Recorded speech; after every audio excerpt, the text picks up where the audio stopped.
Welcome back, everybody, to Sunday for the Texas Grand Prix US PKS, presented by MG Tires. In the coverage here from Kart Chaser, I'm Mike Smith. Going to be joined shortly up here in the booth, I believe, by Xander Clemens. He's tidying things up here as we get rolling. Could actually be my other buddy, is Alexander Searle.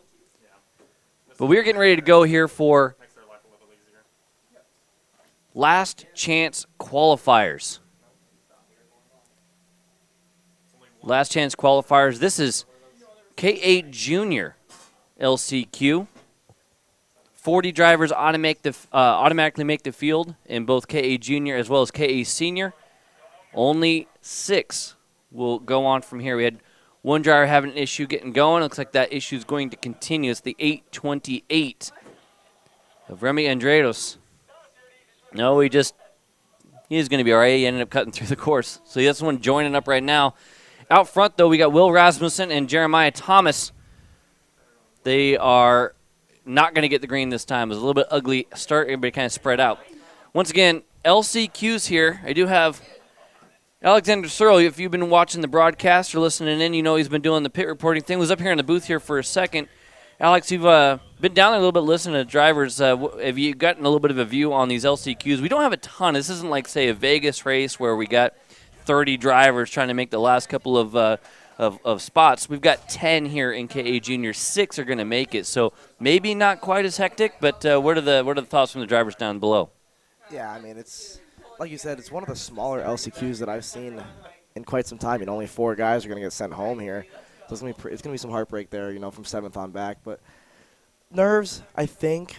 But mainly, like you said, it's not a huge LCQ. These guys know they just got to keep it clean here. A few of these guys, are victim of bad luck in the heat races. They know they have the pace and just going to keep it clean here. It's a small race, only 8 laps. So let's see how it goes here. As Flagman's got the yellow in the air. Now green flag entering turn 1 here. I think that is Pato Cadena going to get a good start there. The the Cosby driver is going to slide into P2 there. I think that's Calvin Cooper. Rasmussen's going to fall back to P3 there as they go down the back straight. I almost think that's Rasmussen out in the lead, I believe, in that the cue ball out front. See where they get a number here as they come through. You can see the early in the morning here in Houston, Texas at SpeedSportz Racing Park. And the sun hitting those fairings, a little bit harder for us to pick out who exactly is rolling around Rasmussen in this conversation because actually lost a whole front bumper in one of his heat races. I'll try to get confirmation. Again, he started on pole, and I do believe it was Rasmussen leading away. Again, only 6 drivers going to make it out of the 10. So kind of the bubble spots we're going to be looking for, right, is 6th to 7th. I see a little bump and run there with one of the Nash guys. Couldn't make that move stick. I believe that actually was for, that was for the last transfer spot there. So, like you said, you're going to see a lot of guys being feisty. They know when they're in that 6th position, they're going to be super aggressive here with only a short 8-lap LCQ.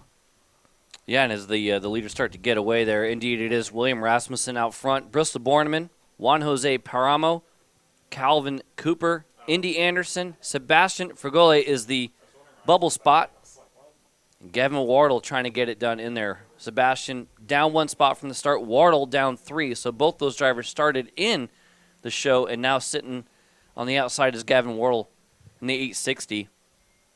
Yeah, I mean, Rasmussen's, as we see, a good move there from the 842. It's going to put him into 5th place, move Indy Anderson now into 6th place. So now he's going to be the last guy who's going to make the show at this point in time. But like I was saying, Rasmussen, one of those guys, victim of, just bad luck in one of the heats. His bumper fell off, had to pit.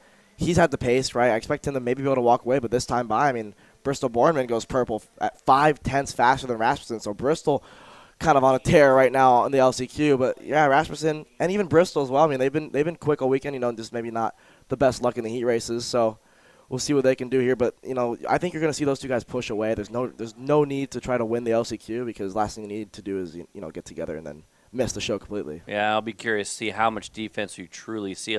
Saw Rasmussen a little bit defensive into the hairpin, but kind of open things back up. To your point, you don't need to win. You just need to finish in the top 6. And with the front 2 already enjoying a little over a 1-second advantage from Juan Jose Paramo, all they really need to do is push. So I'll be curious to see what happens with the top 2. Again, the bubble spot being Indy Anderson and Remy Andrados, 888 and 828. You can see on our screen right now. Move is being made to try to stay inside the game. Yeah, that's Sebastian Fergole up another spot into P4 now. He goes purple to 56.9. The only guy to be in the 56s right now. He's absolutely flying. Last 2 laps, made moves in the same exact corner. Look for him to make up even more spots, though. Last time by, 5/10 faster than your leader. And you can see on screen there Rasmussen going defense. And the move for the lead, that's going to be Borneman to the inside. Move Borneman up to P1. Rasmussen back to second there on screen. And these are our top 2 drivers. And at this point, all you got to do is push. Again, a little bit of a gap. Back to 3rd and 4th. Again, nose to tail. Solidly in the show. The question is behind them still. As you can see there, that purple car 5th and 6th. Now, again, the 888 of Indy Anderson, they've got that small advantage on Remy Andrados. They don't need to fight. They just need to push.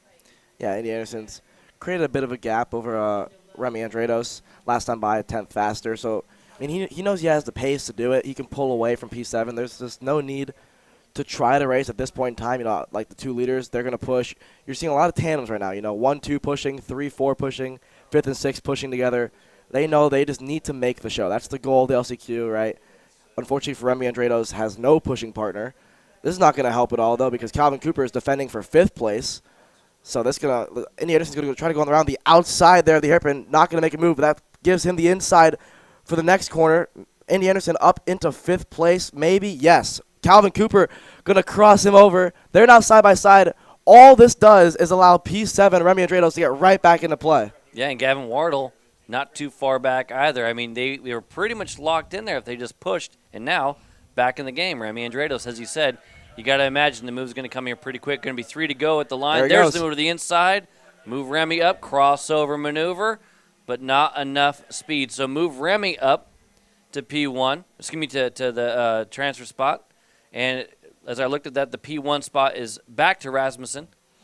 Yeah, this goes back to the importance of knowing, you know, what position you are on the racetrack at all times, right? I know it's pretty difficult sometimes, but with a smaller field, you kind of can get an idea of when you're in 5th, 6th. And so for Calvin Cooper, last time by, as we see move to the inside there, that's Remy Andrados. So Remy Andrados from P7 to P5 now in 2 laps. I mean, he probably can't believe it, to be honest. He was a second back, you know, 2 laps ago, and now he's in 5th place comfortably in the in the main.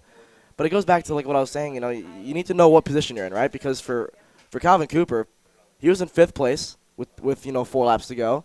No need to defend for 6th. Started defending, right? And all of a sudden, defending leads to more defending. And now he's out of the show at this point.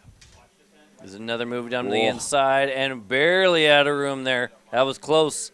Everybody continues, though. But, again, that's the 860. That's Gavin Wardle. So, all of a sudden, the 2 guys that defended for 6th place are now 7th and 8th and out of the show. Yeah, you know when gets done, if they make the show or not, the conversation, the coaching will be happening as they get back from their tuners, their teams going, guys, we're in this situation because of bad luck or what have you.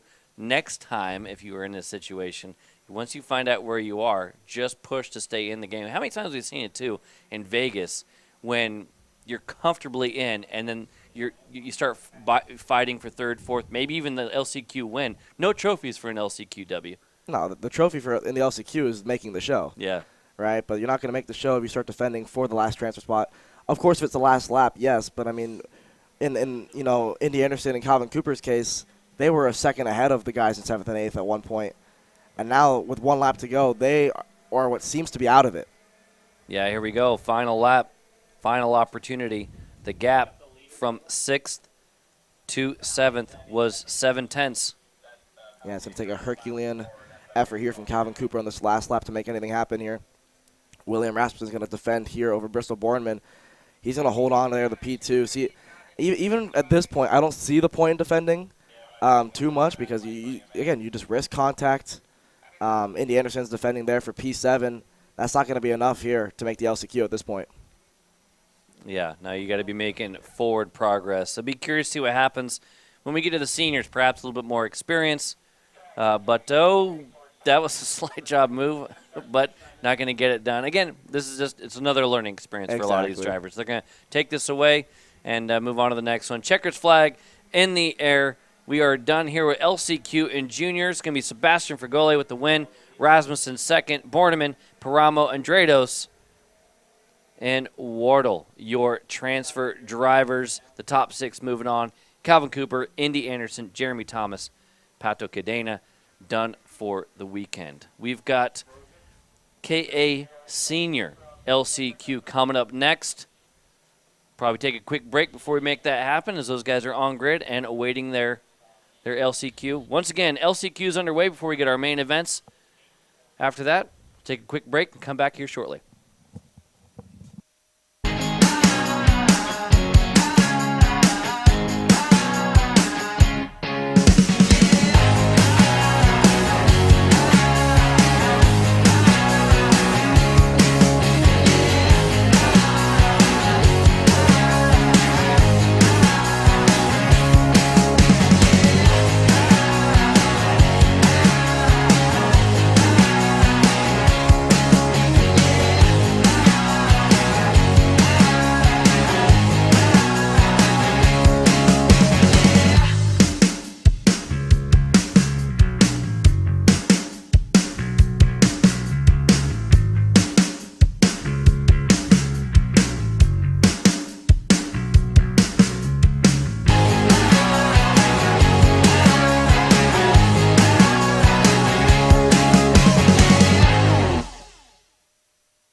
I'm Billy Vincent, owner of MPG Motorsports.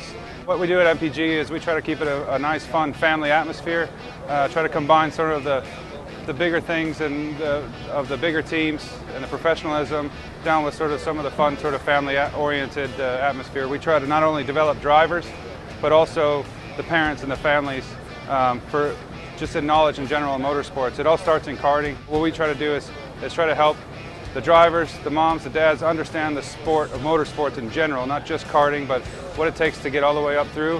Whether you end up wanting to be a driver or a mechanic or an engineer, you know, we can help you with that, and that's what we're here for. If you're interested in joining us at MPG, our home base is at Whiteland Raceway Park in Indianapolis, and you can contact us at info@willpowerkart.com, and one of our great people will reach out to you, and we'll try to put the best program together. I'm Alessandro Etulio, driver for Motorsport Paralym, and you're watching Kart Chasers.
And we're back here live from Kart Chaser Round 2 of the US PKS Series here at SpeedSportz.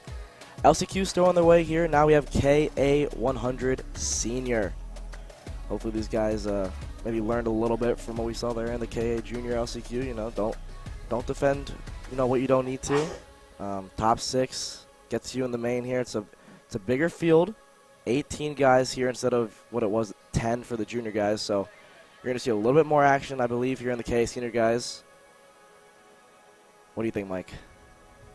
Patience, right? First, get through the opening corner section. Xander and I talked about this just with the mains, right? You can have the best strategy you want, but you have to get through the first few corners, and then it actually determines what you do from there. right? Obviously, if you're starting on pole, you don't have to be quite as aggressive. You do need to be aggressive if you start in the back. So everyone's got a different game plan. Only 8 laps here, and only 6 drivers going to continue on.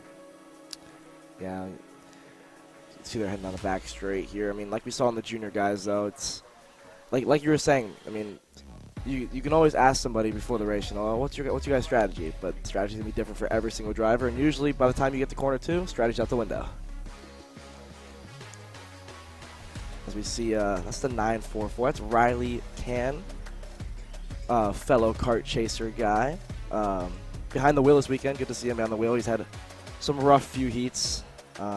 Hopefully he can make it out the LCQ here. He's had the pace to do it for sure. Starting 7th, just on the outside looking in. So talk about one of those drivers that that's going to be a tough spot, right? You don't want to be super aggressive and have it go all straight, but at the same time, you can't just roll over and die at the very, very beginning, because if you start falling backwards right out of the gate and end up being in 10th, you're going to be in a tough spot. So we'll see how this thing all works out. We got Gabby Selden, Brickberry, Charlotte Trainer, Dylan Town, Mason Surgeoner, Nikolai Dukov, Riley Can, as you said, Jake Faulkner. I don't think Brett Ravetta's out there after that flip yesterday. He was selected for 9th, and then Ian Howell, top 10. Green flag in the air. We're going to go racing down to the S's for the first time. Let's see how these strategies play out, Alex. Yeah, they're side by side. There's ones around, a few around there. Oh, we got one up and over there. Let's hope that driver is okay. I couldn't get a glimpse of who that was, but it looked like one of the guys from the top 3 got spun around there. Whole field's bunched up now. Indeed, it does sound like we're going to be going red here as the flagman Porter is going to be snagging, I believe. Yes, indeed, red flag in the air. So not the start we were looking for here in the senior LCQ. Yeah, a few more guys around there. But, yeah, not the start. You never want to see a red flag in any formal racing, especially in karting. But, yeah, let's just hope that driver's okay.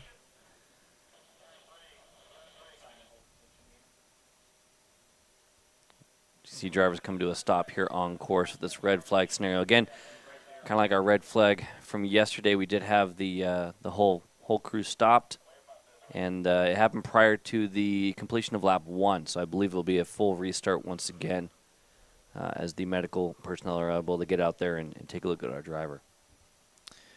Yeah, for sure. I mean, it was a pretty hectic start. There were, a few guys seemed to have maybe jumped a little bit before the green flag waved, and we were 3 wide entering the first corner there, and entering turn 2, they got one guy hit the curb, and it kind of just sent a bunch of guys spinning, and then unfortunately, just innocent bystander, one of the guys clipped the rear and just up and over. Let's hope he's okay.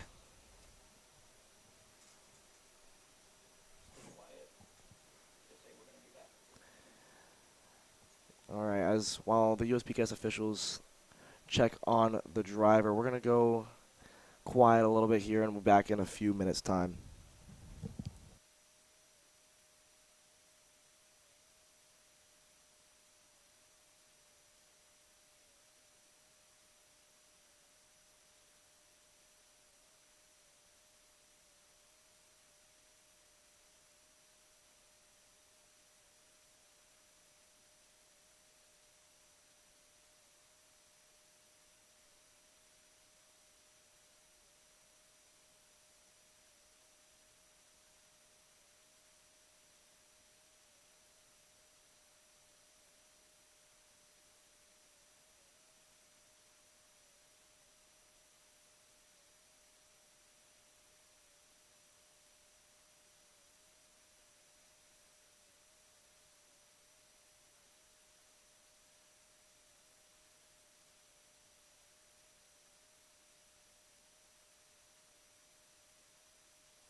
All right, we are back here live from Kart Chaser Speed Sports Complex, round 2 of the US PKS Series.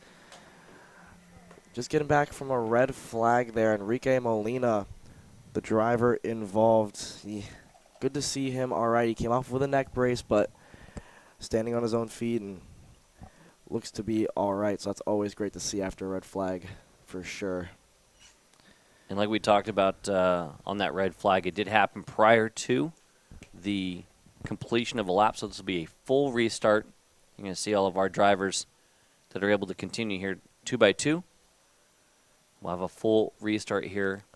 I believe 16 in total for the race now, and then only the top 6 making it after an 8-lap shootout. Try to make it through here through the opening set of S's. We were talking about it off air there, the challenges of these opening corners with the the left, the right, the left before the double right onto the straightaway and trying to fight for that piece of real estate. And again, like we all said, how important it is just to make it through the first few corners to have a shot to fight for a transfer spot. Yeah, we see that third place go-kart, his bumper is all the way in the air, so he was clearly one of the drivers involved in that red flag. Green flag waves. Let's see if they can get through the first few corners much cleaner than they did last time. So far, so good. Good start there for Gabby Selden. Slots in the first place. Everyone's really clean as they head the back straight. Yeah, it's what happens too a lot of times when you have an issue like that. Drivers kind of calm down a little bit. Unfortunately, sometimes it takes that to happen. But things calm now. A little bit of defense out of our leader. First and second, they're going to go through the fighting, starting to have him back for that transfer spot. Yeah, we saw, that's the 925, Dylan Town. He was 4th.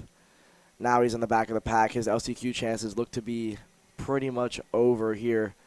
So we see a bit of a separation there between Gabby Selden in second place, but it's hard to pull away here in KA Senior. Yeah, we'll get a full rundown of where everybody's at once they cross the line. But as you say, you got 3 and a little bit of a gap, and then 3 again.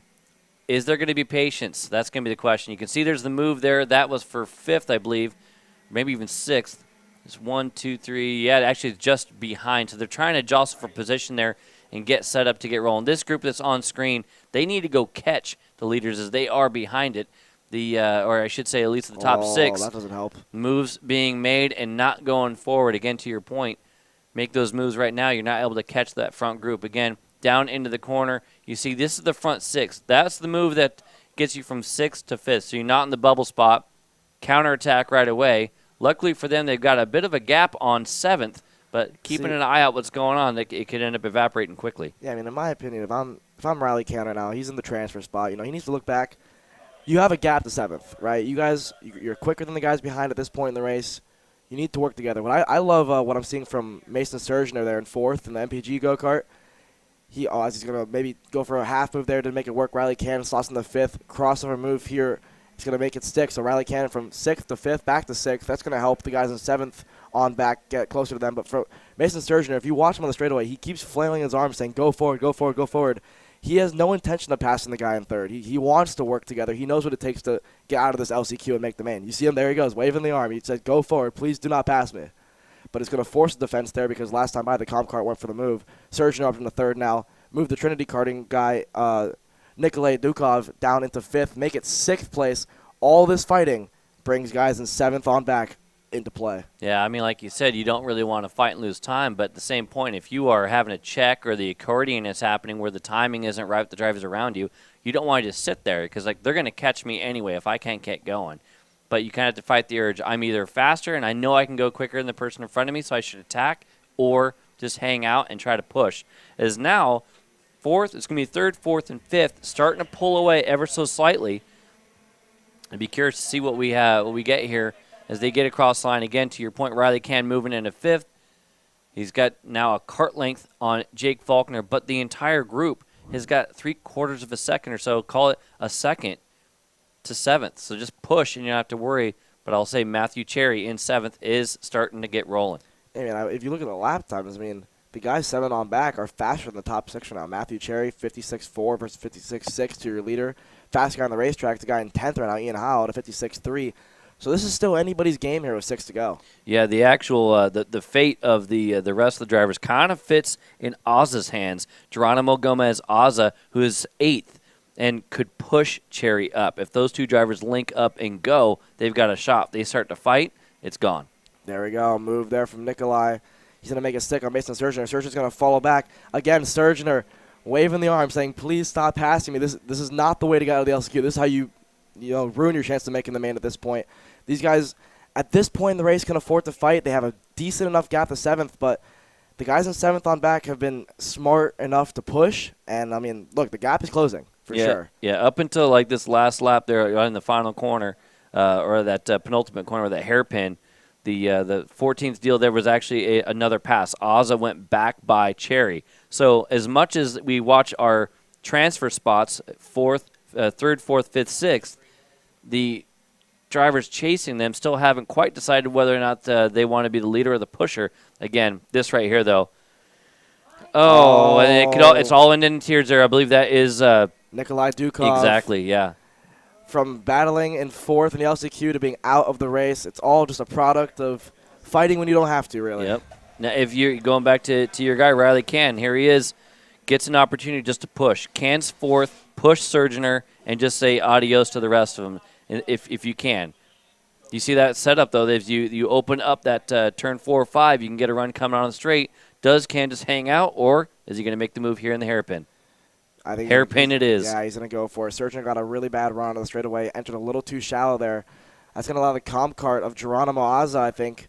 Or no, Jake Faulkner is going to make a move. But look at that. Geronimo Azza now battling for P6. So now the comp cart of Jake Faulkner is the last transfer spot here. It's going to get dicey with 2 to go coming up. Yeah, and Cherry's right there with him as well. That's a pretty far back move.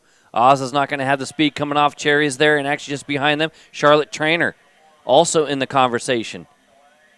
Yeah, let's see if Cherry's going to go for a move. They're not. They know at this point in the race they seem to be quicker, right? Geronimo Azza and P6, fast guy on the racetrack, but Cherry and Trainer were right there in lap time compared to your leaders. Again, let's go back to what we're seeing here from Riley Cannon, P3, Surgener, and Faulkner. They've kind of checked out there from P6. P6 now, Geronimo Azza, who, like you said, he was kind of the guy that the fate was in the hands of. You know, he's found himself in P6. He's going to be loving this up front here. Surgener making a move on Riley Cann. Cann's going to fall back to 5th now. I mean, Riley Cann could easily fall out of this top 6 if he's not careful. No, exactly. And actually, I think it was a bunch of liars out there because I just looked at as they came onto the straightaway, and everybody's pointing forward, and then, boom, there's a move into the hairpin. Yeah. So, psych, yeah, we're going to make the move anyway. And Can now doing a bit of coverage. This is where the defense starts bringing everybody else in there, but Can has got to hold on to a spot. The question is, does Azza realize doesn't need to fight that hard? Can actually push? Oh. We're moving up Azza. One more spot on Can. Crossover. We've got 2 more drivers behind him. That is Cherry and Trainer, who are in the conversation. White flag in the air. Side by side. Really close. Oh, a bit of contact there entering turn 1. That's not what you want to see. You want to avoid the pushback bumper at this point in the race. Riley Cann now, he is P6. He is the transfer spot as we go down the back straight. Charlotte Trainer, Matthew Cherry right on his tail there. Going to go huge defense move there. I believe that is Matthew Cherry going to go on the outside of Charlotte Trainer. Not going to make a move stick there. Charlotte Trainer's going to have good defense there. Riley Cann, a bit of breathing room now entering the middle part of the racetrack. And this is where you start looking at, you almost drive behind you a little bit more than out front to make sure you make a move if you have to. You hold on if you don't. Going fast is what you can. There's the defense there, and Trainer right there. The final corner will be the decider. We've got turn 14 coming up. Will we see a surge from Trainer? Got to try something. Not close enough. Crossover from Cherry, but too far back. I believe it's going to be Can going to hold on to it. Yeah, as of right now, Riley Cann sneaks into the main event in KA Senior. That is before any penalties. We don't know if anybody has a pushback. Looked pretty clean to me. But like you said, you don't want to. It's unofficial as of right now. But Riley Cann holds on just to make the main. And even though it only is a transfer, we talk about no trophies for this thing. We'll still give a shout out to Brooke Berry with the W here, Gabby Selden second, Jake Faulkner, Mason Surgener top 4. And now, of course, we were talking about the transfer fight. Geronimo Gomez, Azza, Riley Cann making the show. Just outside, Matthew Cherry, Charlotte Trainer, Ian Howell, Ryan Clocker top 10. Yeah, I mean, I just want to mention as well, Geronimo Azza, purple lap, started 13th, finished P5, has the pace there. It's going to give him a bit of a confidence booster heading into the main. Matthew Cherry may not have made the main, finished P7, but had to start last. So, I mean, making up 10 spots, it's a consolation prize. 7th, and to your point, before penalties. Exactly. Who knows I what mean, happens if we watch some contact there and see if there's any pushback or anything like that. 7th is the first one out. Could be the next one in. That being said, we're going to go to a quick commercial break. Coming up in about 20 minutes time is going to be main event racing. Don't go anywhere.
Kart Store USA is a kart parts supplier that racers and retailers can count on when they need reliable advice and service. We focus on servicing all racers with honesty and pride while maintaining customer satisfaction. We carry a full stock of Kart Republic and Tony Kart chassis, as well as IAMI and Vortex Rock engines. We've also got a host of other parts available and in stock, such as products from Rev Performance Materials, Jecco Racing Seats, and more. We have a 100% satisfaction guarantee, and on top of that, if your order exceeds $200, shipping is on us. Check out all we have to offer today by visiting us online at kartstore-usa.com.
My name is Austin Garrison. I race for Speed Concepts Racing, and you're watching Kart Chaser.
Welcome, ladies and gentlemen, here in the paddock, and for those of you tuning in live around the world, to the US Pro Kart Series Texas Grand Prix at SpeedSportz Racing Park in Houston. My name's Xander Clemens. Alongside me here in the booth, joining us this weekend as our super sub for the US Pro Kart Series official announcer, Randy Kugler, is Mike Smith. Mike, we watched all the heat races yesterday. We just finished watching the last chance qualifiers. Safe to say we're in for a great show here today. We've seen phenomenal racing all weekend, and it's been very, very interesting to see the ebb and flow of certain drivers. Some drivers have been out front the entire time. Others have had to work their way up. It's been a body of work, as we've been talking about. It all comes down to this.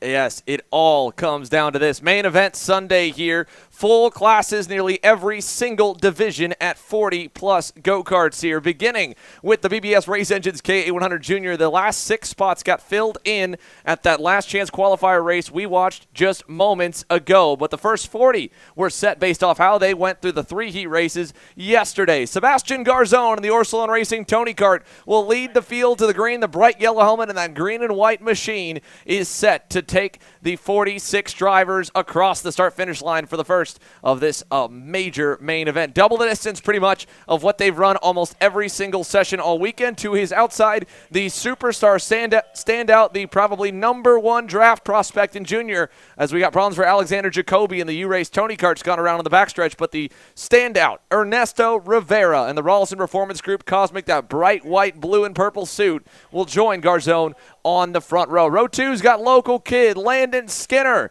who is having a breakout weekend here. He's been continuously getting closer and closer to getting that first career pro national level win in the KA Junior ranks on the support divisions. He's been phenomenal this weekend. Rolls off P3 to his outside, a driver who already does have a win on the national calendar here this year, Fernando Luque, and that Super Tune USA green and white Tony Kart. Row 3's got Alex Mercado, Peyton Westcott, Justin Music, Santiago Duran, Austin Olds, Enzo Vidmontian, your field, and they are a little bit still too spread apart to get the green on the first time by. Not to be surprised, though, Mike, of course, this is the biggest grid any of them been on track with all weekend. At the most, they've been 30 karts in a heat race, so it takes a little bit longer for that front row to have the field group up behind them. They got to slow down a little bit earlier on here in the lap. Not only is it the most drivers we're going to see here with, again, 46 in the field. We had everybody split up. It was A versus B, C versus D, and so on and so forth. So everybody was split up. We got more karts on track. We also have all of the talent now on the track at the same time. That's right. Again, with the way the heats work, it's split into 4 groups after qualifying. The top 4 qualifiers, the top driver in their group. They race everyone in their group once. They race everybody else,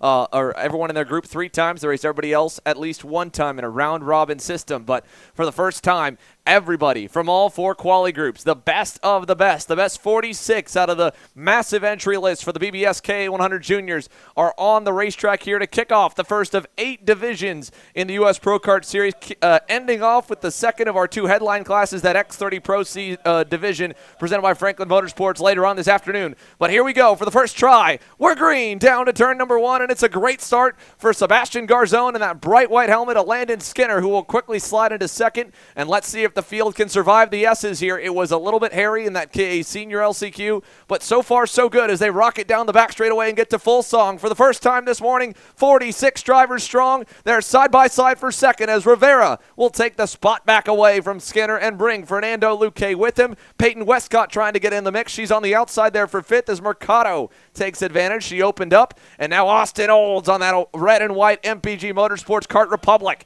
gets into the mix. Westcott will lose another spot as well. It's spread out the front 4. They are 2 abreast there as you see them into the hairpin for the first time in the infield, side by side, and we've got a couple collected at the exit of turn 9, but for the most part, a clean start here to begin this 20-lap final, and out of the final turn, it's Orsolon Racing's own Sebastian Garzone who leads them down the front straightaway. First lap in the books of 20. Again, as you mentioned, doubled the amount of laps. It's been 10 laps for the heat races, now 20, and only 8 laps for the LCQ earlier for the drivers further in the back, but 20 laps. We've talked about how the pace is. Drivers who are very, very quick early, Do they have the pace late? Well, now, late means if you were quick on lap 10, that's going to be midpoint for this main event. That's right. If you were a driver that was really starting to roll in the final 2 laps of those heats, you're probably in pretty good shape here today, but the track conditions completely different as we see Justin Music make a move there on Westcott to get his Arcane Tony kart up the road.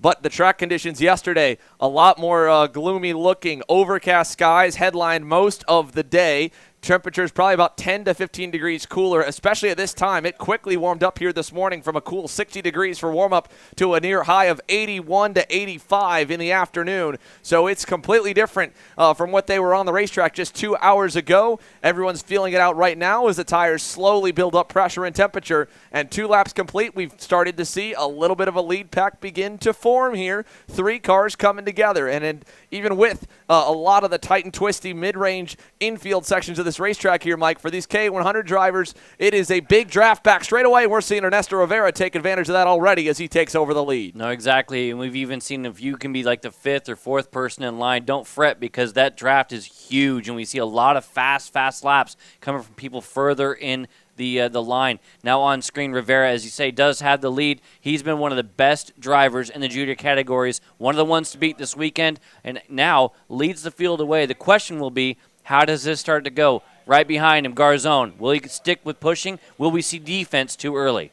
Ernesto Rivera, he's been the kid to beat all year long in the 125cc class, but as the speed slows down, the field tightens up, and he's had to deal with a lot more drivers in the KA100 division, where every weekend we've seen him, it's been a bit of a mixed bag of results throughout the course of the weekend. Some main events, some heats taken out, or maybe not the best result. Other ones still able to get the win. So today we're seeing him have to get his elbows up, and right off the bat, obviously, he wants to get himself in the safest spot, and that is leading the show, at least early on. We don't know where the best place to be when it comes to the final few laps, of course, and that's been really up for debate, to be honest, Mike. We've seen guys win from 4th, 3rd, 2nd, and, of course, leading on that final lap. It's just how you play it, but you can definitely make moves around this racetrack. Yeah, you can make something happen even late in the race, as you say, first lap, or last lap, the lap before that, and almost every corner, especially here in the clutch categories and 100cc. The question's going to be, how far back can you make it, right? If you're coming from 10th, 11th, you're going to have enough time to get to the front.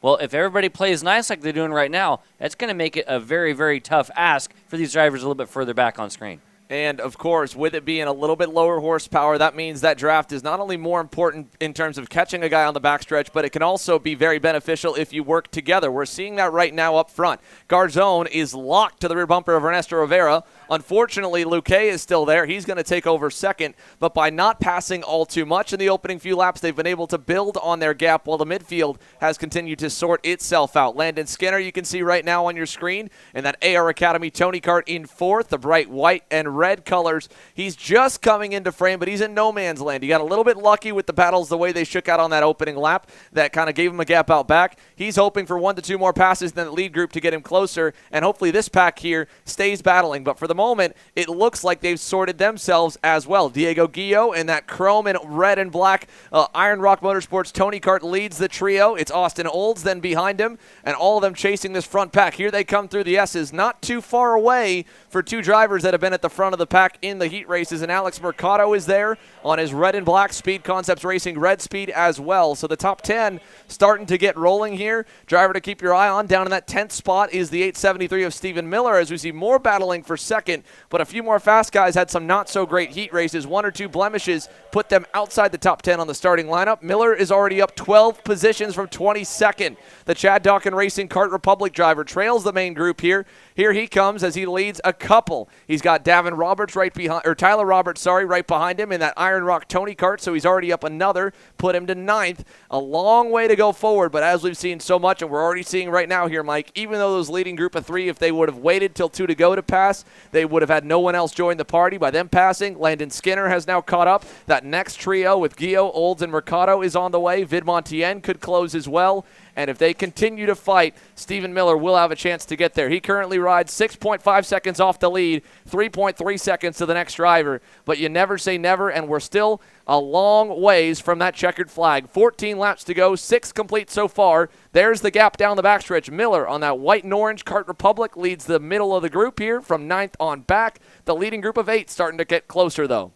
We talked to Brandon Lemke yesterday after the heat races, and he talked about how much time you can lose by battling and not being able to just go and run the open laps that you want to do. And of course, one of the fastest drivers in KA Senior for him, he's been able to make his way to the front. But losing that time by battling, as we see the move right now, that is Skinner on Garzone. Garzone's going to go right back. And I guarantee you, we look at these laps, you can see Skinner's like, come on, man.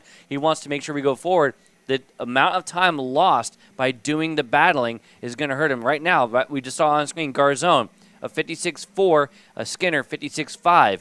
Fast laps out of the top two, almost a second quicker. Yeah, I mean, and you can see the gap already opening up from the back of that green Tony kart for Fernando Luque back to the Orsolin Racing OTK of Sebastian Garzone. Here's a pass back for 7th.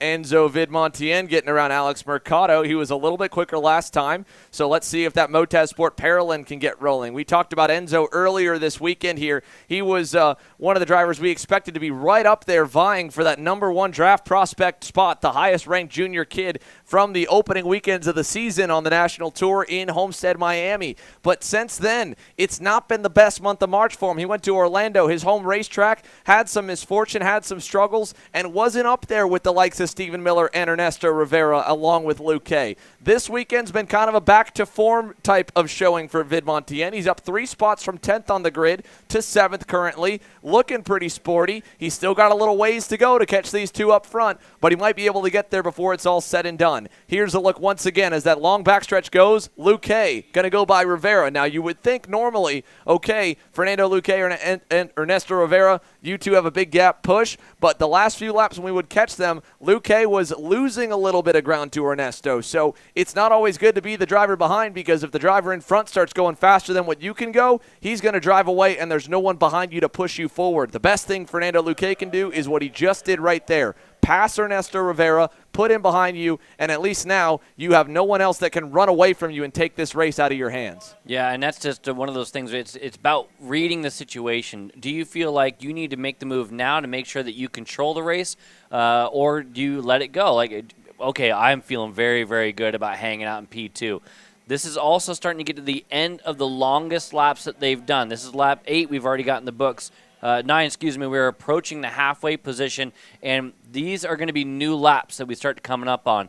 And Luque feels like leading is going to be better over Rivera. One driver I want to point out going the wrong direction after fighting at the front is Garzone. Garzone now back to 5th after Skinner and Guillot last time getting it done in turn 14. Yeah, you can see him right here, 3rd in line in that group, like you said, dropping back a little bit, starting from the pole, but the speed really hasn't come to fruition for Sebastian Garzone. He's got more company on the way as well. Austin Olds right there on that blue helmet, and red and white MPG kart is only a car length away. Enzo Vidmontien is continuing to make some strides, so if Garzone can't get some pace in some form, he's going to continue to slide backwards down the leaderboard. So we'll see now. The race normally gets broken up into 3 sections. A battle in the opening couple laps on cold tires to position yourselves. Then the field spreads out, and now you're seeing who is really fast and who was just good at positioning and getting themselves forward on the start. As we see Guillot going by on Landon Skinner, another spot forward for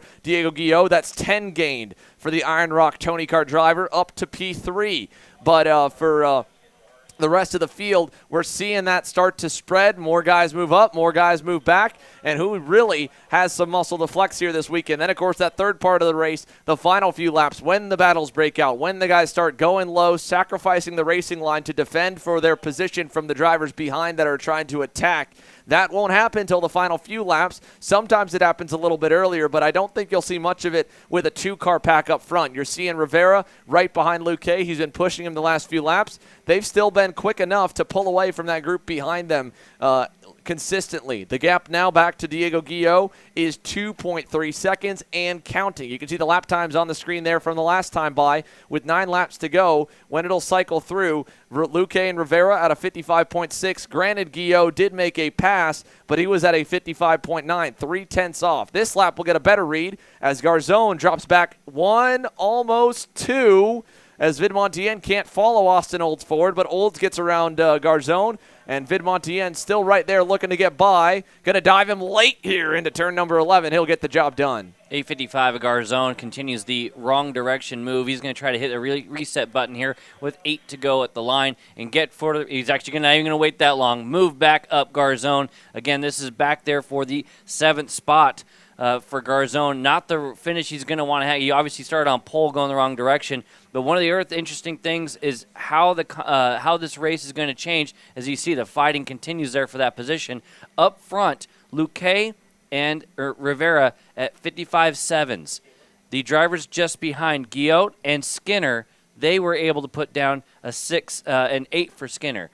1/10 a lap ain't going to get the job done for Guillot. He's going to need some help from these top 2 drivers to either start battling late or he find a little bit of speed. That was the very first lap we saw Guillot, as you can see there, noticeably pulling away on his own and being the fastest driver in the top 5. Can he continue to do that and catch the top 2? Speaking of fast drivers, now on your screen is that Kart Republic back there of Stephen Miller. He's cracked the top 10 already, was up to 9th. He'll pick another one up. Gets by Garzone right there, brings Peyton Westcott along for the ride with him. Westcott did not have an ideal start here to her race. She started inside the top 10 safely with a result that put her 6th after the heat races, but quickly we saw her get muscled back, and that's what I'm saying where that first part of the race is so critical, because Peyton Westcott's speed is just as good as the race leaders. Her best lap is equal to theirs, within 1,000th or 2, but by just not making the right decisions early on in the first couple laps and getting taken advantage of a little bit as the pack swarmed her, it put her on the back foot. She's now getting to roll forward, but she's so far back from the leaders, 5.5 seconds and counting, that it's going to, again, like you said, Mike, take a Hail Mary and battling like this, but up for the lead to get her forward. As we see Mercado getting by Vidmontien, he's going to bring Miller with him if Miller can follow, but I think he's not able to do it. Westcott, smart move down the inside, but held onto the brake a little bit too long in the center of the corner. Miller will have the momentum. He'll hold the spot down the front straight away. Again, that is Olds, Mercado, Vidmontien, Miller, Westcott, that group of 5 drivers all in a row, and kind of that's going to be the fight there. Who's going to get 5th? I mean, for them to bridge the gap at this point with only 6 to go, probably not going to happen unless some big things happen in front of them. So 5th place would be like a win for this group right here. Up the road a ways, you've got Skinner, and then after that, you've got Guillot. Guillot and Skinner now split up. Actually, Skinner kind of going in the wrong direction a little bit and on his own. 56.6 last time by, and there's no pressure anywhere. Yeah, not the best main event speed-wise for Landon Skinner, it looks like. You can see him just into frame when this group goes through. Austin Olds, Enzo Vidmontien, Stephen Miller all go in the right direction. Landon Skinner fading backwards. Let's see if there's any dive bombs here. Vidmontien's going to go on Olds. So will Miller. Put another spot on the board for the 873 Chad Dawkin Racing Machine. He's now 15 spots forward, 16 correction on the order. So a great drive and a championship-level drive for Stephen Miller after a not-so-great run through the heat races and an unfortunate issue where he had a wreck in Heat 1 and a wreck in Heat number 3. It put him back in the 20s. Here he goes now to crack the top 5 on Vidmontien and Westcott as well on Olds. Westcott a little bit too deep there, gets into Vidmontien just a touch. That'll hurt her. Olds gets back around her, and now she's got to deal with Garzone. And again, there's no room for error. As here we go, a big error. Mercado together with Sebastian Garzone. And 2 drivers still stuck together. Garzone stuck in the car. Mercado trying to get his unglued from Garzone. And everyone's going to go by them. Their race is both just about over here with the way it's all shaken out now. Turning from a top 10 fight to a coming from the back and just kind of settling with what you got. Just like that, it's also broken up. You see on screen that Skinner, like we talked about, going a little bit the wrong direction. Miller getting out in front of that, not having any problems. Now it's Miller versus Skinner there. That's going to be for 4th.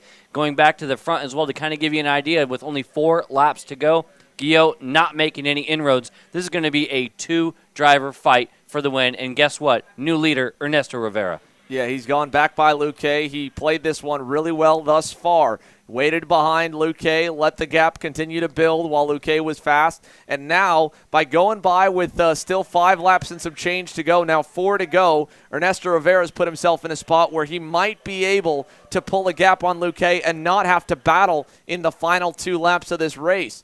If, again, he has enough speed left in the tank, because we got one more off. That is going to be one of the HRI Mexico entries, the 804 machine, way off the racetrack in the grass, which still has quite a bit of standing water from some heavy rain showers we got Friday evening this weekend. The drainage off the racetrack is phenomenal here at SpeedSportz, but there's a lot of dips off the circuit, and the grass holds a lot of that water for a day to 2 days after the fact. We even saw it, of course, in the KA100 LCQ with, I believe, either Indy Anderson or Nikolay Dukov being the one that spun around in that GKG Kart Republic. With 2.5 laps to go, though, Rivera has not yet shaken Luque. We're going to have a fight for the lead and the win between the top two. And as for your update again further back, Guillaume by himself. Stephen Miller did get around Landon Skinner, so he's up to 4th. But we'll keep our focus on this two-way dogfight for the lead, mano y mano. And not only that here, these two drivers have raced around each other since they were young kids in the kid kart and micro divisions. Fernando Luque and Ernesto Rivera, both hailing from Mexico, not too far here from Houston, Texas. And they've raced each other on the U.S. National Circuit for about a year and a half now at the front of the field. But they've become very familiar with each other over the years. They hang out outside of the racetrack, and they know what to expect of the other. So as we go down the backstretch, let's see how they play. No big defense till the very end for Rivera here with a lap and a half to go. Obviously, he thought he was clear enough from Luque. We've seen fireworks from Fernando earlier this year. He's tried to dial it back and get the aggression right at that perfect center ground.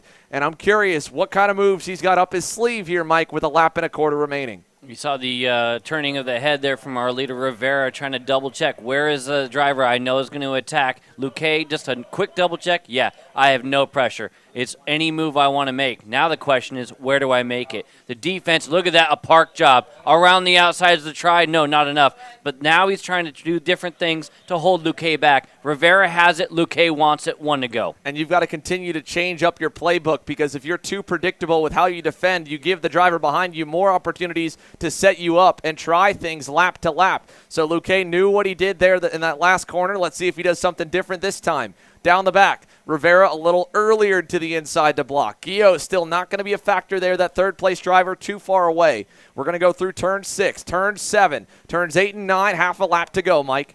Half a lap to go, and here's a bit of a run. A shot at turn number 11, but this is a big blocking opportunity. Now a run coming off could give it to you at the end. It's not going to happen here, and also no defense out of Rivera. Both drivers carry the speed. It's going to be either the penultimate corner or a run onto the straight, Xander.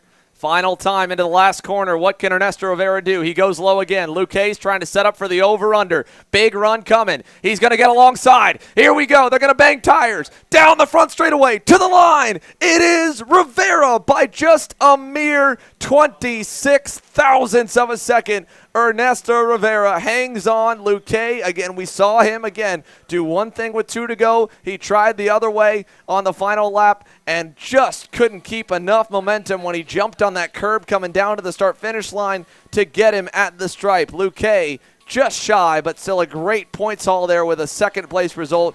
Guillaume closes that gap down to 1.7 seconds by the end. Stephen Miller, 18 spots gained from mid-pack to 4th here. He cracks the top 5 with the fastest lap of the race, and Peyton Westcott sideways, backwards, forwards, all around. She rebounds to a very impressive top 5 result there in 5th. Here's your overall how they all shook out by the end of it in your KA100 Junior division, of course, presented by BBS Race Engines. 50 total drivers tried to qualify. 46 made the main show. It's Rivera, Luque, Guillaume, Miller, Westcott, Skinner, Vidmontien, Roberts, Music, and Austin Olds on the final lap got shuffled back a little ways in the skirmish. He rounds off your top 10 as we go through the rest of the order. That's one down. We've got 7 more main events coming your way, and as we get set for them, let's go down here trackside for a little bit more action. To give us a bit of an update of what's there to expect, let's hear from our pit lane reporters. Alexander Searles got the scoop for us down here by the grid. Alex? Yeah, thanks, Xander. Just a little pre-race right here before we get set for Pro Shifter Racing. Got to talk with a few of the guys before the race. I mean, they're all feeling really confident, right? The top 5 have all been, plus or minus half a tenth. So the field is super close. It's really just where the passing spot's going to be made, right? Back straight away, we saw moves made in Heat 1 from Danny Formal passing AJ Myers. Heat 2, Heat 3, a little bit different game. A lot of guys saving tires. Now we got new tires here for the final. Going to be a much different race. Marian Kremmer's feeling really, really confident on the new set of tires. AJ Myers, whole shot in all 3 heat races, looking to do the same thing here. Formal has good long race pace. really confident guy right now, Giorgio Carrara. Carrara feels like he tested a few things in E3, didn't work out. Now for the final, he goes back to his baseline setup. It looks to be working good for him. Another confident guy, Talon Yockel, making a really good start here. His best start he ever had in the National Series here in USPKS. Top 5, he's pushing for more, looking for a top 3. Looking forward to a good race here. Back to you guys. Thanks for the info there, Alex, down on pit lane. Like he mentioned, AJ Myers did get the jump and was the leader through the S's in all 3 heats. However, that was from the opposite side of the racetrack that he will line up on here today. Danny Formal qualified on pole, so that put him on the left side of the racetrack. A little bit more dirty than the outside where AJ was starting. And one point that we picked up on, Mike, was that it seemed like if you could survive on the outside through turn 1, turn 2, the right-hander, the second of the S's, is a little bit tighter, a little bit slower, and that one favors the inside more than, let's say, the inside is favored in turn number 1. We're definitely seeing that in the clutch karts. And here when we're talking about a whole shot, again, new tires, these drivers are going to have everything underneath them that they could possibly want. This should be the absolute best. The track and the equipment should be the entire weekend. Talking about those starts, these standing starts, they're staggered, right? They're next to each other, but it's not a huge stagger where you're completely behind. They're right next to each other going down here. Whoever can get that whole shot, if you can carry it through, this could be 4 miles on that right-hander, especially since it all finishes on the right-hand side and onto that back straightaway. Yeah, he's just got to get the good launch. We heard from him here from his side of the story on the whole shots about the starts, saying that he felt like the flagman was a little bit longer than what he anticipated, and it made his start off the line not as ideal. They've gotten to see Porter Wiesensenzel drop the green flag here now 3 full times this weekend, as well as a practice start, which we got to witness Saturday morning for warm-up. One of the cool aspects of the US Pro Kart Series, something we haven't really seen at any race in quite some time, Mike, is not only you see the drivers normally on their own, just practice the launch. Put it in first, rev it up, hold the clutch, and then launch it before they go in the scales. But they did a full-on practice start to both give the flagman practice and the drivers the opportunity to see how the flagman would react, what his timing is, so they can kind of tree him like in drag racing. Yeah, it was actually a neat scenario where, like you said, you see it all the time, especially the end of sessions where they start working their way towards the scale line. They'll kind of look over, we're clear, we're going to pull over to the side, and they'll try to do it. Well, you want to keep the sessions going, you want to keep things rolling. But the other thing what's kind of cool about that is you get to, as a shifter driver, where do I think I'm going to start? I might practice over here or practice over there and get myself a little bit of room of knowledge, I should say. And it's not just about practicing the actual start. These guys are the best of the best when it comes to the starts. But maybe they get just that, do I need to angle things? Do I need to do a little something different? They have that one little piece of knowledge that can carry them into this main event. And it's so much about comfort, too, with the pro shifter guys. We've got pretty much 4 completely different driving styles between Danny Formal, Giorgio Carrara, AJ Myers, and Marin Kremers that have been the drivers at the front of the field. It's been fun for us to watch from the sidelines here and on TV of the different lines they take. You can look a little bit of how their karts handle through the corners and how they attack it, and that also goes into that start sequence as well in terms of how they set up their go-karts, how they want their clutches, how they play with their hands on the release, of course, to get it off the line in hopefully getting the whole shot. We just saw, of course, on screen the US Pro Kart Series official race director Blake Hunt there chatting with Danny Formal and AJ Myers to let them know, again, what to expect, a little bit more of an extra pre-race briefing, and now it's time to send the big boys and girls onto the racetrack for the first of our 2 headline divisions,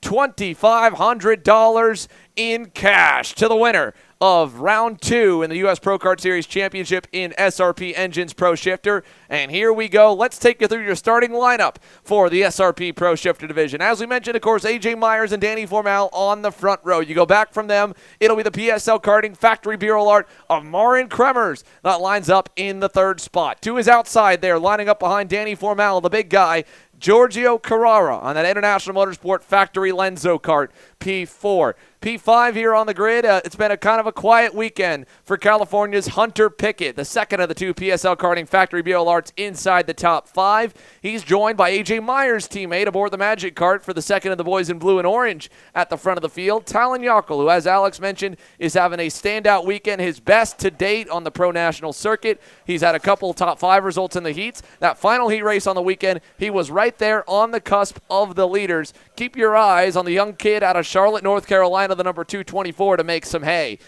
Jordan Musser, the veteran here. Normally we're used to seeing him in the shifter master divisions, but strictly a pro shifter class and a former Super Nationals winner, pro shifter champion over the last 2 decades, one of the biggest names in shifter kart racing. He also finds himself aboard the Red Army machines in that PSL Karting Bureau Art number 216. To his outside, it'll be the I believe CRG of Vincent Cassard in the Tesoro Raceworks operation. You go back to the top 10. Augusto Soto Sharipa's set to go on that International Motorsport Lenzo kart. Teammates with Giorgio Carrara. Ayrton Hernandez, the first of the next different team operations on that Leading Edge Motorsports Formula K, rounds out your top 10. Then it's Max Hewitt in the 222 CRG. Andy Cantu, Victor Jimenez, Jared Ramnarayan, Luis Mendez, and Tim DeBeloy. The field is set. We go to our head flagman, looking for the green, and a quick one, and off the line, A.J. Myers gets a fantastic jump. He'll take them into the S's here with Formal, Carrara, Kremers, and a good jump for Hunter Pickett and Jordan Musser. They leap the young kid, Talon Yockel, shuffle him back to 7th, and let's send him down the back straightaway for the first time.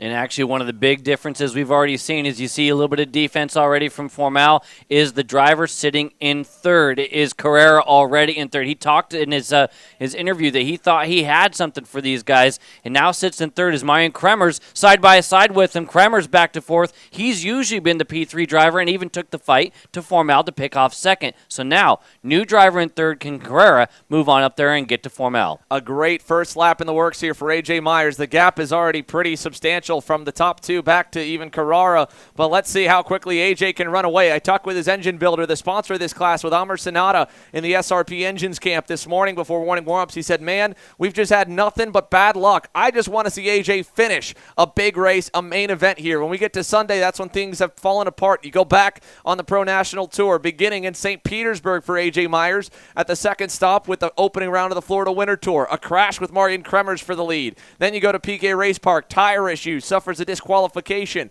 You go to Orlando, problems on all fronts. He breaks out of the lead and crashes here at the US Pro Kart Series opener, and then just salvages a podium at the SCUSA Pro Tour. It's been a long time, nearly a full year since the number 202, the 2021 Pro Shifter National Champion, has gone to victory lane. He's in a perfect spot to do it here in Houston and be the first Pro Shifter winner at the first ever time we visit here, the SpeedSportz Racing Park. 1 lap, now 2 complete. A.J. Myers with a healthy margin back to Danny Formal, seeing 18 laps to go.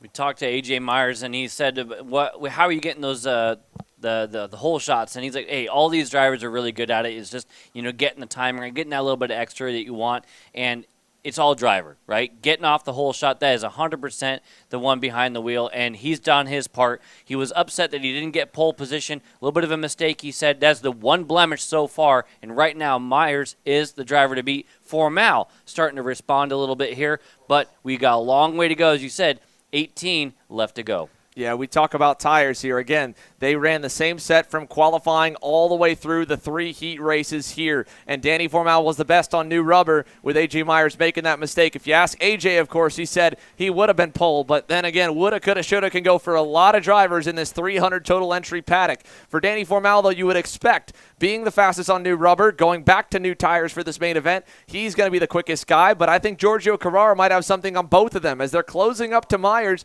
Carrara, currently the fastest on that International Motorsport Lenzo kart, that chrome and red and blue machine, closing up to the big guy, Danny Formal, and we all of a sudden may have to rephrase the big 3 in North American shifter kart racing to the big 4 as Giorgio Carrara making a statement early here in this main event. He's a car length back from Danny, and both of them, as Danny takes a look back over to the shoulder to check the margin, are making up ground on AJ, and Marian Kremers has settled into 4th there. He's still within reach of the top 3. As you watch him on the screen there, it is a bit of an accordion, right? You got front brakes on these shifter machines, and you can get down into the corner really, really well with the left foot, and you see him really suck up there into the middle. And then it's all about getting things back on the right hand and grabbing those gears to get off the corner. And sometimes we'll see that accordion or not getting to the gear shift just right and not getting the launch coming off. But right now, fastest driver on course, Carrera, he backed it up by a lap that was just about a tenth off. But so far, he has been quicker than our leaders the last couple of laps. Yeah, he has been strong. A.J. Myers, of course, still showing the way. And for tire management for these guys, it will play in. It doesn't matter too much in the majority of the classes. 6 of the 8 using a harder MG tire compound. The MG red color tire seems to last a little bit longer. Doesn't give as much grip for the fastest lap times, but the longevity is good. The Pro shifters and the X30 Pros are on the softer MG yellow compound, which, as we saw throughout Orlando, especially for the opening round of the championship, a track that had a lot of tire degradation, and the track got super slatty and greasy, that they really had to manage their equipment throughout the entire 20-lap main event. Today, they're saying that the track seems to rubber a little more than what everybody's been used to. A very solid paving job that's been around for years here at SpeedSportz Racing Park, similar to what we're used to seeing at the likes of Trackhouse Motorplex in Mooresville, North Carolina, even out west where some of the new tracks are being built, like the K1 circuit. This proper new level of asphalt they've got here at SpeedSportz Racing Park is solid, and it's provided a very consistent surface for these guys to gauge off of for tire wear and what they can and can't do, what they should expect out of their machines. We're seeing Kremers start to close back up as we keep an eye on these margins. Let's go down trackside here for a little more intel down on the pit lane from our winner, our first of 8. It is Ernesto Rivera, who won, coming to the line with Fernando Luque, and he's standing by with Alexander Searle. Alex? Thanks, Xander. Here with Ernesto Rivera. Ernesto, you got the victory here in KA Junior. Wasn't the easiest race for you. It looked to me like Fernando Luque was a little bit faster overall on pace. Walk me through how you managed your tires, managed your pace, and ultimately walked away with the victory. Yeah, I knew I was on a low tire pressure, so I fell back to third in the start. Then, lap 4 or 5, I got to a lead. He passed me in the lap 10. I got behind him for 5 laps, and then I passed him back and I got the win. Yeah, and I mean, describe your mindset, right? Because you see all the guys battling ahead of you when you fall back with low tire pressures. You get to the lead. Luque passes you. You start working with him. The gap extends to the guys behind you. What's the mindset, right? Because you just sat there behind him for 10, 12 laps, pushing him. Last lap you got around him. Just talk to me about the mindset there. I wanted to manage my tires when I was behind him, and it worked out really well. And I wanted to just be him and I for the final laps, and that's what happened. Thank you, Ernesto. Good job. Thank you, Alex. Now on the screen, you just saw it right there, folks. Danny Formal has taken that RPG Cosmic to the lead with a great move in turn number 6 on A.J. Myers. He leads the way now by half a car length back to A.J. They all tightened up behind the Magic Man last time by through the final corner. Kremer's a little mistake. This lap has faded backwards, but Carrara is still close. But as we expected on the new tires, mentioning earlier, Danny Formal, the driver to beat in qualifying, the driver to beat right now. He's taken over the lead. Let's see what the big guy can do.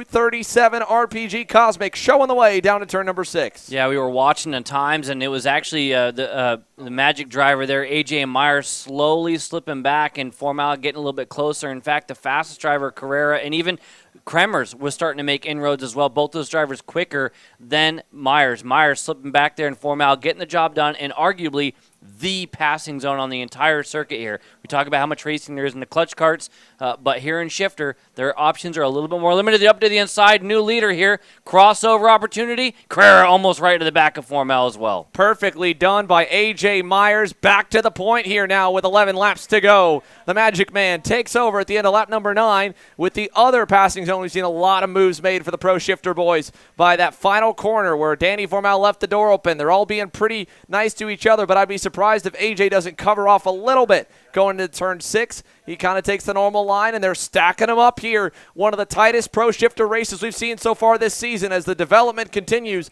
Little misshift there for Carrara. He falls back out of turn 7. Kremers is on his bumper as well for P3, so they're spread apart for second and the lead, and Carrara felt the pressure. He's going to block here in 11. I think we'll probably see him defend a bit in that final turn as well. Yeah, Carrera actually got just to the back of Formal there, and that messed up his opportunity. Up to the inside, barely there. Contact. That's going to be Kremers into the side of Carrera, and that was the late opportunity. A little bit of contact there. Be curious to see how things go. Carrera now out of the conversation.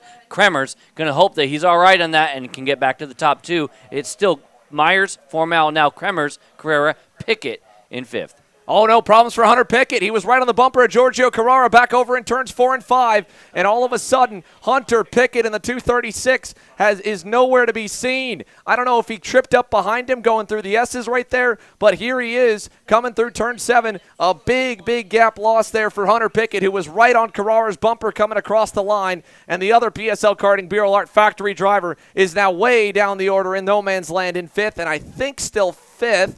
From the looks of things, yes, he's still in 5th. They had a big gap out back, but already here, calamity starting to strike as A.J. Myers tries to build that gap a little more. That time by, he was 400ths better than Danny Formal, so added a little bit to the margin. Kremers, of course, like you said, a late move on the brakes. Carrara knew it was coming. He tried to fight it, and then they just popped tires. Great save by Giorgio, to be fair, to get back at least going in that 4th spot. But Marian Kremers now in 3rd, and he's still only 1.3 seconds back. He also holds the fastest lap of the race. So I don't think there was any damage done to Kremers or to Carrara's karts from what we can tell. Probably dirty tires. It looks like Kremers is okay. And if 1 or 2 more passes happen here for the lead, the reigning Pro Shifter National Champion, the former Shifter World Champion, Marian Kremers, might be able to come in and make it 3 drivers fighting for the win once again here in Pro Shifter. This time by the stripe, 8 laps to go here in Houston. Visually, it looked like Kremers was closing there, and you look at the lap times, indeed, 2/10 better than our leader,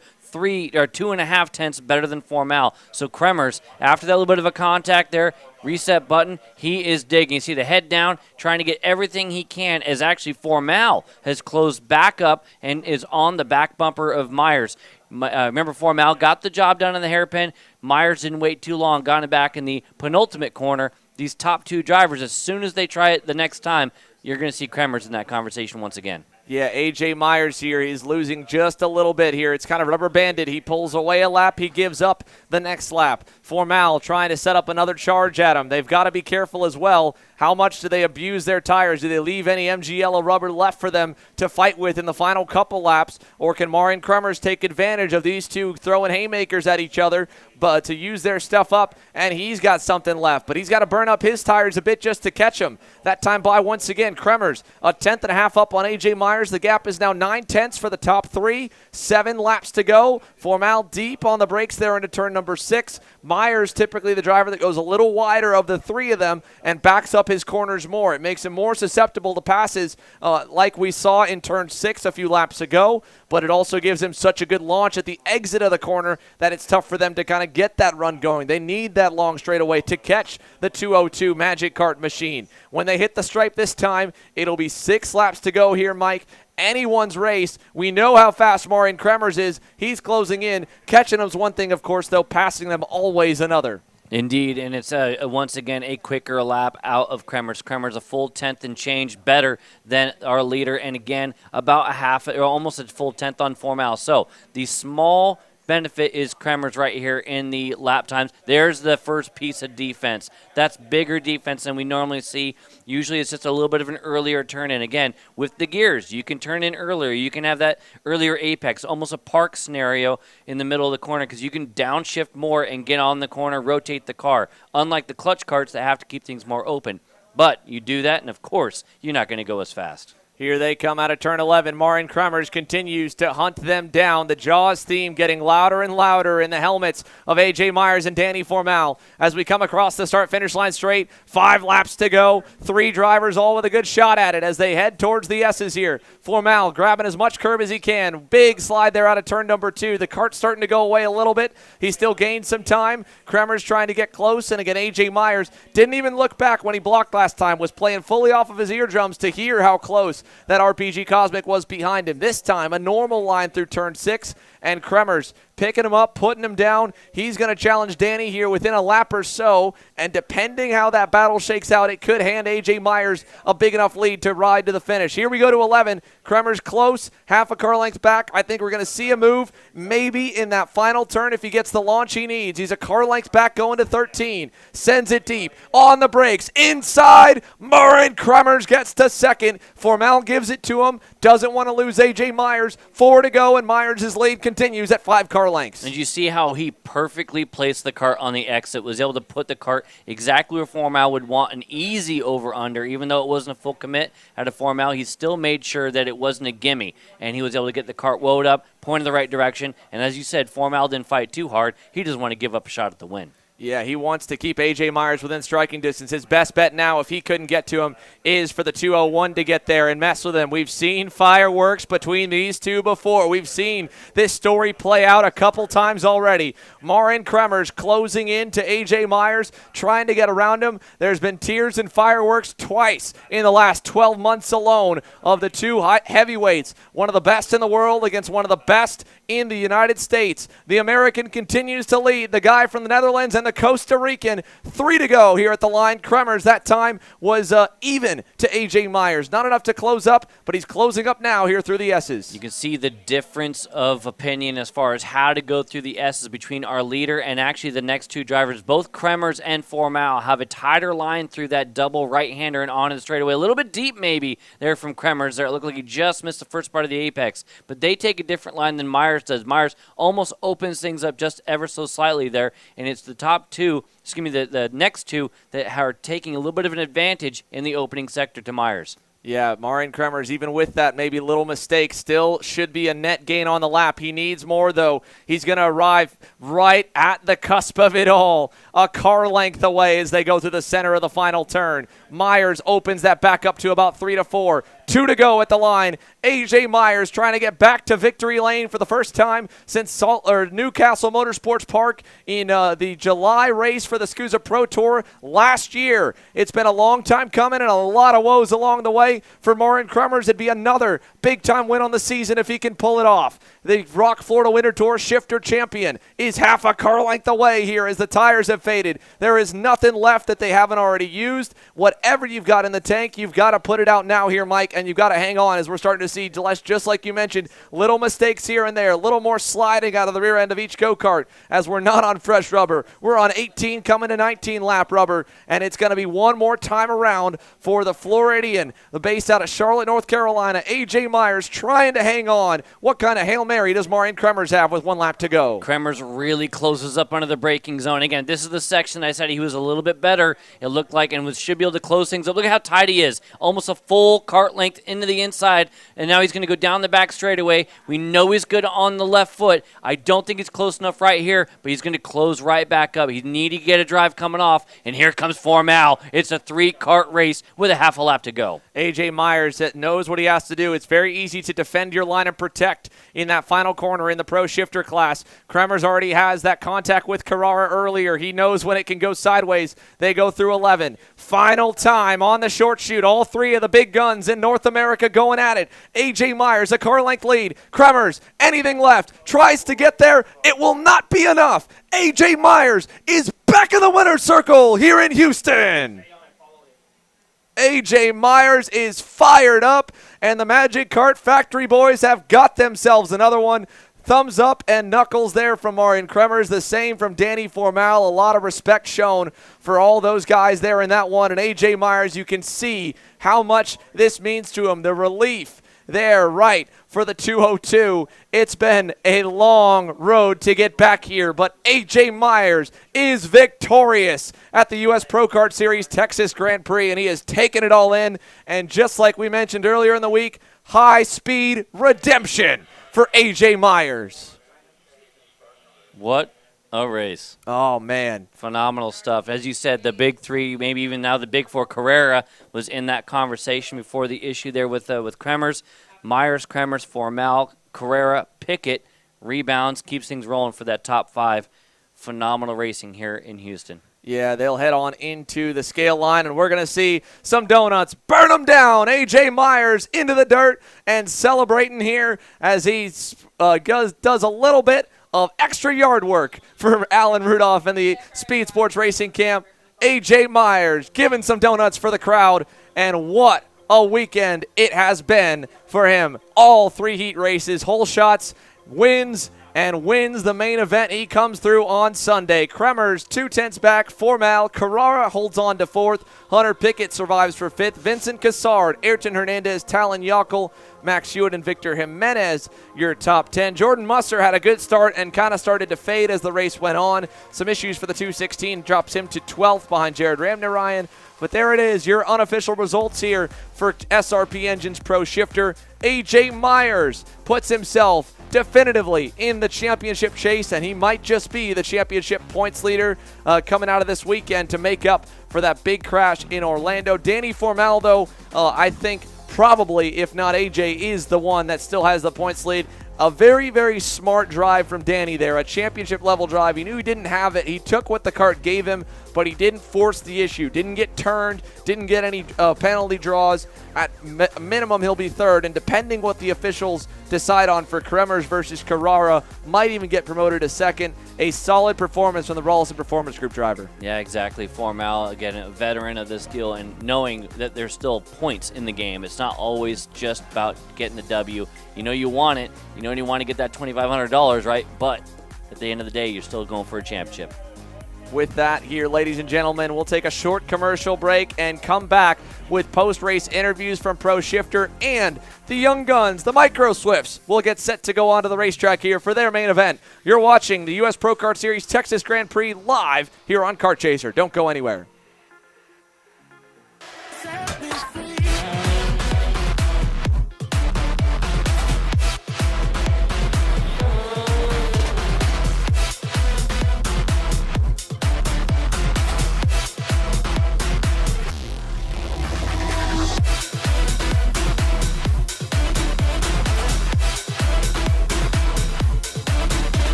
Kart Store USA is a kart parts supplier that racers and retailers can count on when they need reliable advice and service. We focus on servicing all racers with honesty and pride while maintaining customer satisfaction. We carry a full stock of Kart Republic and Tony Kart chassis, as well as IAMI and Vortex Rock engines. We've also got a host of other parts available and in stock, such as products from Rev Performance Materials, Jekko Racing Seats, and more. We have a 100% satisfaction guarantee. And on top of that, if your order exceeds $200, shipping is on us. Check out all we have to offer today by visiting us online at kartstore-usa.com.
My name's Austin Garrison. I race for SpeedSportz Racing, and you're watching Kart Chaser.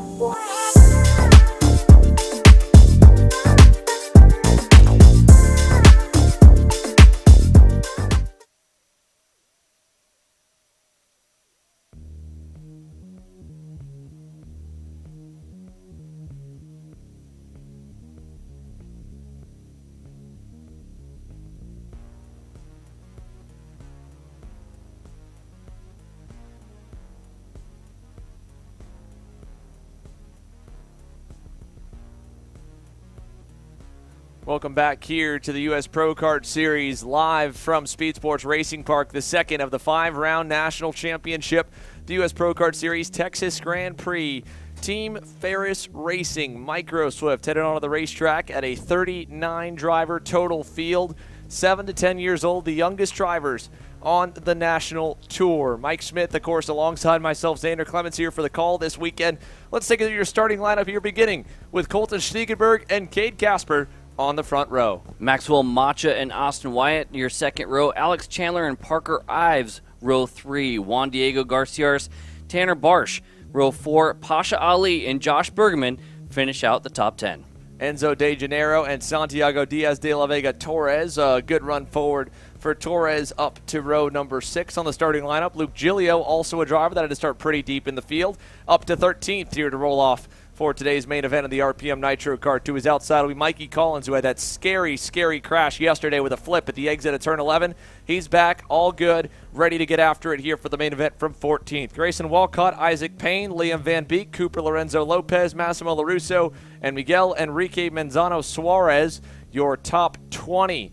So we've seen already the fastest class here. Now we go to the slowest and the youngest on the tour. The Micro Swifts, presented by TFR, have a big draft dependency with these 9-horsepower Miami Swift engines that'll make it a pack race. It'll also make it possible if the front couple can work together, just like we saw with Luke Kay and with Rivera, to break away. Let's see them come to the tram lines, looking for the green flag, and we have got it. Green flag in the air. We're racing down to turn 1, and Schniegenberg and Maxwell Macha will cycle through to first and second. Cade Casper on that Trackside Karting Services gray and white GFC kart lines up into third, and they'll head down the back straightaway, single file, and training all the way to the bottom to begin. Colton Schniegenberg going to hold on to that lead as Macha follows. You see the big head snap there. You got a lot of love from Macha as they went down the hill. They definitely know that they just need to get through the first few corners. Excellent job by our cadets to make sure things are clean and green as we make it through our next couple of hairpins, and there's no change at the front. A little bit of a thought process there from Casper, though. Casper doesn't want to hang out in third. He knows he's got something for these drivers as well. He definitely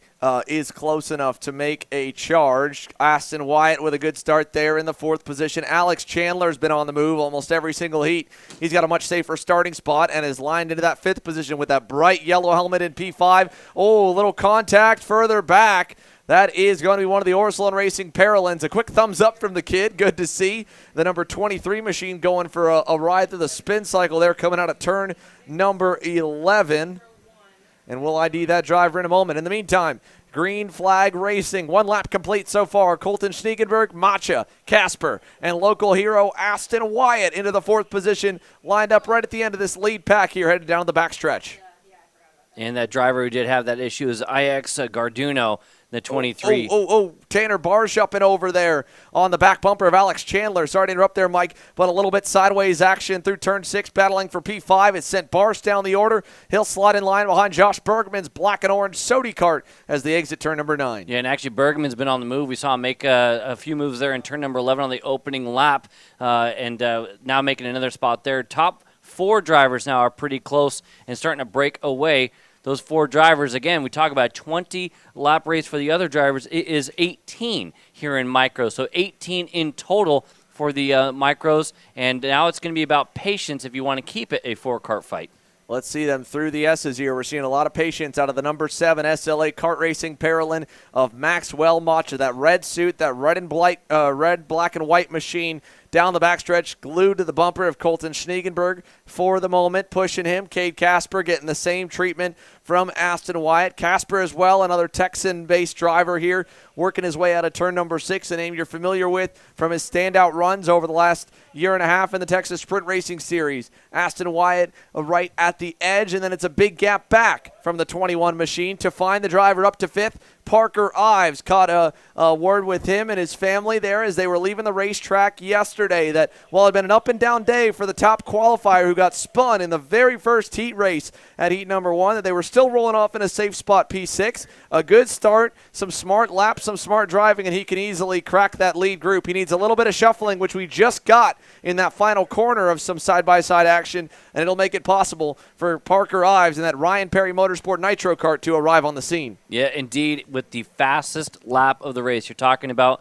some shuffling up front, going to help him out, but it doesn't hurt if you're already the fastest driver on course. Parker Ives, 1 minute point 2. Leaders, only about a minute point 4. So right now, advantage Ives, but he's got a long way to go. Yeah, he's about 5 cars back now from Aston Wyatt. Little gap out back to Alex Chandler's Iron Rock Motorsports Tony Kart. Then Pasha Ali, who's up 2 spots in the number 42.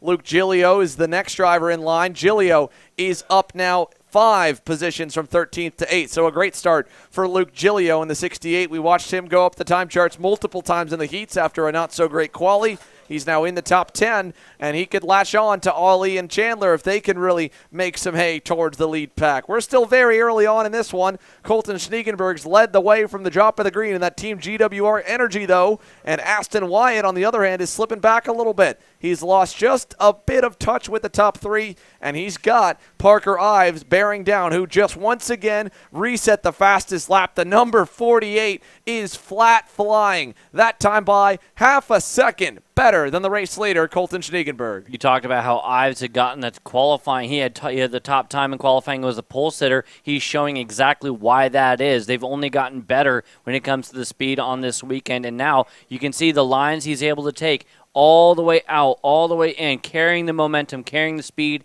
and knocking down laps over a half a second quicker than our leader. Ives is not going to be on the back bumper of Wyatt this next time by. There he goes through turn 11. That chrome helmet there for Parker Ives closing up to the lead pack. Aston Wyatt is closing back just a little bit now to that main group. And they've again got Pasha Ali and Alex Chandler on the horizon, as well as we got a little bobble for Aston Wyatt. He's got an issue coming down the front straightaway. That motor bogged down and is still slowing to turn number 1. It seemed like it just, got a terrible run once he put the power down. He seems okay, but give the 4th spot now to the number 48. It backed him up a little bit, but if Parker Ives is anything close to the speed that we've seen so far this weekend, he will be able to charge his way to the front. Let's go down trackside for more info. A very, very happy A.J. Myers is a winner on the Pro National Circuit once again in Houston. He's down with Alexander Searle.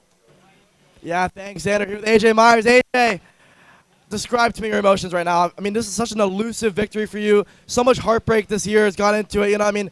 You should have won probably Orlando USP gas, brake failure. You had a few other things out of your control that took you out of race victory. Finally a victory here this year. Walk me through your emotions right now. I'm ecstatic. This year's been rough. I've been there. I've been fast everywhere, but I just can't get that victory, and everything came together today. And honestly, I was late to the grid. I was lucky as can be today. As we're warming it up on the stand, the pipe broke.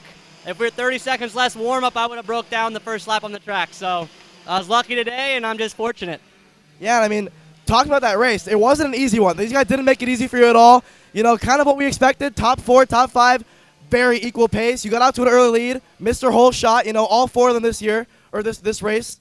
Got out to an early lead, Danny caught up to you. You kind of got back around and did a little slide job there. Maintained the gap. Last few laps, Marian caught up to you. Just describe your race to me. I had the start. I saw Danny was there, and the gap stayed the same. I'd make a mistake, he'd come back, and once he passed me, I knew that he wasn't faster. I knew I could get back by. I really kind of did slide job that, not intentionally, but I gathered it up, and after that, they battled a little bit, and Marian was really coming at the end. I was getting a little nervous, but we brought it home. Thanks, AJ. Congratulations. Thank you. A.J. Myers again, as you can hear, sometimes it's better to be lucky than to be good, right, Mike? And he definitely has a good bit of both today. Finally, luck on his side and the speed on that SRP Engine's Magic Kart to make it happen. We were talking about all the different things that have happened to him, and like you said, sometimes better to be lucky than good. It's even better when you're both. And talk about both right now, we're going to see a different leader for the first time here in Micro. New leader is going to be Macha, but coming right through, the driver making the most tracks today is Ives. Parker Ives crossover. The fight's now with Schniegenberg for second. They can't do it too much, or you're going to see Macha go to the distance. Yeah, that's probably the first little blemish on Parker Ives' drive through the field so far as he falls behind Cade Casper. He'll line up into 4th there as they go side by side for second. Casper back on Schniegenberg. It's going to give Maxwell Macha a nice and healthy lead. And while they separate again, let's go back to the other half of that battle at the front. Danny Formal was undefeated in the RPG Cosmic. 2 for 2 on the year today. He comes up just short in second after penalties. He's down with Alex. Thanks, Xander. Danny, I mean, good race for you, good race for all the guys. I mean, involved top 4. You guys are so equal in pace. Describe your race to me. I mean, AJ got out pretty early lead. You kind of caught back up. Gap maintained to you and AJ and Marian. Describe your race. Well, first of all, I want to say thank you, everyone in RPG, for giving me the opportunity to be here. Yeah, the kart was really good. I really don't understand what kind of happened towards the end. I caught AJ from quite a big gap at the beginning. He was a killer out of the gate. He probably gapped us about a second, 1.2 seconds. And with the speed being so close, to catch back up, it was very hard on the tires, I think. So I pushed really hard to try to close that gap. I caught him, halfway to go. I got the pass, and for some reason, I don't know if someone went off that lap or that's when Marin and Giorgio got together. There was some kind of sand on the track. As soon as I went to the lead, I just started sliding everywhere that next lap. So AJ, was right on my bumper again. He passed me. And yeah, I kind of, maintained the gap again with AJ, and I caught AJ once again, and he started blocking a little bit down to first gear, and Marin came, and Marin was a little bit faster than both of us, and once he passed me, I wasn't going to fight him. I want him to fight with AJ. They've been clashing pretty hard this year, so I was expecting some fireworks up there, but it was a lap too late for Marin. No, but super thankful for Mike, my mechanic, Alberto from OTK, helping us with the engines this weekend, and now everyone under RPG.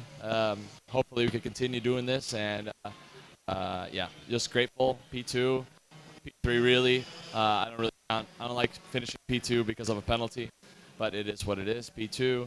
I'm not sure if I'm championship leader now or AJ is. It doesn't really matter right now. We'll go back to the drawing board to see what we could do to get a little bit better in the longer run. We had the long run pace in Orlando, and here it's kind of not been the greatest. So we need to go find and work on a long pace. Thanks, Danny. Thank you. There you hear it from the horse's mouth. Danny Formal, like he said, just a little bit, probably confused that where that long-run pace went away of how good he was in Orlando, and we come here to Houston, and like he said, was the fastest guy or one of the two fastest guys early on, along with Carrara, and hunted AJ down, and then from there it just kind of seemed like the edge he had over the field went away. So we'll get more from AJ, Danny, and the rest of the field after this TFR Micro Swift main event comes to a conclusion. We're coming to see 7 laps to go this time by. Cade Casper, the leader. Maxwell Macha, second. We saw Parker Ives fading backwards. He's climbed his way forward, and the driver that's been shuffled back even further is former race leader Colton Schniegenberg. He's back to 5th. Alex Chandler is up into the mix. It's a 6-car party at the front of the field. Yeah, add Pasha Ali to the list there. That is your 6th place driver. And again, we've seen the drivers in the back of these longer trains really be able to have the speed, as there's a side-by-side for a second, Schniegenberg and Chandler for a moment. But the top 3, as Ives now in that 3rd of the 3, is the one trying to find a little bit something extra. Macha in P2 in that yellow helmet saying, hey, help me. Here we go. We're going to make a move. There's the move. You see the shove. We could see Ives go to 2nd. Indeed, going to make it happen. Casper from 1st to 3rd. New leader, Macha. And that has brought Alex Chandler right to his rear bumper. They are nose to tail through turns 8 and 9. And when the pack gets this big, sometimes you get a little bit worried here because one mistake for 2nd or 3rd goes back to the accordion and it gets wild. But Parker Ives able to make a clean move there on Macha. He gets by. Macha gets dropped into the dirt. He'll fall all the way to 6th. But how about that for the Ryan Perry Motorsport Nitro Kart Camp? Parker Ives leads the way here coming out of turn number 14. Ives has been the one on the charge, fastest lap of the race with a 59.7. In fact, the drivers that ride around him, not many of them have those 59s. He's going to be one of the guys to beat. Now that he's out in front, the question is, can there be a little bit of a reset button? Casper's been real good. Chandler, Schniegenberg, Ali, Macha all the way back to 6. But for Macha, it could have been way worse. So many drivers have gone off on that turn 11 exit, and now he's still in the conversation, though, with 6 to go. Alex Chandler a little bit narrow going into turn number 6 that time. I don't think he was close enough for a dive on Casper, but seems to have evened out. And Colton Schniegenberg right behind him is still dealing with Ali in the 42. So we might see a pass for 2nd, might see it for 4th. I think Chandler's close enough. Here he comes inside and clear for the Iron Rock Motorsports Tony Kart of Alex Chandler up to 2nd, who's now got himself a shot at the win. Well, almost. It looked like for a second Casper was going to fight him into 13. he thought better of it, tucks back in, and Parker Ives gets the biggest lead we've seen all day here in Micro Swift. About 5 car lengths, 5 laps to go. Lap traffic's on the way as well. You see our flagger there with a hand in the air. That was 5 fingers. These drivers should be paying attention and going, oh, wow, I got 5 laps to go. And if you are anyone other than the Ives driver in the lead, you know it's time to do work because Parker Ives now has a 0.6 lead. And there's the move. Schneegenberg, he's making the move for third down to the hairpin. Down the inside and clear with help from Pasha, Ali's, Parolin, Cade Casper trying to cross over back and forth. Macha getting into it as well over to turns 8 and 9. No change there. Casper back to the 5th spot. Still side by side with Ali coming out. Can't quite get it done. Into 11, do we see any moves here? It's Macha on Casper, side by side. Macha gets back forward, and the 2 drivers who were 1 second and 3rd are now 5th and 6th. Ali 4th, Schneegenberg 3rd, and it's Alex Chandler trying to get a big-time win. Parker Ives looking for his 2nd national level win in the micro class. He's got a healthy gap here still, holding even right now at about half a second. He gave up about a 10th that time. Chandler needs more than that to arrive because it's only 4 laps now left on the board. Like you said, he's going to need a little bit more to try to get there, although if he can get just a little bit closer, he can get some draft help, or if he has Schneegenberg catch him, then it could be a Chandler-Schneegenberg team up and try to take the fight up to the top. As a pass there, that is going to be Ali making things happen on Macha, and they're going to have to really, really focus to get to the front because right now, again, fastest driver overall was Ives, and he is not making any mistakes as the leader. Yeah, Macha was trying to get around Ali, couldn't do it, and then Ali opened up. Now he's got him here in 11, down the inside and clear. Casper not able to follow suit, but Maxwell Macha might be able to make something happen. He's got a little bit cooking right now back for 4th, but he needs some more shuffling at the front. Colton Schneegenberg has caught up to Alex Chandler here now. 3 to go. Still not yet arriving at the doorstep of Parker Ives. Chandler even a little narrow to turn 1 that time by. Let's see how it all shakes out because it's a 10th loss for Alex Chandler up to Parker Ives. That gap went up to 0.6 last time by. He needs help, or he needs Schneegenberg to lead him forward. Let's see what Colton does. End of the backstretch. Big push to Chandler. Stays in line to turn number 6. If there's any defense out of Chandler here, that's probably going to spell the end of their chances at the win. Hopefully he knows it's going to be pushed. Same thing kind of goes to Schneegenberg. If he makes the move, it's going to have to be clean and with momentum because if they spend any time side by side, they're going to go slow. Very well done there by 2nd and 3rd, keeping things open. As long as there's no move in the final corner, these guys still could have a shot with 2 to go, but they got to push. Yeah, they've got to get closer. Alex Chandler, Colton Schneegenberg, that time was better. Chandler pops the curb a little bit, but he'll get a push to make up for it down the front stretch. 2 to go. Can Parker Ives hold on? Alex Chandler still there, hanging in 2nd. Schneegenberg pushing him forward. Macha, Casper, Ali about a 2nd back. They will not be a factor at the moment, and I don't know if they will at all. Down the back, let's see what kind of ground they can make up. Schneegenberg's going to go by Chandler. Can't wait any longer. He passes him into turn number 6, takes over the spot, and with that slingshot move, it'll kind of keep the gap neutral up to Parker Ives. So can anything happen? Does Colton Schneegenberg have a magic trick up his sleeve to pull out some more speed and get closer to Parker Ives? To turn 11, a lap and a quarter remains here, Mike. It's still half a second from P1 to P2. Exactly. Chandler was leading Schneegenberg there, and they were actually even with that draft to Ives. Ives still was able to maintain his advantage. Schneegenberg makes the move. That was going to be the only opportunity. 1 lap to go, and right now, unless Ives has an issue, this should be his to lose. Parker Ives really coming into his own form here this year. Again, a big win in Orlando in the month of March. The March Madness that had racing on racing back-to-back. They've stayed active at home in Mooresville, North Carolina at their local racetrack, Trackhouse Motorplex, to stay in shape. And as he looks back, they're going to fight for 2nd. He's got a nice enough margin not to worry. Schneegenberg holds off Chandler for now through 6. We go to 7. Crossover Central about to get underway. Side by side. Schneegenberg holding him for the moment. Chandler outside, inside through 9, wheel to wheel over to 11, but he's on the outside lane going to the hairpin. He tucks back in. No, he sends it high. Schneegenberg, way low, crossover move. Here goes the momentum for the 26 car. He'll get the lead of the 2 down the backstretch there, 3 wide. Look at Maxwell Macha. Down and around goes Schneegenberg, all the way through the dirt and into the wall. And across the line, Parker Ives is victorious in Houston. Phenomenal job by Parker Ives. Maxwell Macha with that phenomenal move up the inside to make it 3 wide. I don't think that Schneegenberg even knew that they were 3 wide. No. The way he turned in, I don't think he knew there was 2 drivers there. And it's Macha who makes a good opportunistic move to pop up to P2. Cade Casper 3rd, Ali 4th, Alex Chandler holds on for 5th. Yeah, unfortunate there for Colton Schneegenberg, letting it all hang out there at the end. What an opportunistic move for Cade Casper to get around them all and snag that podium. Ali, Chandler, Luke Giglio, and 7 spots gained to 6. Mikey Collins, Enzo De Janeiro, Liam Van Beek, and Juan Diego Garciar's. More carnage coming to the start-finish line for drivers further back. Man, getting a little bit wild in microslip, but congrats to Parker Ives. Let's go down trackside there. We saw the on-track incident, Marian Kremers versus Giorgio Carrara. They're standing by with Alexander Searle. Alex?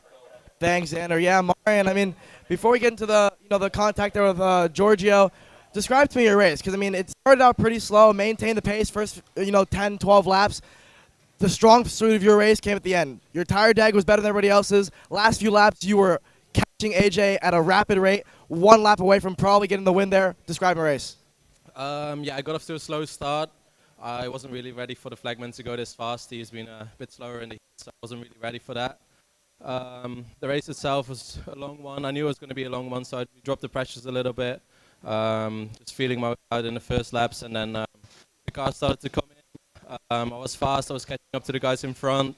Tried to get around Giorgio a couple of times, but failed at doing so. And then, yeah, when I finally got around Danny towards the end, and then started closing in on AJ.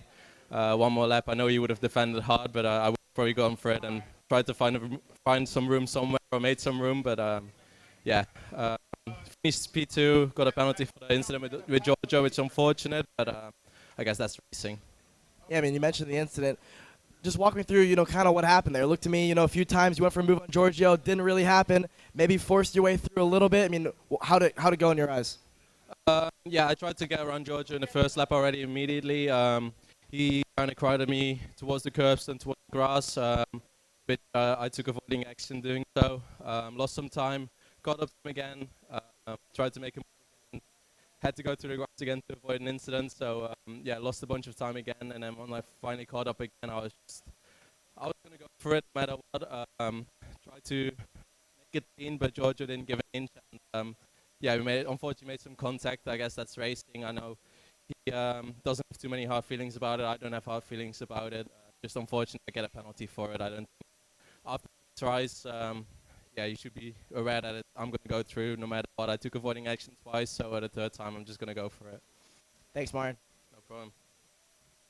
Well, there you hear the side from Marian Kremers on the incident here. And as he said, respect between all of the big 4 there in that one between Giorgio and Marian. Good to hear that, again, they were able to talk it out. And, like Marian said, he had tried a couple times, and it's tough. It's definitely not easy to make passes. They made it look easy up front, but it was a lot of give on all fronts. Let's hear from the other half of the incident, and now promoted up to the podium here for the US Pro Kart Series. Giorgio Carrara is standing by here with Sally Mott. Sally? Hey, so you were running the top 3 majority of the race, and then all of a sudden you and Kremers make contact in turn 14. Can you walk us what goes through your mind? Yeah, I mean, I have a decent start, so I could get the pit straight away. Then I think, yeah, we were all 4 packed together. I think the pace between all 4 were really, really similar. So, yeah, in one moment of the race, Kremers was a little bit faster, and yeah, he tried a lot of times, but, we were all together, and I didn't let him go because, I mean, I was hoping that maybe something happened between Danny and Meyer. So, yeah, the contact happened, but anyways, this is also part of racing. Anyways, I mean, I'm happy that we work. We improved, so this is the best thing of the weekend. So I want to thank the National Motorsport for everything, and yeah, let's see next race. Awesome. I love your mindset. Congratulations. There we go. Giorgio Carrara, again, still staying positive here. Lots to take away from the weekend. Big stuff for the Lenzo Kart Factory boys here to get themselves some hardware, get themselves on the cash payout here from this one. And we will get set for more. We've now got 3 main events in the books here. And if you haven't been to SpeedSportz Racing Park here in Houston, well, our good friends at Kart Class and the winningest Australian karter of all time, Dave Serra at kartclass.com, broke it down for you. You can get the full course preview on their website. But here's a little bit of a teaser of what to expect from this racetrack in Houston. Hey guys, and welcome to SpeedSportz Racing Park in Houston, Texas. The circuit here offers both tight and technical section, but also fast and flowing sweepers that lead into long straights. We're here to show you guys the fastest way around the racetrack.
Key takeaways for SpeedSportz Racing Park are: the 180-degree hairpins require a later apex.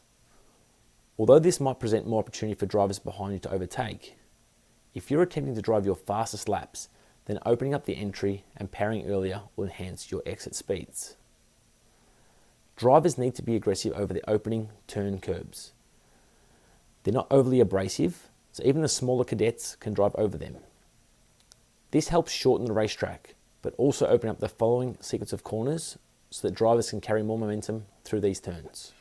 I'm Dave Serra from Kart Class. We've shown you the fastest way to drive SpeedSportz Racing Park. I hope you guys have enjoyed the video.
Welcome back here to SpeedSportz Racing Park in Houston as we get set for the Mike Doty Racing KA100 Senior Division.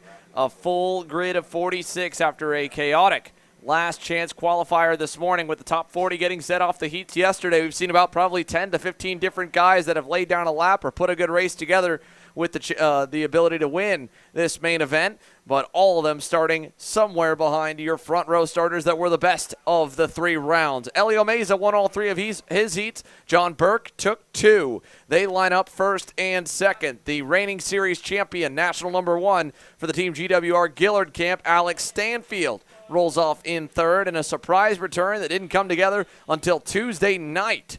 Peyton Phillips will join him on the outside of row number 1 for an all-Texas 1, 2, 3, and 4 in that high-five performance Tony kart.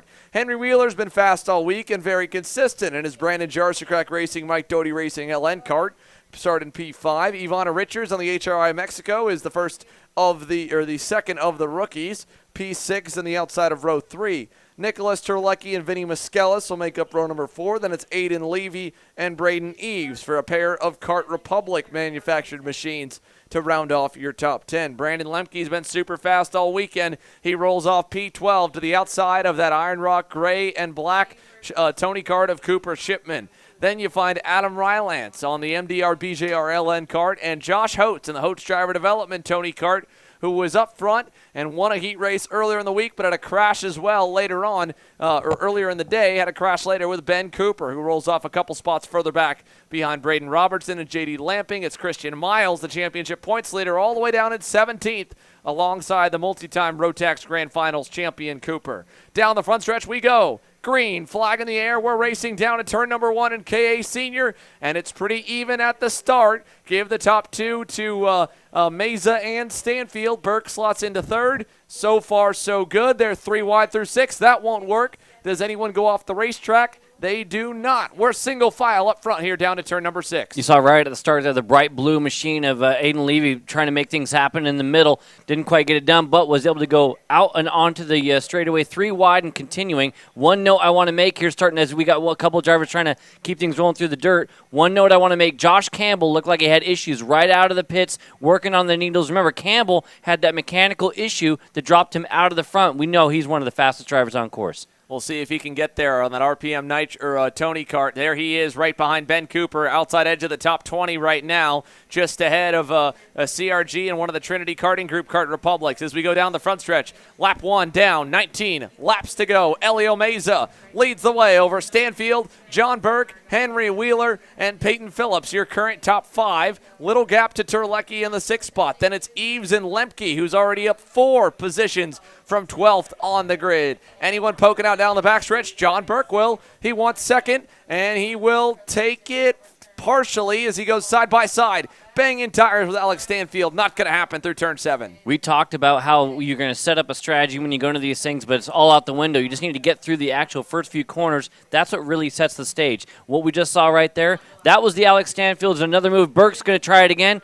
This time, Stanfield's going to give it up. I was going to say, that was the old Stanfield, I should say, from the earlier part of yesterday where Stanfield was elbows up and fighting everybody. It wasn't until the final heat race that he calmed down and actually rolled with everybody. Maybe he forgot that worked out so well for him. Fought hard and already let Meza have a little bit of advantage. Now Burke in second and Stanfield third. But right there with him, you got Wheeler, who's been quick, fastest lap of the race. 5th place driver, Peyton Phillips. Phillips closing up there. Eves was able to get around Nick Terlecki. He's bringing Brandon Lemke along for the ride with him.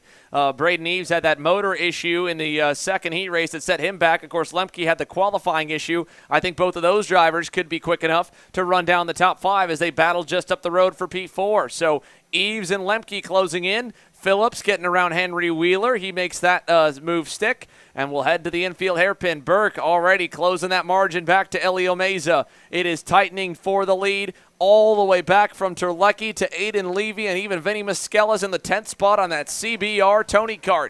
Out of the final turn, 3 down, 17 to go, 10 drivers pretty much all together as Miskelis gets around Levy there for 9th. And we've talked about pretty much everybody in the top 20 at some point because, again, everybody was split up into 4 groups that combined. So we had the top drivers now finally all together at the same time, and one of those drivers has made the most passes probably all weekend, Brandon Lemke. You talked about him right now. He's just behind Eves and pushing and now moved for the lead. That is Burke trying to make things happen. And here comes Stanfield. Mesa's going to get him right back. So Burke, and then Mesa, and then Stanfield. Stanfield is not giving up just yet, but what I want a final point on Lemke is, remember, he actually moved from 10th all the way up and finally got a win. Bumper penalty is the only reason why we don't see him at the front right now. Yeah, that's it here. So Brandon Lemke right behind Braden Eves. They are continuing to work together nicely so far, closing up to Henry Wheeler. They've got the toe off him. Alex Stanfield trying to go in Elio Meza. Couldn't get the job done in the back hairpins. He gets it done in the final one, turn 14. So John Burke, his first lap led so far this main event. Stanfield back up to second, and it's a 4-car length margin for that Tesoro Raceworks black and orange CRG through turns 4 and 5. We've got Eves closing up to Henry Wheeler. He might be able to make a dive move there on his former teammate. The MPG Motorsports driver moved to the BJR MDR camp at the end of last season, and here it comes, turn 6, position 5. Done deal. Braden Eves up another spot. Lemke right there with him trying to go. Can't get it done. And you see him immediately kind of go, dang it, right on the steering wheel because he knows he can't do a bunch of that if he's going to make it back to the front. Turn 11, he'll have another shot. There he is, inside. Brandon Lemke, move him up one more spot. He's already worked well with Eves. He needs to do it again to get to the top 5. Yeah, the Millwright Racing High 5 Performance Tony Kart is up now to 6. His teammate for the weekend, Peyton Phillips, P4. Out of the final turn and down the front stretch we go again. Elio Meza all over the bumper of Stanfield, pushing him forward. They chop off 2/10 to the gap to the lead, and now it is once again bumper to bumper for the first 3 karts. John Burke's got company. Let's see if Alex Stanfield wants to flex some muscle here down the backstretch. Big run from Meza, pushing him towards the bumper of Burke to turn 6. Single file, no move there that time. Yeah, as it went by the start-finish line, you saw it was Stanfield kind of waving, going, let's go get him, trying to negotiate at least a ceasefire for a lap, and indeed, Mesa's going to play the game and push him on up. It is now going to be right there, nose-to-tail Stanfield, and is going to take the fight to Burke. Not this time, but maybe in the final corner. Been a big one, but you got Burke, Stanfield, Mesa, Phillips, small gap to right now the best duo working together, Eves and Lemke, 5th and 6th. Here we go to the final turn. Still single file up front. Lemke going to dump Eves now. He goes by him for the top 5. Final spot in there. So Eves back to 6th. Lemke into 5th and continuing to dig forward. The Millwright 901 is up another position there. The green and orange closing up. He's got 4 car lengths, roughly half a second to Peyton Phillips, the next driver on the list for him to get going. Stanfield, another big run to the bumper of John Burke down the backstretch. He'll push him again. And really, when he's catching him only at the end of the draft sections, I think that's why you're seeing Stanfield not make a move for the lead. Because if Burke pulls away in the infield and Stanfield can only catch him on the straight, he might be a little bit faster than Stanfield leading the way. So if your goal right now is to thin out this herd, run some good laps, and drop the back markers off the lead group, the best bet is to put your ego aside and just figure out what is the fastest formation, who's the best leader. For the moment, he seems content with John Burke being the one showing the way around. Yeah, but I'll tell you right now, when you are a little bit further back and you catch somebody, if you don't see a move happen straight away and you've got pressure behind like Mesa does, you kind of like, hey, we got there, now let's go do something with it. And Mesa, I could see trying to do something because Phillips is not going to feel the pressure from Lemke. Lemke, fastest driver on course, and actually has a good couple of tenths to his gain, and he's now starting to bridge the gap from Eves up there to Phillips. It's going to be on. Here it is, Stanfield to the inside. New leader, Stanfield. Burke slots right in. Mesa is now still going to have an opportunity, but Phillips and everybody else right behind. Here we go through turns 8 and 9. Alex Stanfield, the reigning series champ, now leading the way for the first time here this afternoon. Into turn number 11, Lemke has arrived. Phillips has arrived on Mesa, and Eves is still there. Even with Lemke going around him, he hasn't gone away. Wheeler is still close as well in 7th. Into the final turn, Burke back on Stanfield. Lemke on Phillips. Mesa on Stanfield as well. John Burke holds the top spot, and Lemke's up to 4th. How many times have we seen that this weekend where one move happens and you get hit by 2 people with the train? So right now, Stanfield led only for about a lap there before the move came back from Burke. Mesa going with him, but Lemke at the exact same time got the job done on Phillips. I talk about catching somebody and making it happen. Mesa inside, new leader, and here comes Stanfield. He's up and over. There's both of them. Lemke's involved as well.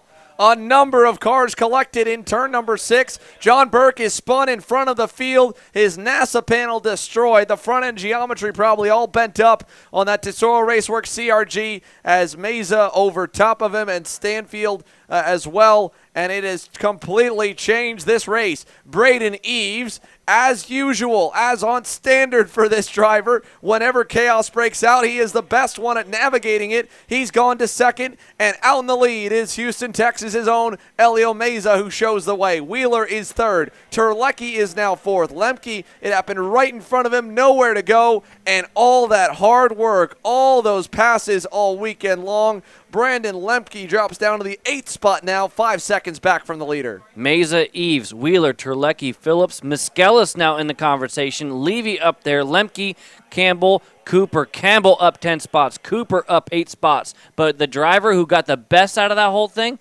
Helio Mesa, now with a very large lead, and it's going to have to be a helping session between Wheeler and Eves if they're going to have anything there. Terlecki, Phillips, Miskellis, a few new names here in the top 5. Yeah, Eves looked like he may not have been as fast as Brandon Lemke to run down Elio Mesa on his own, but he was definitely quick enough to stay if he was in the tow. Wheeler, we know, is also super quick. He's going to go by Eves now in turn number 14 and take over 2nd, but that gift for Elio Mesa might be enough. That time by, with the pass by Wheeler, the gap sits at 1.4 seconds. Nick Terlecki's pretty quick. Little mistake there from Wheeler. We saw him going wide through 4 and 5. I don't think you'll see Eves wait too long to go back on him. Maybe he does. Nope, there he goes, turn 6. Didn't like the way he took the S's. Going to go and bring Terlecki and Phillips and Miskellis all around as they swarm Henry Wheeler, and he'll drop back 3 spots net there through turn 8.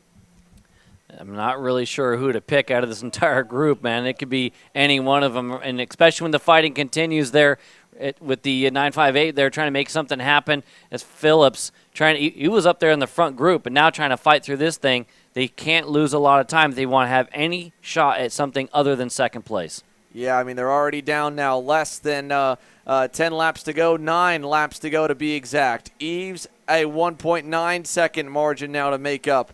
It is just getting bigger and bigger and better for Elio Mesa, the first of the 2 senior classes for himself and Eves competing in here today. It'd be a big confidence boost going into that absolutely stacked X30 Pro division in the afternoon.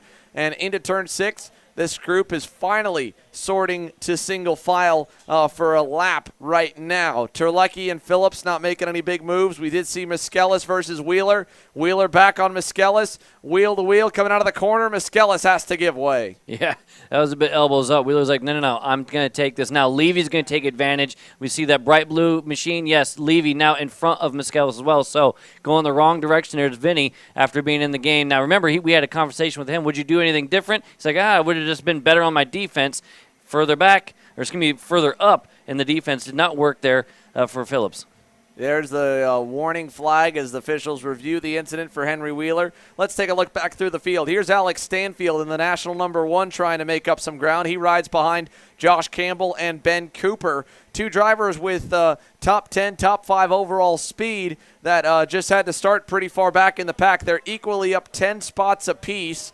They're 5.8 back from the lead with Stanfield in tow, and that just goes to show how evenly matched most of this KA senior class is. Stanfield going by Campbell, but they've all got the same exact best lap times as the race shows, and they can make some more ground up. Here's to go all the way back to Brandon Lemke. He's behind Adam Rylance all the way down now in the 16th spot. I think he's probably got a bent-up go-kart from the crash. You can see it right there. Look how bent that steering wheel is. That's a 30-degree angle to the right. Brandon Lemke, a heavily damaged Millwright Racing Tony kart. That's why he is dropping like a rock. He survived to 8th at the end of the crash. He's down another 7 spots, make it 8 or 9 at the start-finish line. Indeed, that 901 is actually a custom build ride right now. It wants to go right. You see the right front tire pointed in the wrong direction, going to the outside. Lemke's phenomenal weekend. Now, unfortunately, going to the wrong direction at the very, very end, but things are all correct for Helio Meza.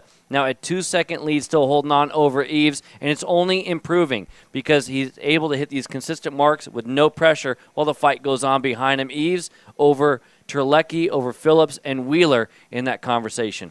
Not much they can do here at this point. Eves was that time by 1/10 of a second better than Helio Meza, but for a kid who's grown up racing at this racetrack from cadet through to junior through to senior, Helio Meza is not going to be one you can expect to miss his marks here at SpeedSportz Racing Park. At the line that time, evenly matched. Still 2 seconds back to Braden Eves, Terlecki, and Phillips. And as they head down the backstretch here, no worries so far for Helio Meza. Just needs that kart to last another 7 laps here for a hometown victory. 6 laps, sorry, as we have 14 down and 6 remaining in MDR KA100 Senior. You had talked about how it was a bit of a gift for Helio Meza. As you can see, a difference in second place there. That is Terlecki moving on past Eves.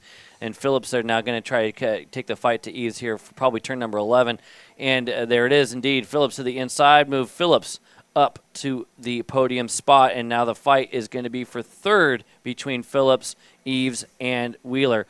We talk about, again, the gift for Meza having basically no pressure and his to lose being out front, but the gift is not luck. He's been the driver to beat in this category the entire weekend from qualifying all the way through the heats. Meza's been the one to beat here in KA Senior.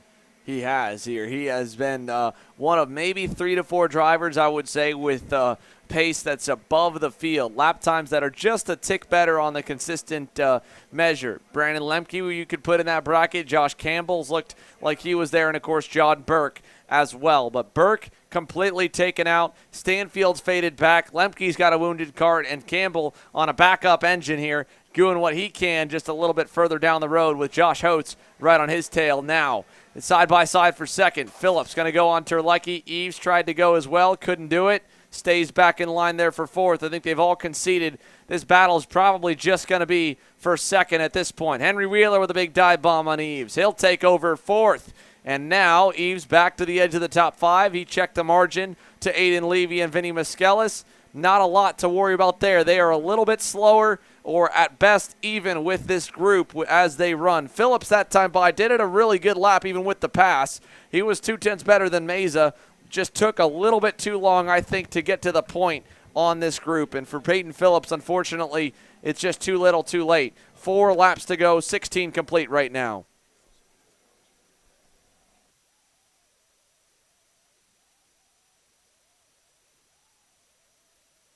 Out of turn number 10 over to turn 11 here. Nick Terlecki going to ride behind Peyton Phillips. Henry Wheeler still a little bit wide coming out of the corner for Braden Eves. Can't do much with it. He loses some ground on that MPG Kart Republic.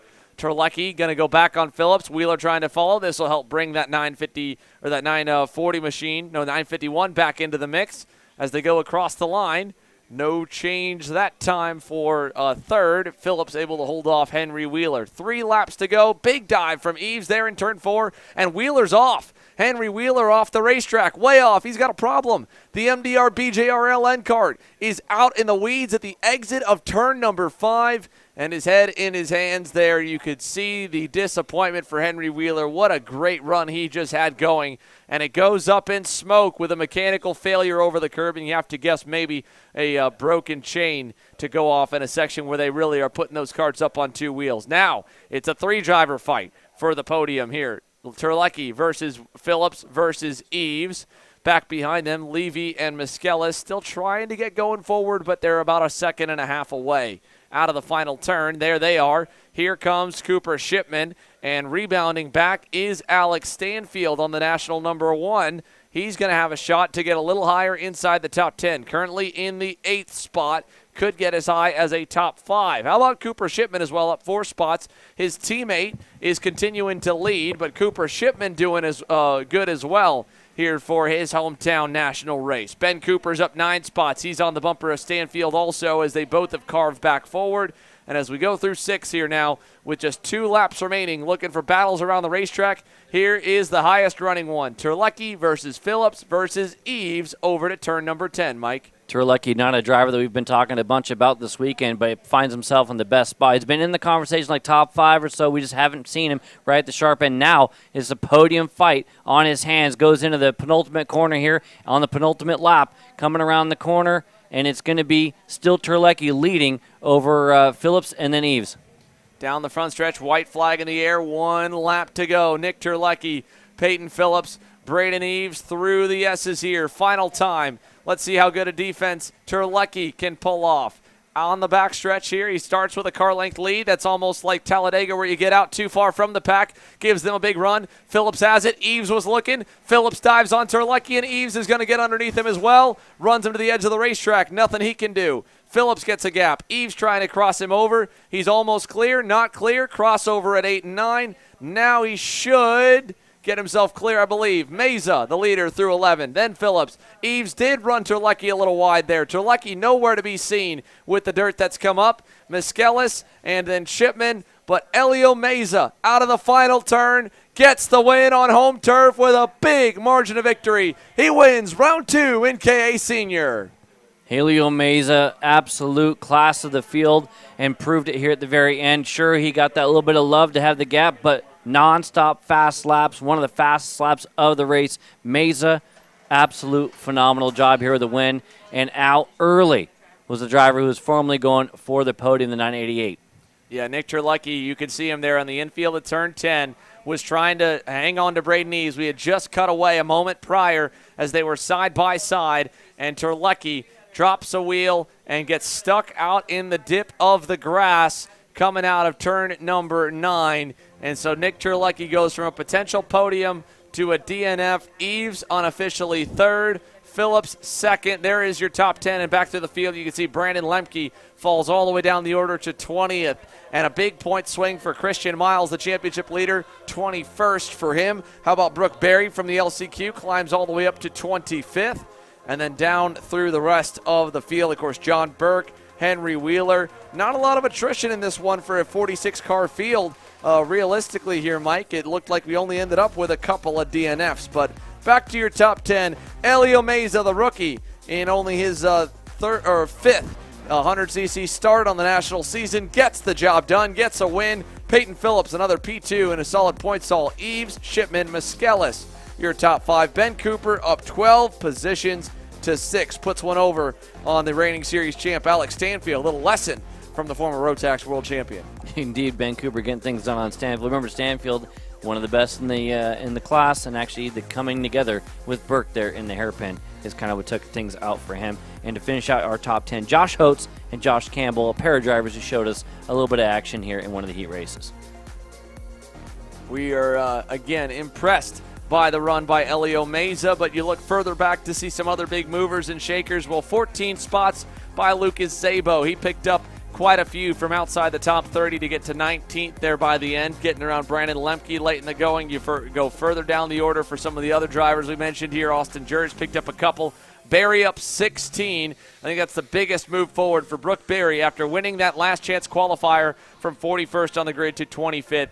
Nicely done there for Brooke Berry. And while the KA seniors continue to roll through the scale line, we'll see if we can get some words here with the top finishers from the main event, but they've got to go through tech inspection and everyone else on through. We'll take a short commercial break and come back with post-race interviews.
Kart Store USA is a kart parts supplier that racers and retailers can count on when they need reliable advice and service. We focus on servicing all racers with honesty and pride while maintaining customer satisfaction. We carry a full stock of Kart Republic and Tony Kart chassis, as well as IAMI and Vortex Rock engines. We've also got a host of other parts available and in stock, such as products from Rev Performance Materials, Jecco Racing Seats, and more. We have a 100% satisfaction guarantee, and on top of that, if your order exceeds $200, shipping is on us. Check out all we have to offer today by visiting us online at kartstore-usa.com.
My name's Austin Garrison. I race for SpeedSportz Racing, and you're watching Kart Chaser.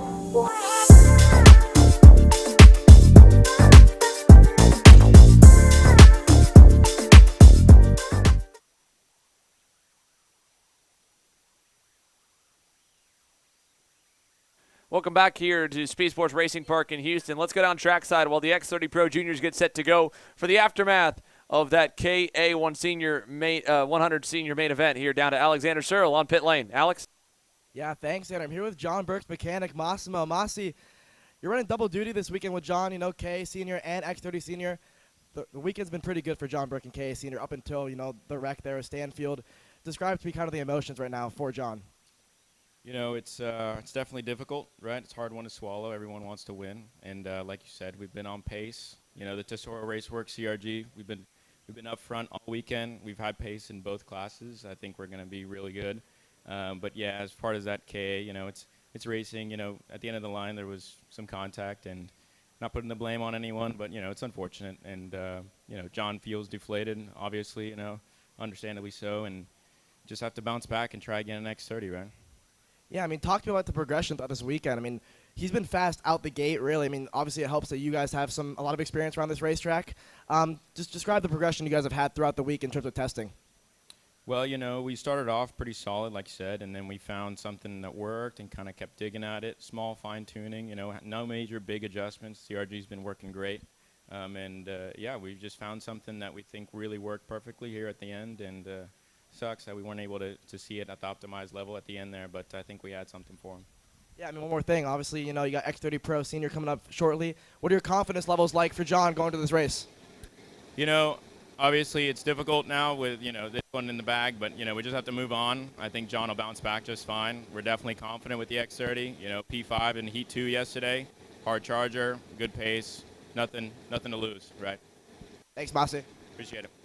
There you go again from the mechanic for John Burke. We'll wait for the rest of the drivers to roll through the scales. We were hoping that the gap would give us enough time for them to roll through the post-race scaling and tech inspection. The engines are already starting to fire for X30 Juniors, so we'll see if they're able to snag some of the top contenders from KA100 Senior before this race gets underway here, Mike. But again, John Burke, a lot of speed there, as we saw in that main event before the crash with Alex Stanfield. Could have been a much different race, but that wreck just took out exactly, it looked like, the fastest 3 of the 4 drivers in that lead pack: Stanfield, Lemke, and Burke. Yeah, I mean, if we were going to see, we had the opportunity to see what Meza had as far as going wheel-to-wheel racing. We know the speed was there, and he's been in the conversation the whole time.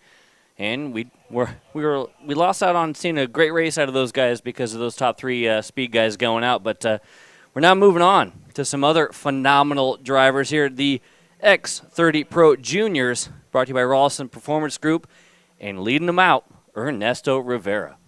Yeah, Ernesto Rivera, of course, already one win on the day in the KA100 Junior class. This one we expect to be a little more tame. The only really dominating division we've seen where one driver's been head and shoulders on the field has been this one, RPG X30 Pro Junior. For those of you joining us right now, of course, you still got 4 races to come. This one specifically followed up by your KA100 Master Division. Then you've got your Mini Swift class, which is always a barn burner. And then we end off with the big boys and girls, the X30 Pro Senior class presented by Franklin Motorsports. So 4 in the books, 4 still to come here from Houston. Let's go through your starting lineup for X30 Pro Junior. As mentioned, Rivera on the point, Diego Guillo second, Jackson Wolney and Teddy Musella will make up row number 2, Enzo Vidmontien and Anthony Martella on row 3. Stephen Miller starts to the inside of row 4 after mechanical woes in qualifying had him back in 15th. He's up to 7th. To his outside will be Nathan Dupuis. Amador Martinez Signs and Caleb Campbell, row 5. Davin Roberts, Ty Fisher, Ryan Maxwell, David Ibarra, David Ramirez, Emma and Lillian Scarborough, and then Charlie Smith going to the rear of the field here for an engine change, I believe, in that Nash Motorsports EOS kart. Down the front stretch we go. Green flag in the air. We're racing down to turn number 1 and through the S's side by side for the lead. Guillo is able to muscle his way through in turn 2 and take over the top spot. That could be crucial for Guillo. We've already seen him have to fight through RPG drivers and others. There's a lot of shaking up going on to try to get through the first few corners. But Guillo out front already, that could be big. We've already seen big speed out of all those purple and pink RPG Cosmics. You know, Wolney, Musella, and Martell all in that kind of scenario with Rivera as well. But Enzo Vidmontien and Guillo have been the 2 to kind of bust things up at the front. The driver we saw go off there at the start through the chaos was David Ibarra on the Arcane Motorsports CRG. He went wide. You've got, of course, Stephen Miller shuffled back on the opening lap. Emma Scarborough right with him. You've got to go all the way forward to this leading group of 4 with Guillo, then Rivera, then Musella, and then a great start from Anthony Martella on the Speed Concepts Racing Red Speed to P4. So 1 down, 19 to go here in the 20-lap main for X30 Pro Junior. And they are all over Rivera. Musella almost looking like he might be wanting to get around him here as they come out of turn number 5. Let's see what the run looks like down the backstretch. Single file. No, Rivera is going to take his momentum to the lead into turn 6. New leader there. It did not take long, and of course, Guillo's going to try to hold on to that P2 spot, does indeed. The question has been from the very beginning, who can take the fight to Rivera? Even RPG teammates, Teddy Musella trying to go, hey, how do we get a little something, because he's been right on that early days, a long main here, 20 laps, 19 and a half, or it's going to be 18 and a half to go. 18 and a half laps remaining, coming to put 2 complete at the line. Musella now going to go on Diego Guillo, and as they fight for second, that gap opens up to Ernesto Rivera, and it already might be a little early to call it checkmate, Mike, but we've seen these heats play out, all 3 of them. If you give Ernesto a gap, he will run away from the field. The gap right now, 4 car lengths as they exit turn 5. Guillo and Martella's best opportunity is probably just to follow in the coattails of Musella and push up, if possible, to Rivera, but that's not what Martella wants to do. He wants to be 3rd and push to get up there and be in the best podium spot. Yeah, so Martella to P3. Guillo back to 4th. Enzo Vidmontien just a little bit out of the frame there on that Motaz Sport red and white Paralyn.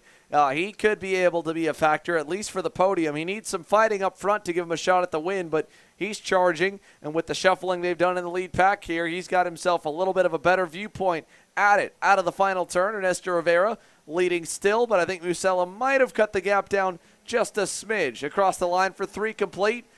Musella about a 0.5 better than his RPG teammate. Tires starting to come up to temp and up to pressures here again. 20 laps. The pressure's probably set a little bit lower than what we had seen earlier, obviously with the double the amount of laps. We heard from some drivers before that, yeah, they had a little bit of a challenge in those opening laps. I think Kremers was one of those drivers that they went lower still to try to find a little bit more, and you saw how good he was late. Can we see some of that out of these drivers? Can they take the fight to Rivera in the final half of the race? We are early days yet, and it is Rivera who is actually just a little bit quicker, or excuse me, a little bit slower than Musella. Musella quickest out of the top 5. Yeah, Musella was quickest, though. I would say this lap, I'd bet some good money that Ernesto Rivera is going to go purple overall, fastest on the racetrack for the 704. As they exit the final turn, the gap has opened. Guillo has also lost some more time to Martella across the line, 53.9 for Ernesto. The quickest lap was Stephen Miller the lap before at a 53.9, but he's mired in traffic. So Rivera adds 3/10 already to the margin back to Teddy Musella. Little radiator adjustment here for Diego Guillo down the front stretch or back stretch, and Enzo Vidmontien on that. Parolins closing in. Look at Stephen Miller to the inside of that Rawlson Performance Group number 700 of Amador Martinez Sainz. Picks up the 7th position, closing up to the Speed Concepts Racing entry of Caleb Campbell on the 775. Over to turn number 11 down the inside there. Another one gained. 2 passing zones. 2 positions made up for Stephen Miller here this lap. He's now inside up to 6th. Talk about him having the fastest lap, and that was a bit of a surprise. I thought for sure that Sainz was going to have a little bit more of a pushing program and try to get further up there, but instead Miller is going to have to contend with it after getting 2 done early. He's going to have to make it happen once again. Fastest driver, to your point, Xander, is our leader, 53.8. Well clear of Musella at 54.1, a 53.9 out of Martella, and Guillot now 54.0, but not gaining. They are losing to Rivera.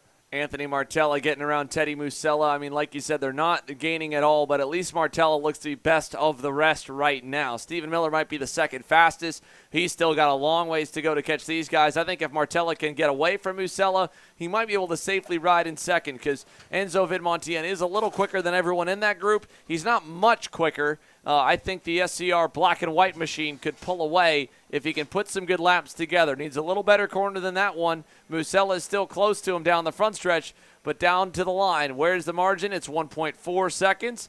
He only gave up 1/10, to be fair, Mike. Not bad for a lap where you make a pass and go offline. Yeah, not shabby at all. Guillot and Vidmontien, maybe the quickest 53.9s out of those drivers, right there with Rivera, but not gaining. It is actually the fight for second. We talk about a podium, usually number 3 spots, but 5 actually here in the USPKS. Top 5 drivers going to be on the podium, including the fast qualifier if they aren't already in the top 5. So there is something to play for as far as the podium is concerned. The question is, what step will you be on?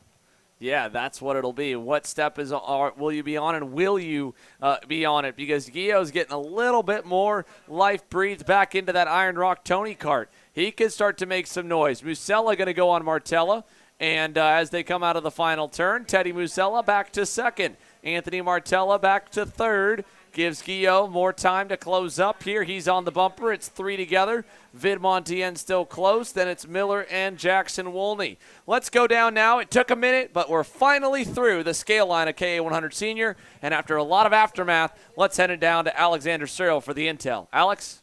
Thanks, and here with Braden Neves. Braden unofficially crossed the line P3 there in KA Senior. We'll see what happens. You got to protest a penalty here, but walk us through your progression throughout the weekend. I mean, pace started out okay for you in quali. Heats went all right. Final, you showed a lot of pace. Yeah, it's been a long weekend. I think we've just gotten better and better throughout the whole weekend. The team's done a great job. MPG Motorsports, BBS Racing Engines, given me a great package this weekend. Had a little bit of an issue there, mechanical issue, and Heat 2 set me back. Started a little bit back, but I like to do that. Like to run through the field in the final.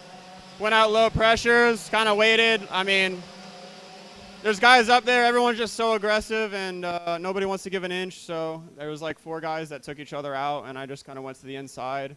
Then I was kind of in no man's land. I felt like I was fast on Mesa, and then I get a couple people going up my inside, and that just cost me.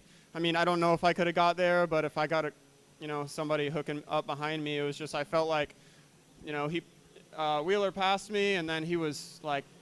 Seemed like 3 or 4 tenths off and coming onto the straightaway, so I was like, I can't sit behind this guy.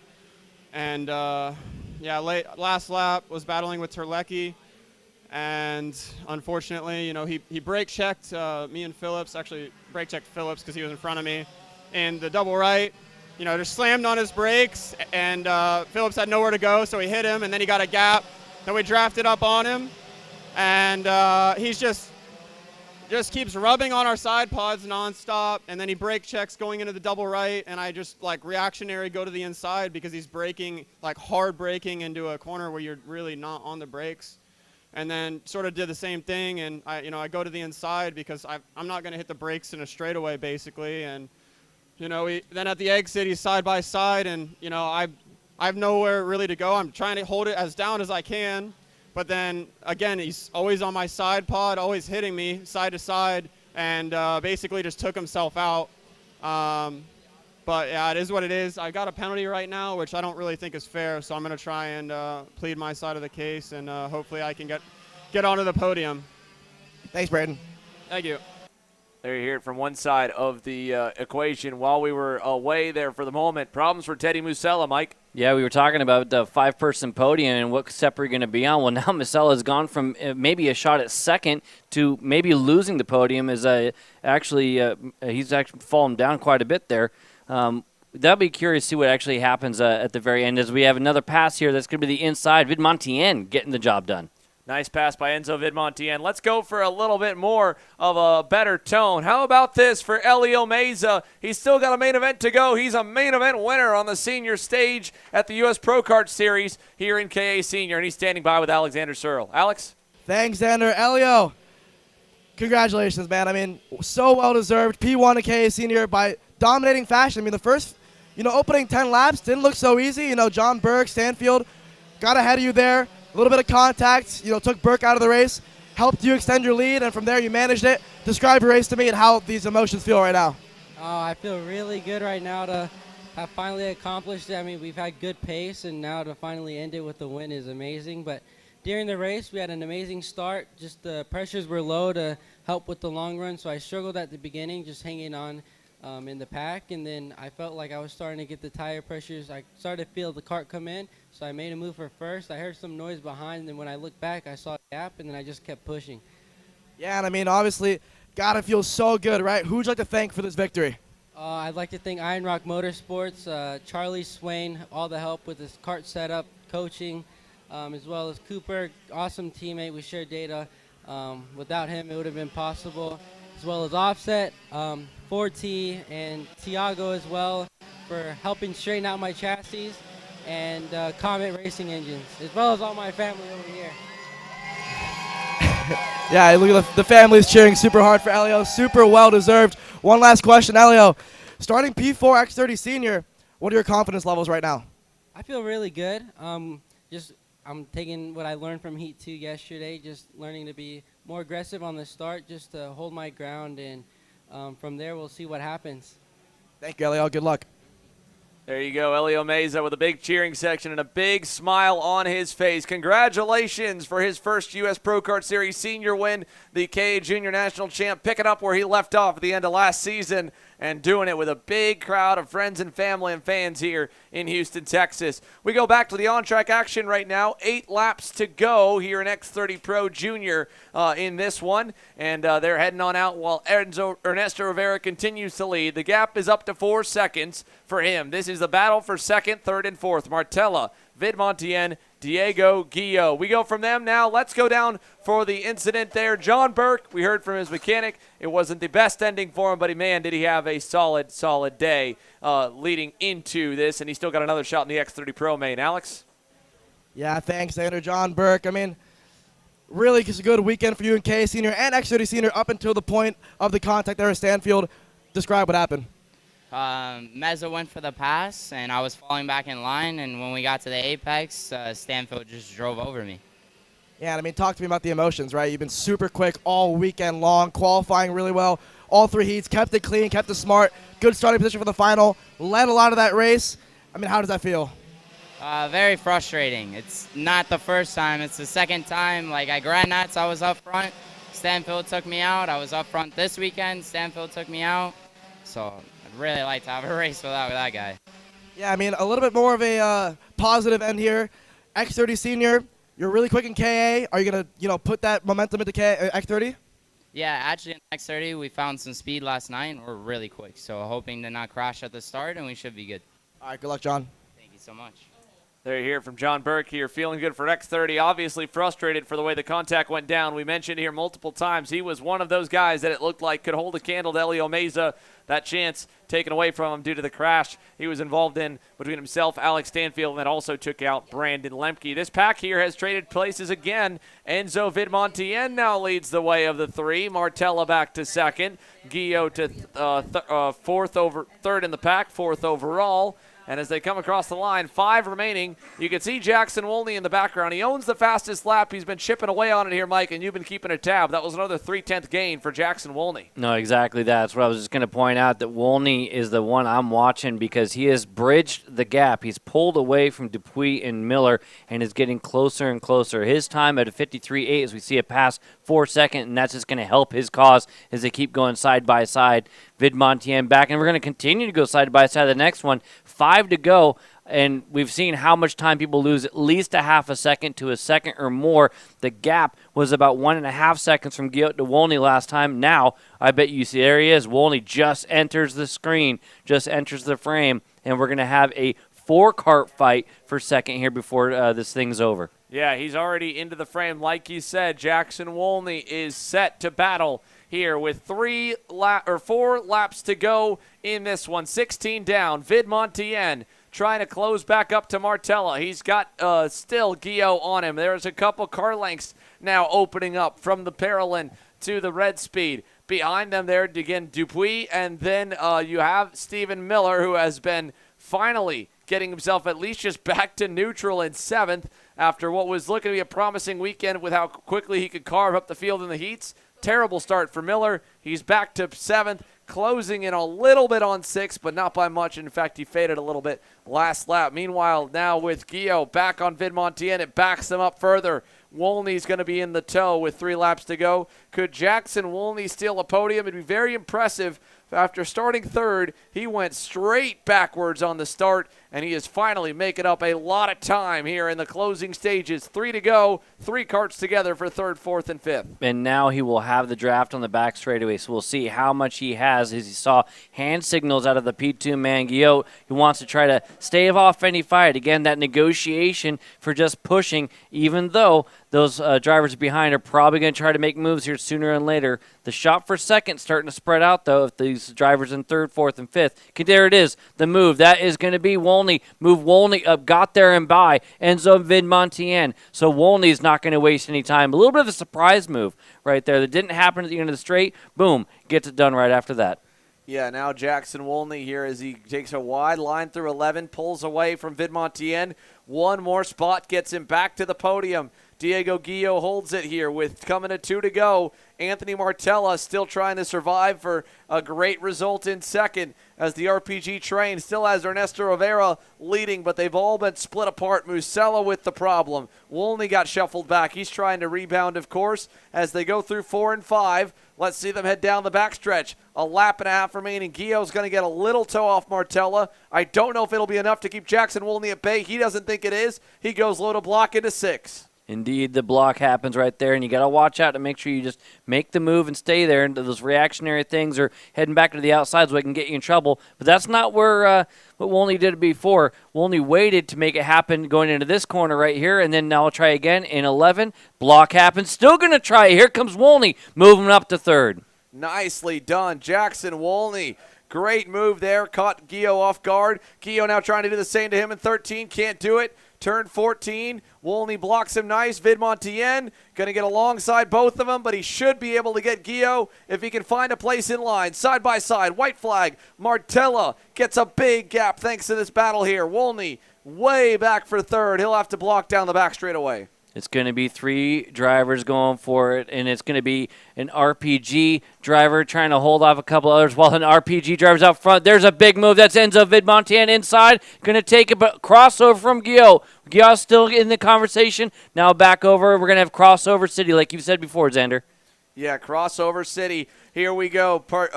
Total population of 3 as Guillot with a great move to get back around Vidmontien. Into 11, everybody low to block. Here comes back at the end Nathan Dupuis. Guillot goes wide, and across the line, Rivera way out in front wins the Texas Grand Prix in X30 Junior. Here's the fight for 2nd and 3rd. 2nd to Martella, 3rd to Vidmontien, 4th to Dupuis, who gets around him, and at the line, Wolney gets one on Diego Guillot. Jackson Wolney completes the top 5 over Guillot, Miller, Caleb Campbell, Amador Martinez Sainz, and Charlie Smith from the back of the grid cracks the top 10 on that National Motorsports EOS kart. So a little bit of attrition put everybody up with Musella going out early, but nonetheless, A solid performance once again, Ernesto Rivera, the kid to beat in X30 Pro Junior, presented by Rawlison Performance Group. There, of course, your final results all the way through. We'll take a commercial break and come back with more action. 3 classes are headed your way. KA Masters up next, Mini Swift, and X30 Pro to cap off the Texas Grand Prix.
I'm Billy Vincent, owner of MPG Motorsports.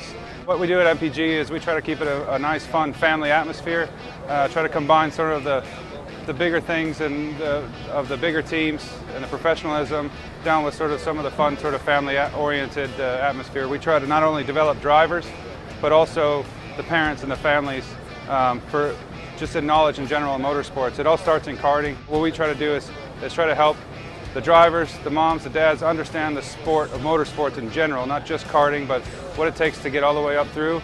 Whether you end up wanting to be a driver or a mechanic or an engineer, you know, we can help you with that, and that's what we're here for. If you're interested in joining us at MPG, our home base is at Whiteland Raceway Park in Indianapolis, and you can contact us at info@willpowerkart.com, and one of our great people will reach out to you, and we'll try to put the best program together.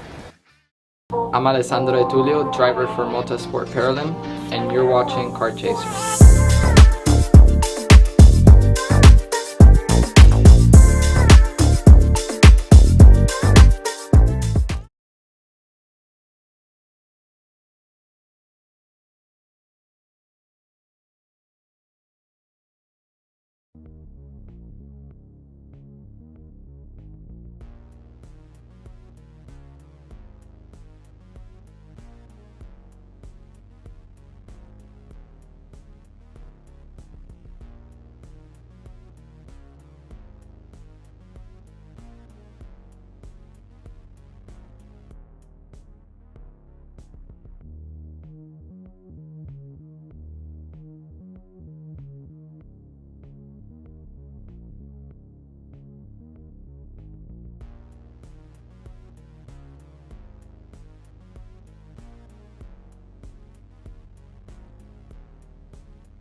100 Master, the first of the final 3 classes to go this afternoon. The veterans get set to head onto the racetrack. Of course, Mike Smith here in the booth with me. This is the class that we see you on the racing circuit with when you're able to get behind the wheel on the national level. A lot of the drivers you know and have run against over the last few seasons. What can we expect here from this category based on what we've seen and what you know they can be like here in main event action? Well, honestly, I mean, if you go back all the way to the preview, the ECAN Outlap, when they're talking about this class, it's like, hey, who can take it to Rawlison? We've seen a little bit of everything out of Mikey because he's had to he had the speed, won heat races, but then also shuffled back and had to work all the way back up, and he did that with Tommy Anderson, another front-running driver that was able to work their way back up after issues at the beginning. But how about Adam Kreppen? I think that's the surprise pole position, has been able to stay up front and make things happen, and will again have pole position here today. And then Danilo Majo, right? Been always at the front, that number one person's going to be someone to beat, and it's really going to be consistency all the way through. A lot of talent here, a lot of experience. Masters guys, some of my favorites, obviously. And, yeah, like you said, Adam Kreppen, a veteran in the series. He's been running the 125 and 100cc classes nearly every single edition. His father, Bob, helps man the scale line. It's a family environment for many in the US Pro Kart Series. The same for Tommy Anderson. His mom helps out here at the series as well. His dad, his mechanic. And for Bob's son, as he likes to be called on the back of his suit, Adam Kreppen, turning some heads here for his first trip to the SpeedSportz Racing Park by being quick. And he's got them at the helm once again with a consistent run through the heats. Rollison behind on his side, then behind him, Danilo Romalo and Nicky Coelho. Tommy Anderson, your top 5. Here we go for the veterans. K Master is green down to turns 1 and 2, and Raleigh is going to get the whole shot through to turn number 3 by hanging tough on Adam Kreppen. Mike Rollison with the lead down the backstretch. They're all going to survive single file for nearly the entire field. They're the only driver, I think, side by side a little further back is Miguel Mir. Here comes a pass attempt from Tommy Anderson. He doesn't do it. Romalo, the reigning champ, tucks the door shut there going into turn 6. And I didn't mention, but Nicky Coelho has been right at the front end as well. Nicky now currently 3rd. Very good start there. Romalo 4th, and then it's going to be Anderson there in 5th. Things are nice and single file. Hopefully his drivers keep things rolling. They need to keep things smooth to take the fight to the leader right now, Mike Rollison. Out of the turn 12 complex, we'll put 1 lap down here for the 20-lap feature in Speed Concepts Racing KA100 Master. Single file as they exit and head down the front stretch. 19 laps to go. We'll get the leaderboard up. Mike Rollison leads them down through the S's. And let's go side by side for some action. The scale lines have let through from X30 Pro Junior. We'll go down trackside for the aftermath of it all. What a run today by Anthony Martella. Gets himself onto the podium. Alex? Thanks, Xander. Yeah, Anthony, what a run for you. I mean, all weekend long, just constantly working towards finding that pace. You guys seem to have found it there in the final. Oh, yeah, we've been working really hard all week. It's been so tough trying to get the chassis and everything, the engines to work. But we came home with P2. Very happy with the results. Still need a little bit more to catch Ernesto, but really happy with the results. Yeah, and I mean, describe your race to me, because they didn't make it easy for you. Those first 10 laps, you were fighting with Jackson and Diego and all those guys. They kind of fought for 3rd a little bit there, helped you pull away. Describe your race. Yeah, the race was really good, everyone battling. I really wanted to get up to 2nd. I knew they would start fighting, so my main plan was just to get to 2nd and let everybody else do the fighting, and I'll just try to pull away and look forward to catching Ernesto. Yeah, and I mean, talk to me about your confidence levels right now. I mean, you know, Ernesto's had a little bit more in the field this weekend, and Orlando as well. You closed that gap quite a bit this weekend. How do you feel going to the next round? I feel really confident. I think we could pull something out of the bag. We definitely got a lot of pace, so we should be able to get there next weekend. Thank you, Anthony. Thank you. A very pumped up Anthony Martella, as he should be, Mike. That was a solid performance and one of his better ones to date here in the Speed Concepts Racing Red Speed. Meanwhile, Mike Rollison not getting away early. Like you said, he's had races where he's been able to pull away. Not been the case so far. Danilo Romalo, quickest driver, up to 3rd. Coelho losing a little bit, but Kreppen still right there keeping him honest. Indeed, and if you're watching online, you can see the helmet kind of kick back a little bit from Rollison as they get towards the end of the straightaway. That's because Kreppen's catching the back. We are seeing him as they head towards the hairpin. A little bit of a head nod there from Rollison. That means Kreppen is deciding to push and not to make the move into the hairpin. We go from one of the top finishers here and on further down the top 5, top 10. A lot of battles all the way throughout X30 Pro Junior. Alexander Searle has them all, and he's got more with us on pit lane. Alex? Thanks, Xander. Here with Diego Guillot.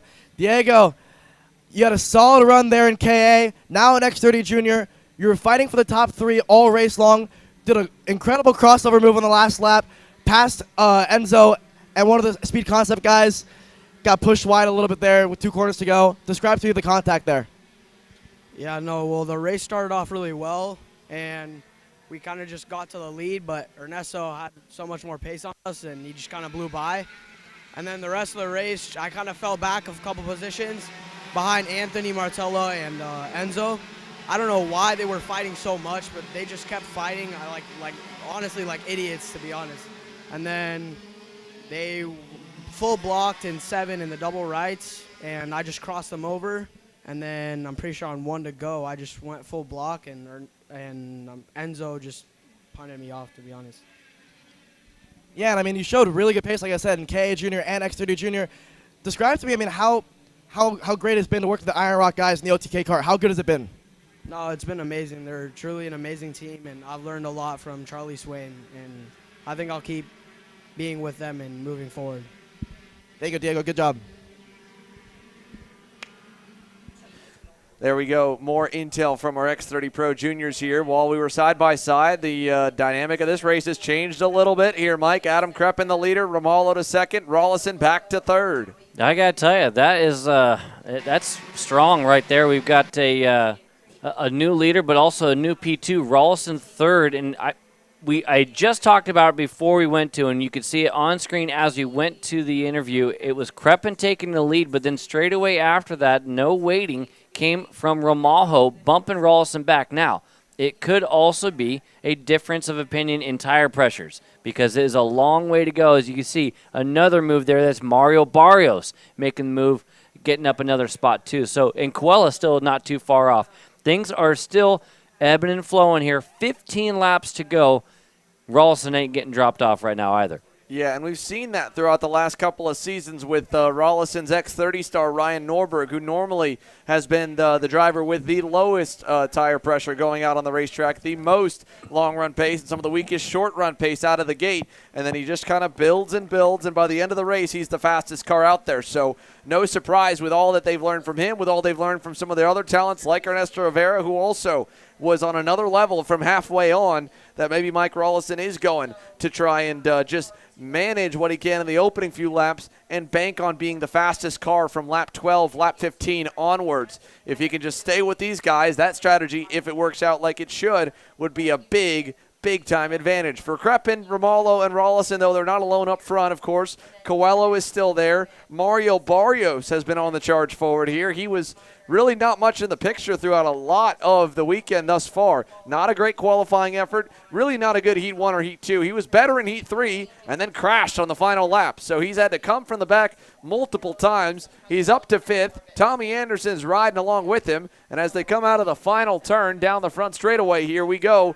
13 laps left, 7 complete. We've still got more that could join this group of 3 up front. And you can see the hand going down into the motor there for the P2 driver, Danilo Romajo. And I'll got to tell you, I've heard from other drivers before. I know I've done it myself. When I see someone go for the needles, I feel like it's time to strike a lot of times because they either don't think they have enough or they're trying to find a little bit more. And there it is, maybe a little bit more. Romajo to the inside. New leader here on Adam Kreppen. Nice pass there. Now, Danilo Romalo, I think, as Rollison goes by for second on Kreppen, Romalo, to me, adjusts on his carburetor more than anybody else. It makes sense being an engine builder himself with the D2 motors that he provides for a number of teams and drivers in the paddock, that he would be the one constantly tinkering and really having that good ear for the carburetor and listening to the engine as well down each straightaway. Made that adjustment there, made the pass, looks just as strong as he was before, but in his mind, probably just a tick better. And that micro adjustment really might have been the difference to give him that extra power at the end of the straightaway, although he'll need it again because Mike Rollison has already closed back up after that little battle with Kreppen cost him some time. He's going to get a big run on the Sodi kart down the backstretch. And they didn't pass Kreppen because Kreppen was slow. He actually had just cut the fastest lap of the race before. Rollison out of the inside, and we've got 2 new leaders, 3 leaders in 3 laps here. Is now Rollison first, Romajo second, Kreppen still right there in third. All 3 drivers almost identical. Yeah, they are right together, and it's just keeping Nicky Coelho within reach here because Coelho, you would think if he was as fast as those guys or a little bit slower, he would have already been on the bumper, but he has not been able to really do much. With the passes made, he still lost a 1/10 of a second overall to the pack last time by. Behind him, Mario Barrios was only able to match them, so granted, credit to these guys for not making those passes sting too bad when they do fall backwards, that they're not giving up a lot of time to the groups behind them, but also credit to them for how fast this leading trio is because as much as they trade the lead, they really haven't invited anyone else to join them. Yeah, it's been a very, very efficient passing going on, and we've talked about that too. If you're going to do a pass and you want to lose the least amount of time, it's right here on screen. It is that hairpin. Everywhere else almost invites some kind of switchback, side-by-side action, or a loss of time. But if you do it in the first one, or maybe the last one, you can still have a decent lap and not lose too much. As right now, actually, stretching things ever so slightly, Mike Rollison now with about a kart length over Omaha. Yeah, Mike Rollison pulling out a little bit more, maybe even a kart and a half by the exit of turn 12, but Romalo closes back up with the toe. This could be exactly what you were talking about, Mike. Does Mike Rollison start to really put the whooping on him here as we hit the halfway marker? 10 down, 10 to go, and the blue, pink, and purple machine leads them through the S's, still with a car length buffer through the double right. You can see the difference of how they go through the double right there. Rollison and Kreppen a little bit wider to Romajo. They've got different ways of going through there, but all are fast. It's just how you want to get through there. And now, at the end of the straight, still close enough for a toe as Romajo is able to suck back up just a little bit to Rollison, bringing Kreppen with him. Those three drivers now starting to eke away from Coelho and Barrios. Here they come out of turn number 9, through the dog leg at 10 into the turn 11 hairpin. Still single file, like you said, eking away from Coelho. And while it did look like for a little bit Mario Barrios was going to join the action, he started to lose some of his edge. He was 3/10 off the leaders last time by. Tommy Anderson can do no better. Martin Stone has been way back even further all weekend in 7th right now, up 2 spots. Not sure if he'll get much higher. So it may just be these three without a major, major battle breaking out between them. And I don't see it happening because Adam Kreppen, a very patient driver, far from over-aggressive, about as far as you can get, sometimes to his own detriment. He seems content to just keep giving Romalo the chance to go up and try. And wow, was that late on Mike Rollison in turn 6. Rollison going to hold out a 7. Romalo now to 8 to the inside. This time not as late. And Kreppen looking to go through as well. He does. Wow. Now, I'll tell you right now, that might have been the smartest thing that Ramiro could do. I mean, it was from downtown. Like, that was way in there. Heads up driving by Rollison to give the room. But you saw Rollison start to pull away. Look at it, a little bit of a head shake out of Mikey. Mike's like, wow, all right, I guess we got to really fight for this thing. But Danilo Romajo saw Rollison pull away. Now 8 to go. If you would continue to let that happen, you might not have ever gotten another shot. 100%. And that was the only shot he had all lap, was that long backstretch where Romalo could put the draft to his advantage, the biggest drafting zone on the racetrack. And he probably didn't anticipate making that move this far back on the straightaway, maybe not even halfway down the straightaway where they are now. But that last second move opens the door, and here we go. It's time to party up front. Kreppen, your new leader, and Romalo going to get it back from Rollison right there in turn 7. Coelho to the outside, even a little micro adjustment there in the short chute. I mean, I know as a driver, it's hard enough to remember exactly where it is. Sometimes you look down, sometimes you can feel it, and you really want to save those carburetor adjustments for the long straightaway. Romalo's doing them every 100 feet. You were talking about an engine builder. He was like, well, no, I need to be here for turn 3. I need to be here for turn 8. He knows what the heck's going on. But now it's Coelho putting the fight to him. Hey, welcome to the party, Nicky. You're rolling now P3, now above and making things happen. But can they get back up to the top 2? Kreppen has been able to capitalize on that move by Romajo. The top 2 have got the advantage. Does Mike Rollison make the move right away? I think he does. I think he definitely does here. Now Mario Barrios closing up. Tommy Anderson, Martin Stone. This is all in that 5-car pack for third on back. Romalo back on Coelho. Takes the 3rd spot away. Barrios, can he do anything? Coelho opened up. Barrios gets by. Anderson now to the bumper. Nothing he can do there through turns 8 and 9. We'll round the double right and head towards the infield hairpin again. Rollison not yet making the move. Maybe he thinks that Kreppen's the guy he'd rather go head-to-head with. Remember, Romalo was the one that had the dive bomb. Kreppen and him have been pretty good all weekend long, so maybe Mike Rollison wants to just keep it to the 2 of them and have a fight where he knows what to expect, and this is what he'd rather play with versus going up against the reigning champ, who has already demonstrated once he's not afraid to send it into the corner. Yeah, I mean, it's a good point there, right? You have a mano-a-mano fight here, especially if you think you might have a little bit of a leg up, then that's definitely what you want to do, knowing that if you fail on that attempt, the rest of the field is going to be right there in the action. But right here, and I'm looking at the end of the straightaway, it doesn't look like Rollison closes up on Kreppen. Maybe he's just better in the twisty bits, and that's where he's got to make it happen. As Barrios moves up to P3, we got Rollison Performance Group 2nd and 3rd. Problems for Martin Stone was at the end of that group there in 7th. You saw the meatball flag come out down the front straightaway. That was for the driver in 7th. I think he's got either a loose header or a broken right rear bumper or left rear bumper. There it is. The right rear bumper broken on the 441, and Martin Stone Heartbreak there for Stone. The weekend just kind of keeps on knocking him down from one thing to another. Crashes, missing speed, and then he finally gets it all together, and the kart falls apart here in the final stages of the main event. So Martin Stone will have to drop out of this one with that meatball flag down the front stretch. As for the lead, Adam Kreppen, Mike Rollison, the margin is 1.4 seconds on back through the field.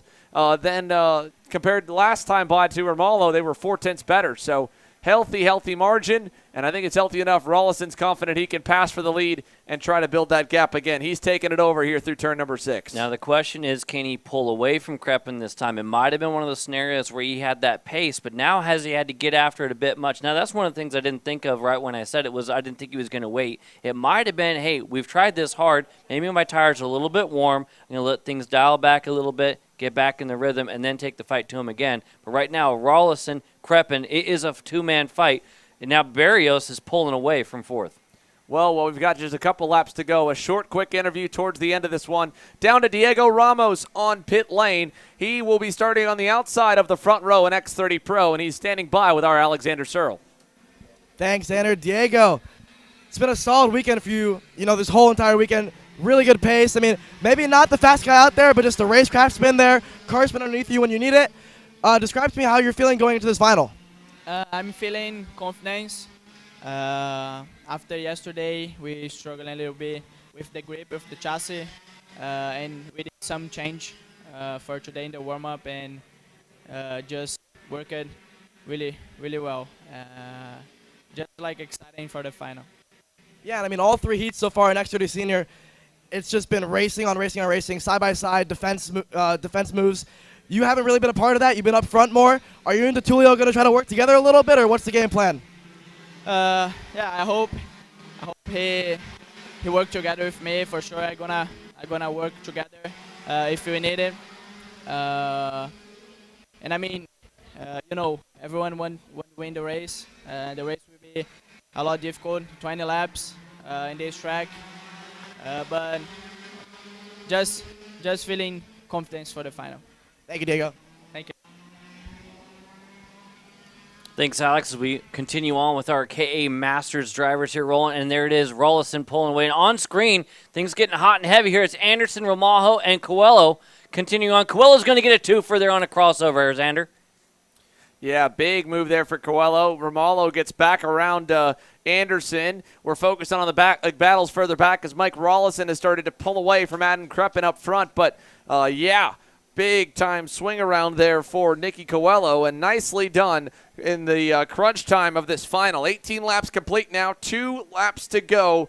And for the driver that's led a good portion of this race, Danilo Romalo, he's now mired back in the 5th spot, while the 2 drivers he ran with all race long are happily and safely up front there, 1st and 2nd. How about that run, though, for Mario Barrios in 3rd? I mean, every time you count him out, he comes back in, and sometimes when you bank on him to be fast, he falls backwards. But he's in no man's land in 3rd, safely there with a 2-second cushion back to Nicky Coelho. Mario Barrios onto the podium right now. Yeah, we talked about how he had some speed there in heat number 3 and then a failed attempt right at the end, saw him stationary and out at the very end. He had the pace to be up here and maybe even fighting with these guys a little bit, but he's going to have to settle for 3rd right now, running almost equal times to Kreppen. Well, Kreppen just losing a little bit on Rollison. We talked about that move by Romajo to break things up out of Rollison. This is kind of what I expected to happen if he was to get clean air.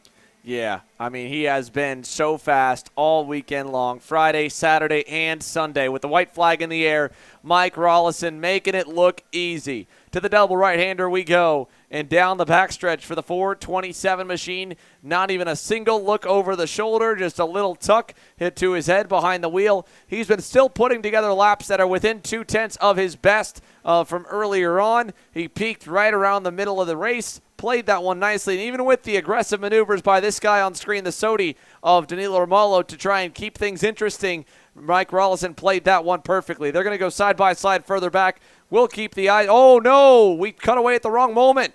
Romalo and Coelho collide at turn 8, and they both go off. And now there's dirt all over the racetrack as everyone's trying to find a way around. Romalo diving Tim Meyer. Meanwhile, Mike Rollison will come across the line as he exits the final turn. He wins in KA Masters. Adam Kreppen 2nd, Mario Barrios 3rd, And where and what in the world has gone down for Romolo and Coelho? Tommy Anderson gets a gift and a half for 4th. Romolo survives to 5th. Miguel Mir, Scott Kopp, Tim Meyer, Jake Fetter. Coelho was so far off. He ends up 10th, but again, no surprise if we have official intervention on that one because it looked like the cameras again just missed out on the ugly part of it there. Yeah, and it was a three-way fight. It turned into more than that. And the driver, the hat tip right there, the man on screen, the 427, Mike Rollison, namesake of RPG, Rollison Performance Group. It's one thing. I mean, this is going to be a big hat tip for him. Winning in racing like that is one thing. Running the whole team, doing it as well, it's got to feel good for that guy. Birthday weekend, I mean, it's got to be good. I was talking to him earlier the week. He said he's having a lot of fun, and that's about as much fun as you can have right there. Yeah, pretty good day. Ernesto Rivera picks up double wins in KA Junior and X30 Junior. Ben Cooper in KA Senior puts a solid drive together to get himself a top 10, top 5 result by the end of things, so very impressive for there. He's still got a couple bullets in the gun for that X30 Pro main event coming later this afternoon. Ryan Norberg, the highest running or starting of the bunch. Donovan Mania as well could be impressive, and making her pro debut this weekend, Gia Cicero as well. But happy birthday to Mike Rollison. Caps it off with a win with himself behind the wheel here in KA100 Master. More to come from SpeedSportz Racing Park in Houston. 2 races remain, Mini Swift and then X30 Pro, presented by Franklin Motorsports. I'm Billy Vincent, owner of MPG Motorsports. What we do at MPG is we try to keep it a nice, fun family atmosphere, try to combine sort of the bigger things and of the bigger teams and the professionalism down with sort of some of the fun, sort of family-oriented atmosphere. We try to not only develop drivers, but also the parents and the families for just in knowledge in general in motorsports. It all starts in karting. What we try to do is try to help the drivers, the moms, the dads understand the sport of motorsports in general, not just karting, but what it takes to get all the way up through. Whether you end up wanting to be a driver or a mechanic or an engineer, we can help you with that, and that's what we're here for. If you're interested in joining us at MPG, our home base is at Whiteland Raceway Park in Indianapolis, and you can contact us at info@willpowerkart.com. And one of our great people will reach out to you, and we'll try to put the best program together. Kart Store USA is a kart parts supplier that racers and retailers can count on when they need reliable advice and service. We focus on servicing all racers with honesty and pride while maintaining customer satisfaction. We carry a full stock of Kart Republic and Tony Kart chassis, as well as IAMI and Vortex Rock engines. We've also got a host of other parts available and in stock, such as products from Rev Performance Materials, Jekko Racing Seats, and more. We have a 100% satisfaction guarantee, and on top of that, if your order exceeds $200, shipping is on us. Check out all we have to offer today by visiting us online at kartstore-usa.com.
Hey guys, I'm Matias Morgado, driver for PSL Bureau Art, and you are watching Kart Chaser.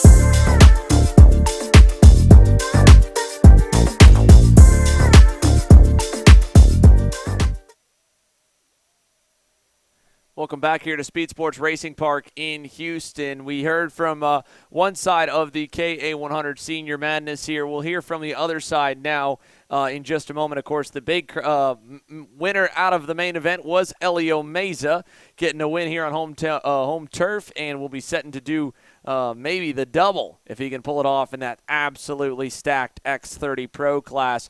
John Burke, Alex Stanfield, and Brandon Lemke were three drivers that that were right there with them in the first half of the race, contending for the lead and the win, and they collided. We heard from, of course, John Burke's side of the incident. He was frustrated with the way it went down. Let's go to the other half of the crash there in that one. Alex Stanfield, the reigning series champ, making a return on a last-second call, was super fast all week. Ends up, unfortunately, having to drive back through the field thanks to the crash. Alex? Thanks, Andrew. Yeah, like you said, super fast all weekend long there in KA Senior. I mean, you were working there with Meza, working with John Burke for most of that race. Meza went for a move on Burke. You followed through. Describe the incident to me.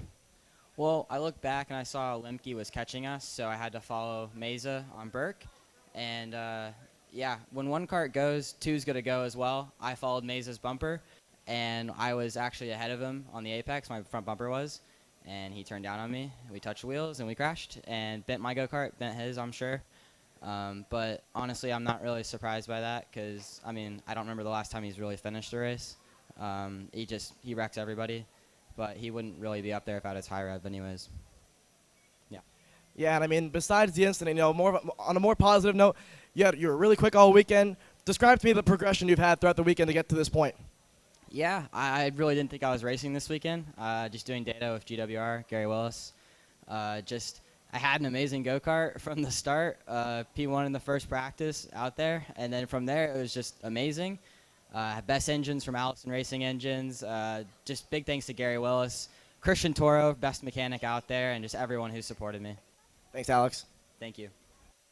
All right, there you hear it from the other half of the incident. Obviously, no love lost there between Alex Stanfield and John Burke. Frustrated, but hey, man, Mike, the temps are high. The main events are on. It's a big show, and everybody knows as well, you know, it's not like what we were treated to in March for the drivers, at least, where there was racing week to week to week. There's a big gap now between the next of the two major national championships of the ScuSA Pro Tour and the US Pro Kart Series. At least a month and a half to Utah. We've got 2 months all the way until we get back underway in Newcastle for the third round of the US Pro Kart Series season. So, you know, a lot of these guys are taking that kind of weight with them as well, I imagine, of wanting to go into that big break on a high note.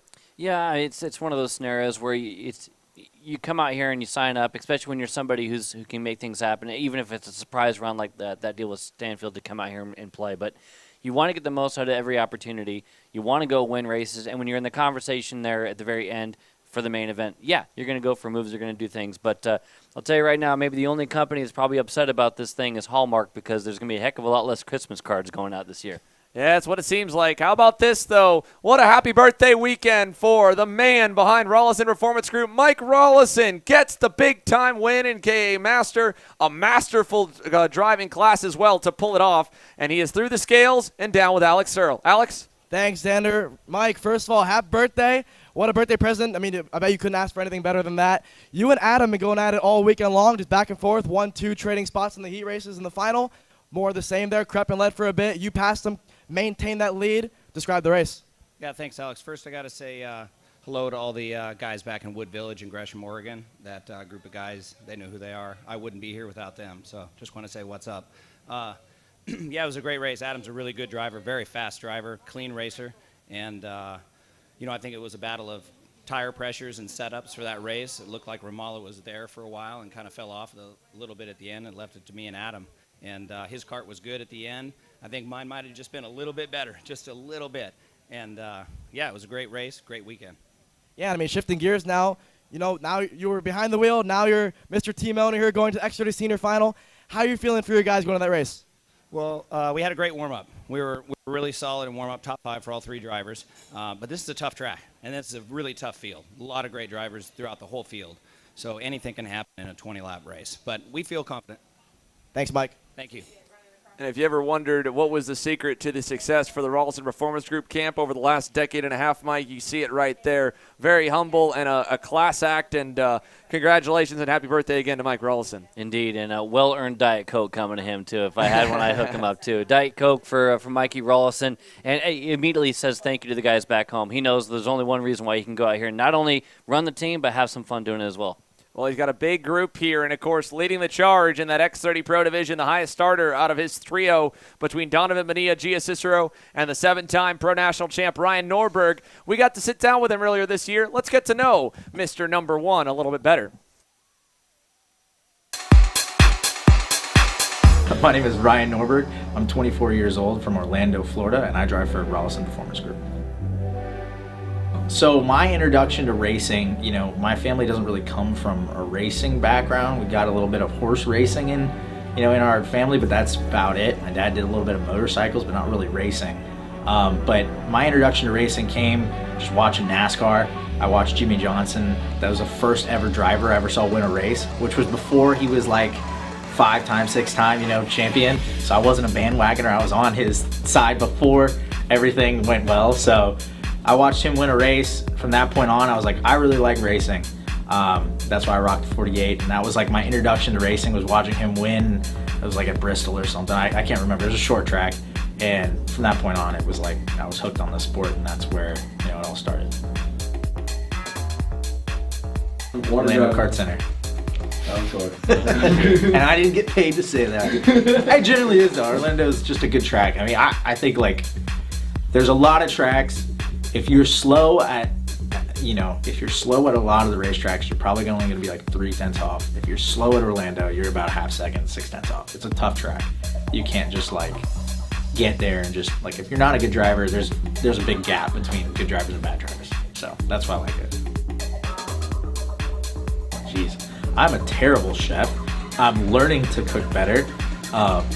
Actually, a long time ago, not a long time, a few years ago, I made this dish with like some sauteed mushrooms and a little bit of soy sauce. And I was just throwing random stuff together to prove to somebody that I'm actually a good cook.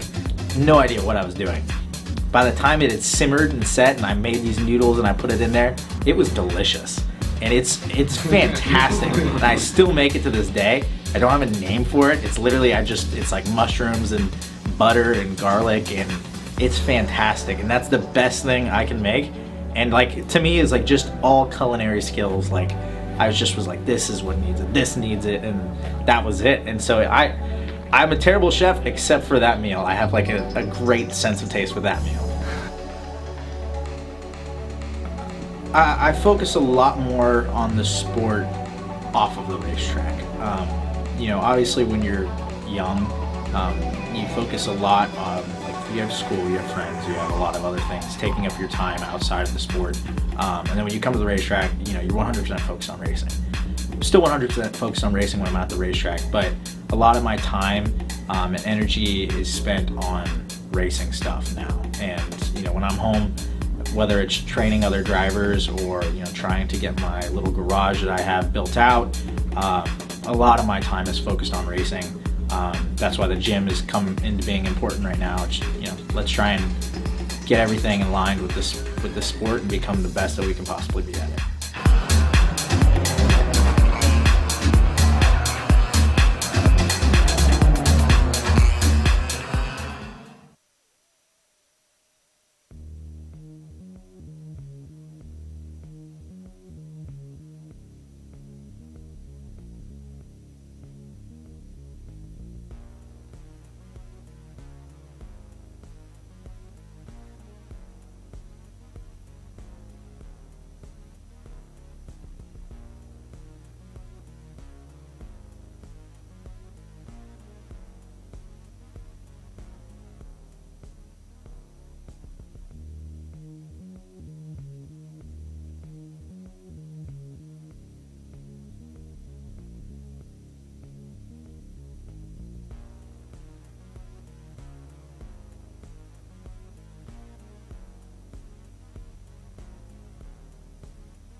Welcome back to the USPKS, and we got drivers on course for the second to last main of the weekend here.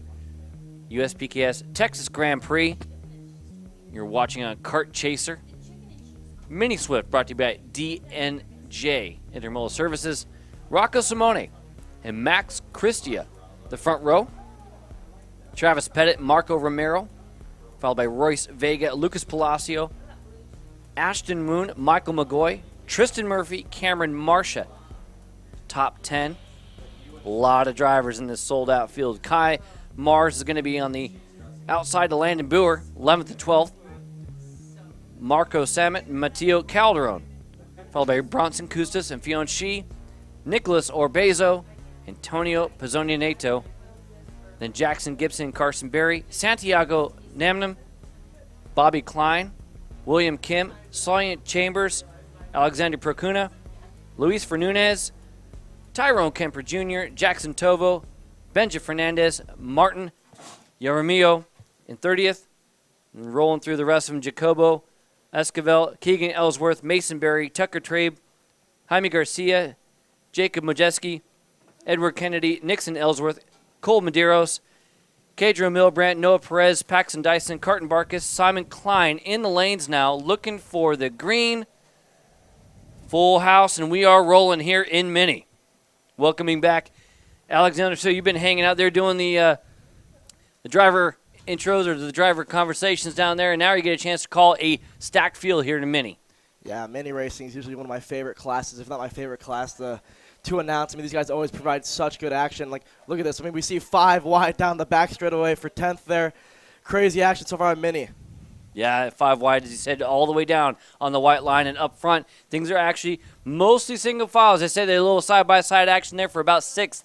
We'll see as they come through here. Things are pretty mild there. Things are good. Drivers are doing a very, very good job. It's been a little up and down with the cadets as far as giving each other room and making sure things get rolling. A fight there for 3rd. That's going to be another move up there. I believe that might have been Palacio.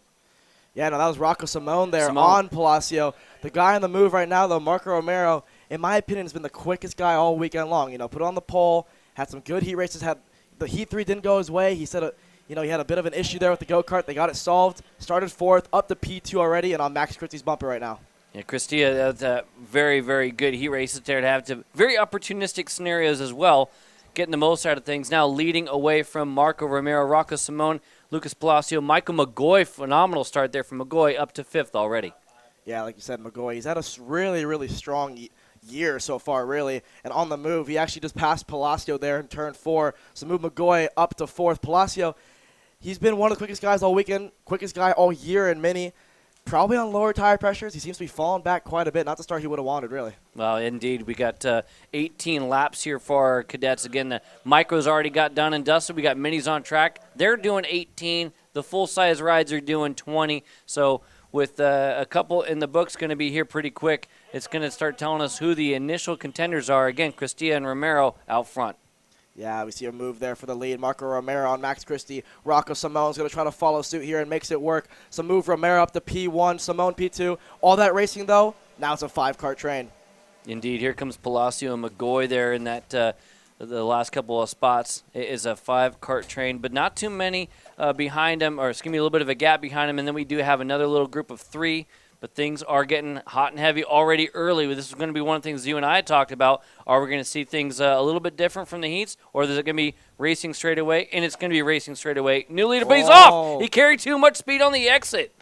No. Lucky to get away with keeping going there. The 3 wide there, exiting turns 7 and 8. Luckily, nobody makes contact there. Rocco Simone saw the opportunity, went for the move in turn 6, made it stick for about a second, put himself in the sand. Now he's back to P5. Luckily, still in the race, though. Whoa, that could have been bad. I mean, that could have been the entire thing adios. That whole spot right there, we've seen drivers having to correct things and then even spinning out after going off. So nice job by him to take a mistake and stay in the game, but going to have to get back to work from the lead back to 5th. Yeah, I mean, I'm going to be curious to see what Marco Romero does. I mean, we saw him last lap defend down the back straightaway.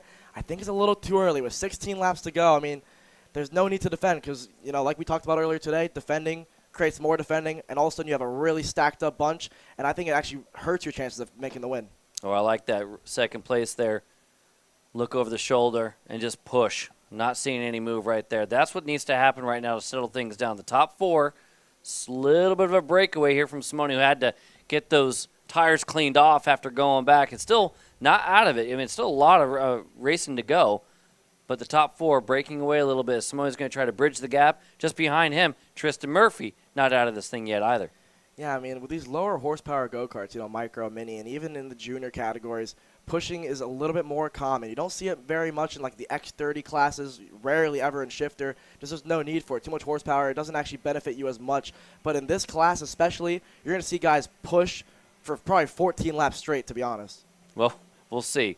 Maybe they're going to wait till 4 laps in, so it's only a couple of laps on the pushing. And again, of course, like Xander had mentioned before, different types of racing. The very, very beginning, they start attacking, then they get into a bit of a rhythm, then they start attacking to the end, or they attack right now. There it is. Just as we were talking about, maybe it would be a good idea to wait. Yeah, move Cristia up. Not going to wait anymore. Yeah, proved me wrong there. I mean, in my opinion, as we see Rocco Simone there on Palacio, there wasn't really a point to go for the move there because it was a 4-kart breakaway. The second that move happened, now it's a 6-kart train.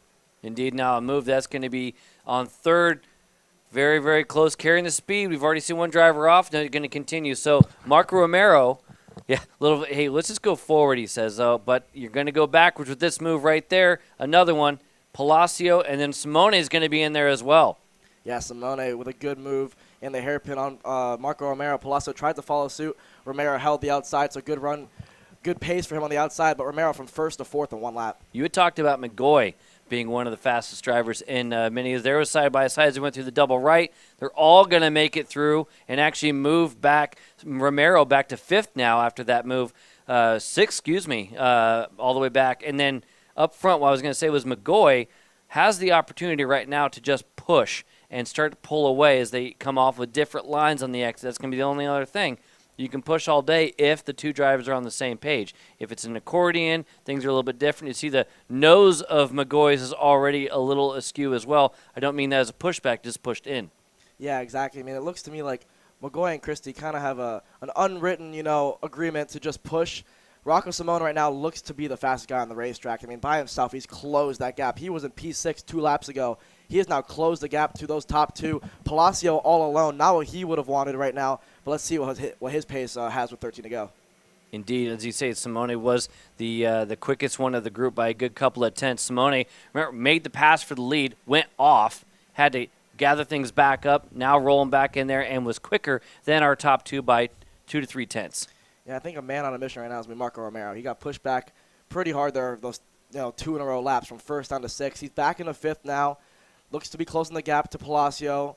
Let's see if Romero pushes Palacio, because right now Palacio is kind of in no man's land. Got about half second to guys in front of him, half second behind him. If Romero gets to Palacio, I think they'll push.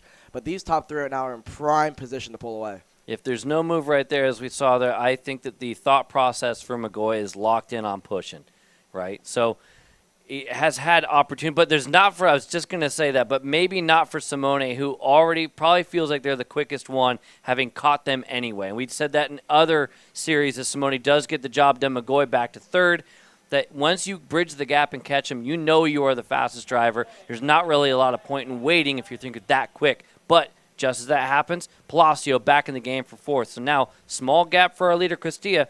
It's going to be Simone, McGoy, and Palacio. Yeah, I mean, it's one of those classes, especially like I said, lower horsepower classes. It is really hard to lead. No matter if you're the fastest guy on the racetrack by 3 tenths, the draft's super big here with this long straightaway. 2 karts are faster than 1. So no matter what, even though Simone is clearly, in my opinion, the fastest guy on the racetrack by a couple of tenths, even if he gets to the lead, which I think he will, he just won't be able to pull away at all. Through the turn 11 hairpin, another great passing zone, and that's exactly what Palacio is going to do. Palacio up to McGoy. Now, I was talking about how I thought it was smart running for McGoy to push. Nobody else is on the same page, so I think it might be time for the strategy to change for McGoy. If you're going to do anything here, you got to go forward. There it is again. McGoy back another spot. It is Romero back up, fresh off of a fastest lap of the race, a 58.9, the only driver so far to find the 58s. As you said earlier, Romero, the one on the charge. Yeah, Romero absolutely flying right now. This has turned into a pass or be pass race, in my opinion. In terms of what it should be, I thought these guys were going to push. Like you said, McGoy, his mindset was I'm going to push. Rocco Simone's mindset, I want to pass. moved Rocco Simone into the lead. He got around him pretty easily there. What a run out of the corner. He got onto the straightaway and made that move stick. Made it look easy. And this time, not in a spot where he's worried about going off. So Simone, second time pass made for the lead, this time without issue on exit already with a small lead back to Castilla. So this is going to be a scenario. There it is. I was wondering if it was going to happen early or not. A little wide. Yeah, a little wide, carried too much speed. That's sometimes what can happen when you wait that long to make the move. You make the move, you break deep, but then the crossover with your hands, and you lose some time. Up one more spot, though, Romero. So Romero was up front, went backwards. Simone up front, went backwards. And now it looks like Simone will be joined pretty soon by Romero if the story continues the same way. Yeah, one guy I want to talk about here, just under the radar, Tristan Murphy.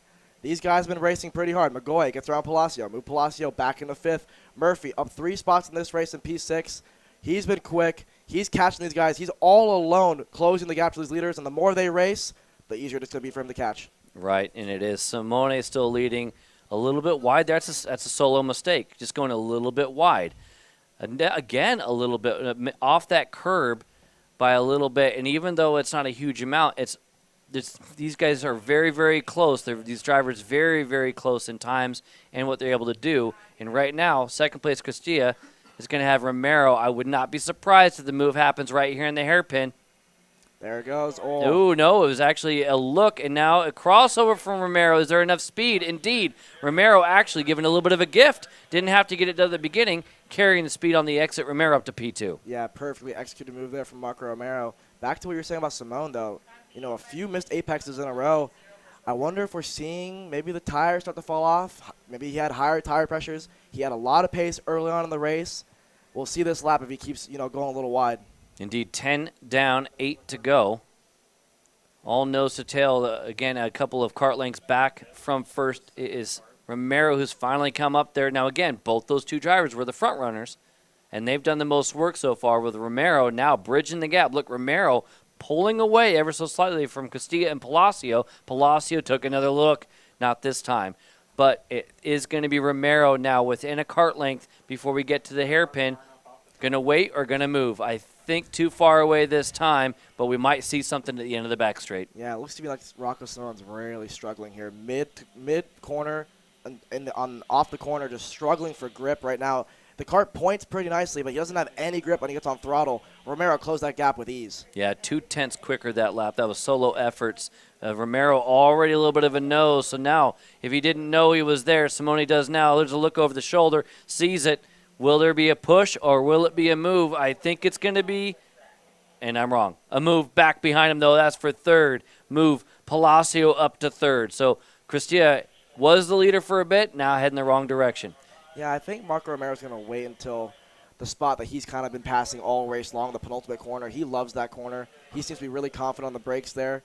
As we're going to see another pass opportunity here. Not going to make it work, but Romero closing the gap. Simone goes a little wide there. This might be the point Romero says, all right, I want to lead now. As you say, he's really good through the final passing opportunity in the hairpin. Close enough. Not going to do it. Not going to make a move. Didn't even look for that move there. But watch out behind him. The driver who's been aggressive in a good way to make moves, especially in turn number 11. The driver in third, the 102 of Lucas Palacio, up 3 spots already. Right on the back bumper, Romero as they come onto the straightaway. I think Palacio is going to make the move right here. Yeah, Palacio gets on the bumper of him there in turn 4. Romero had to catch a slide. This is one of those moments where it's either pass or be pass for Romero, I think. And he's going to pass. Palacio's going to follow through. Romero to P1. Palacio going to hold Rocco Simone out there. Move Palacio to P3. McGoy tried to hold the outside. Couldn't make it work. Simone from first to third in one corner. Yep, that was exactly what you nailed it. Either pass or be passed. Romero made it happen and brought with him Palacio there for P2. Defense already. Interesting. Romero to the lead and immediately goes to the defense. I don't think, Palacio's already showed if he catches you, he's going to try to pass you. Here's the first opportunity, and there it is. Palacio to the front, and will get the job done, and he's going to come under fire for Romero. Romero now side by side onto the straightaway. Move, I believe, Castilla back to Simone to the second spot. Yeah, Romero, a little bit of a premature defense there with 6 to go. I don't know if I quite agree with that. I think Palacio went for the move simply because he's like, I don't want to get stuck behind a guy who's defending so much. I want to be the one leading. there's still a long ways to go. Yeah, and we already seen many moves out of Palacio there. So there's a deep one. That's McGoy getting the job done, right? Nice job. Perfect slide job there from McGoy. Made it work. Didn't allow Christie to slot back in. So McGoy up to P4 now. Any one of these top 5 can win. And a matter of fact, Ashton Woon and Bobby Klein. Bobby Klein in 7th, up 15 spots this race. Fastest car on the racetrack right now. Remember, we've seen Bobby Klein actually fight for the front and maybe even a win before getting pushed off a little bit in that hairpin. We've talked so much about turn 14 as it comes up. So maybe if this really starts getting hot and heavy, Klein will be in the conversation. Difference of opinion in the braking zone there. Romero, a little bit of a tap on Simone. We've got 4 to go. Things going down to the wire here. Time running out, and we've got 7, 8 drivers who have a conversation for the win here. Like I said, fastest 2 karts on the racetrack. Ashton Woon, personal best. Bobby Klein in the 58s, the only guy in the 58s at this point in the race. They are flying. Romero peeked the nose, thought better of it. Simone looks back. He wants to lead. Move Rocco Simone into P1, Romero P2, Palacio back into P3. And there's going to be another little bit of a move. It looked like further back. Indeed, that's going to be Ashton Woon making some moves. So I think you can move Woon up to P5. He's been the driver really getting things done. Personal best out of Ashton Woon here late in the race. This is when you want to be quick. Yeah, let's see. Romero's going to peek to the inside. Oh, Rocco Simone tried to close the door. Didn't make it work. Marco Romero back to the point. Simone P2, Palacio P3. What a race we got going on with 3 to go. Can you imagine if there was bonus points for leading laps? These guys would all be grabbing some, and instead it is just who's going to lead at the very end. 3 to go. You got a little bit of a point there from a few guys. I'll be curious if they don't all have a little bit of a stick at some point. Although I got to tell you, the racing's been pretty dang good out of these minis. Not a whole lot of egregious stuff. No, it's been incredible stuff. The mini guys always put on an absolute show here. Any one of these top 7 can win. With 3 to go, they're heading down the backstraight right now. Christie's trying to make a move. Simone's going to the inside. They're 3 wide into the hairpin. Simone P1. Palacio tries to sneak in on Marco Romero. Romero's going to the inside for this next corner. Somehow Marco Romero holds on to the lead. Simone in the sand. Palacio's now P2. Simone's going to have sand in his tires.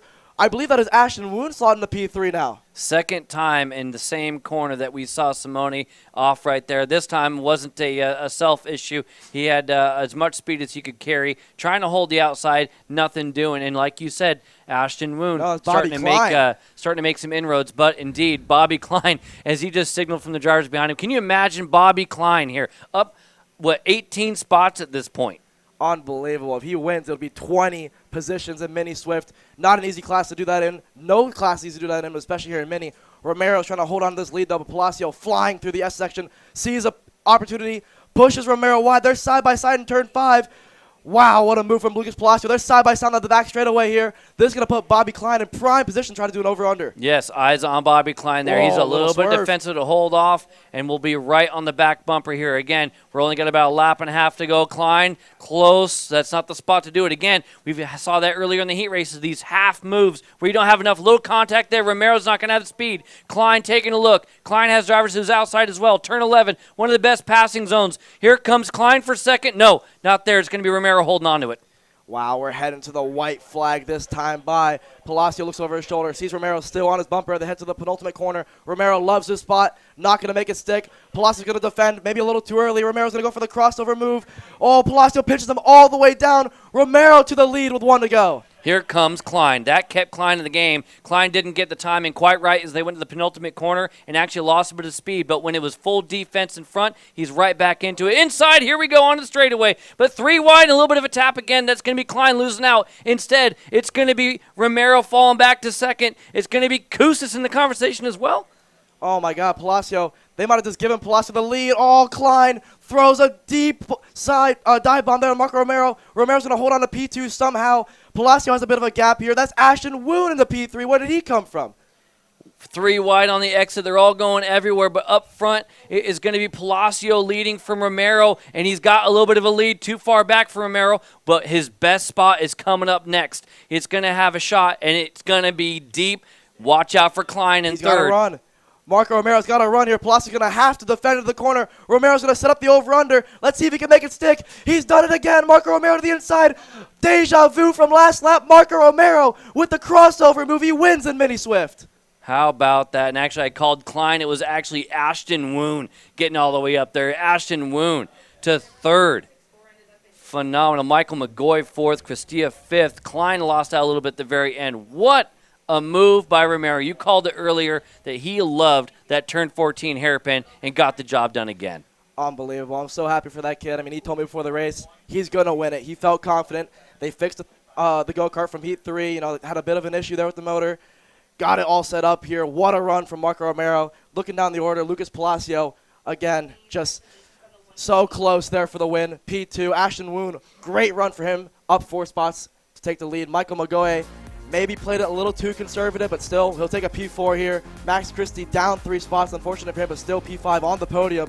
Bobby Klein missed the podium by 1 step, but still 16 spots. I'm sure he's happy with that one. Yeah, Bobby Klein, again, had several opportunities, but just the timing being slightly off, getting to the back of the drivers there and didn't have the run. He'll be able to learn some things. Again, up and down weekend, showed the pace, got pushed off, up to 16 spots. Phenomenal job. The rest of our top 10, Royce Vega. Rocco Simone up to the front in the dirt, goes back up to the front in the dirt again, having to settle back here for 8th. Fionn Shee's strong run, up 7 spots to 9th.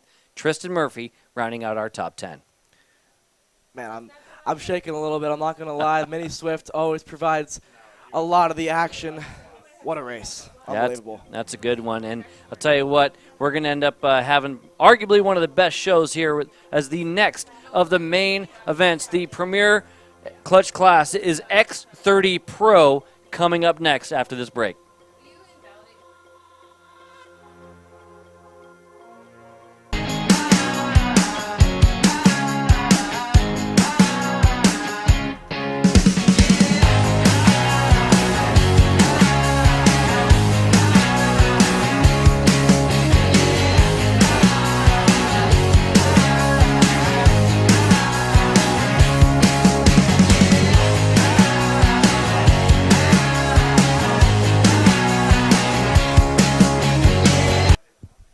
We are back here, round 2 of the US PKS Texas Grand Prix from SpeedSportz. I believe Xander's ready down there with an interview with Braden Eves for X30 Pro. What you got, Xander? Thanks, Alex. Here we're going to do a speed run of our top 10. We go to our 9th place starter here, Braden Eves of the MPG Motorsports Kart Republic. This week's obviously been a lot of battling from about 5th to 15th. What's the difference you need to kind of break out of that mold and get to the top 5? Well, I just got to be able to, really attack the corner. I think the people that are just able to really attack the corner and still be able to get out of it are the ones that are going to go to the front in a long race. We'll see how who sets the tone and what the race is going to be like. And, I have no idea, so we'll see. We'll find out here again. Braden Eves from Gahanna, Ohio, rolls off just on the inside row 5. Let's get his outside row 5 starter. We'll let Braden step on out and bring in our 2023 Musical Chairs champion, Paulie Massimino. Back with the Brandon Jarsacrack Racing, Mike Doty Racing, Lando Norris card outfit. First time fitting into Brandon's suits. A little long, but it's fit you okay so far because you're top 10 to start. The weekend so far up and down. Same thing to you that I asked Braden. What's the difference that you need?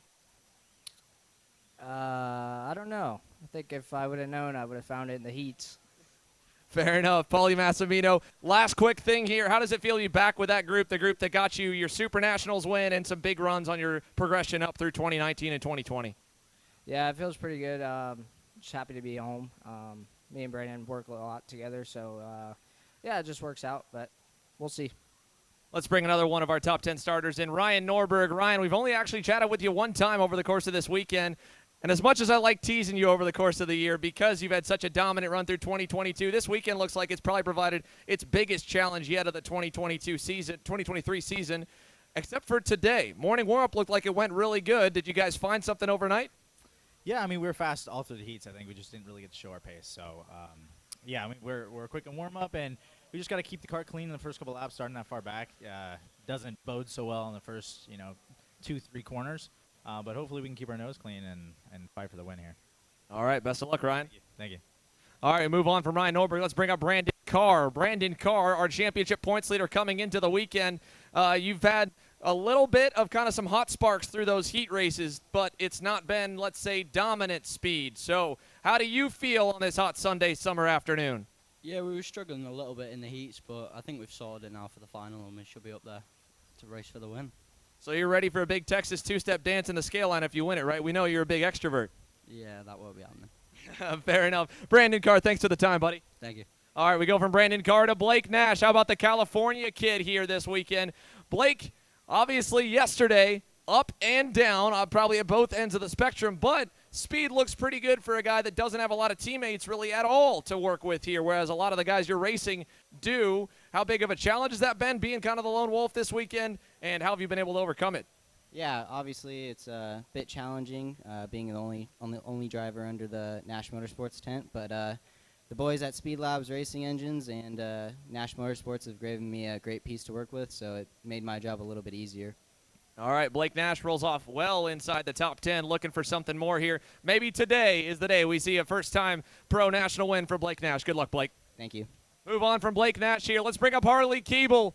Harley, your second race on Kart Chaser, your third National American race. We got to come up with a nickname for you. The guys call you Keebs. First of all, how do you like that nickname? I've been called it since 2018, so I'm kind of used to it now. All right, fair enough. Now, Harley here, the second weekend, at least at this level, it feels like it's as competitive, if not even more competitive, than Orlando was. And just like with Blake, you are by far really the only Sodi in the top 10. So learning the track yourself, first time here, and figuring it all out, how do you feel for today? I mean, yeah, none of us came testing, and I'm fairly sure most of them came testing last week, and we're just going from scratch, and every session we change something. And we're getting better and better, and we changed something after warm-up this morning. Wasn't quite where I wanted to be, and then we've just got to see how it goes. All right, well, Harley Keeble here, one of the standout stars from the month of March here, rolls off well inside the top 10 and into the top 5, looking for more. Good luck, Harley. Thank you.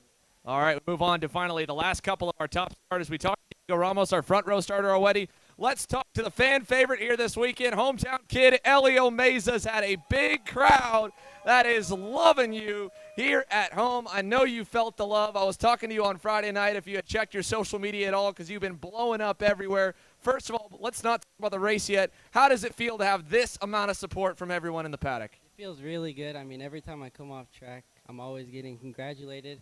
Definitely feels good, but I'm still trying to stay focused on the task ahead.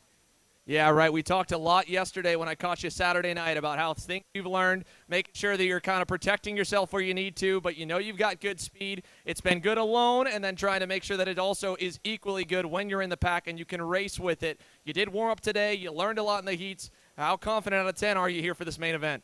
I'm pretty confident. I definitely learned a lot from Heat 2, so I got to bump up my aggression level quite a bit, but I feel like if we can do that, make the first couple of laps, and I think from there, I just got to see what happens in the race. All right, good luck, Elio. Thank you. Elio Meza's got one of the biggest cheering sections. They might burn this place down if he pulls this one off. It would be huge. Good luck, Elio. Let's bring in a long, much longer road to the racetrack than Elio does from his house a little bit further away to Joe Turney. Joe, you got yourself a cowboy hat. It's ready at the scale line if you pull this one off. What do you need to get the Texas two-step going here? I need to get through the first lap and then try to use the speed that we've had through the race. It's 20 laps. It's a long race, so we'll see what we can do. All right, Joe Turney here, feeling pretty good. We know your long-run pace is good.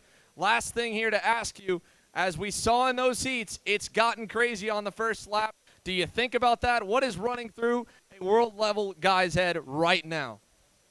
I've got to try and get through. If I get an opportunity to go forwards, then I've got to take it. But first, just try and get through. All right, Joe Turney, good luck, buddy. Thank you. All right, lastly, let's bring up our pole man, ADT, Alessandro DiTullio. Let's go back through the season really quickly for our last interview. Decent runs through Homestead, Miami. Speed was just a little bit lacking. Then your first month on the Red Army, the Burrell Art Camp with Prime Power Team in the month of March, and you probably felt like you left a lot on the table. A lot of stuff could have gone better. But this weekend, back to form that we're used to seeing you. And you've been kind of away from all the chaos. I know you'd like to keep it that way, but is that about how this weekend's felt? Just pretty smooth? Yeah, I think the first couple weekends with the Red Army has been, I think the speed was there, just it was a bit chaotic, some unlucky situations that had us starting from the back, and it was just hard to get through. But I think this weekend we qualified well, had some good couple heats, and yeah, now we're starting on pole for the final. So definitely the best weekend I've had with the new team, and yeah, looking forward to this race. And we know the track conditions are obviously a lot different today than where they were pretty much all day yesterday. Overcast skies, about 10 to 20 degrees cooler. You're sweating. I'm sweating. It's 80 degrees out here. How much has that kind of gone into you guys going back and forth on anything from kart setup to tire pressure today? Yeah, I mean, every session has been, I mean, the track changes so much. I think today it's warmer, so we'll see. We're on new tires again. I think we're strong on the new tires, so yeah, let's see how this goes. There you go. All right, good luck, Ale, from the pole. Thank you. Alessandro DiTullio will lead us off. Now, with ADT all out, we'll let the drivers get ready. In the meantime, if you haven't been here to SpeedSportz Racing Park before, our good friends over at KartClass.com have our official course preview ready to go. We're going to show you that. By that time, I'll be back in the booth. The engines will be about ready to fire, and it's time to go main event racing here from Houston. Hey guys, and welcome to SpeedSportz Racing Park in Houston, Texas. The circuit here offers both tight and technical section, but also fast and flowing sweepers that lead into long straights. We're here to show you guys the fastest way around the racetrack.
Key takeaways for SpeedSportz Racing Park are: the 180-degree hairpins require a later apex.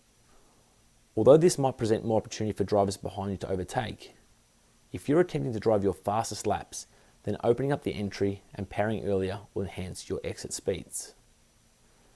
Drivers need to be aggressive over the opening turn curbs. They're not overly abrasive, so even the smaller cadets can drive over them. This helps shorten the racetrack, but also open up the following sequence of corners so that drivers can carry more momentum through these turns. I'm Dave Serra from Kart Class, and we've shown you the fastest way to drive SpeedSportz Racing Park. I hope you guys have enjoyed the video.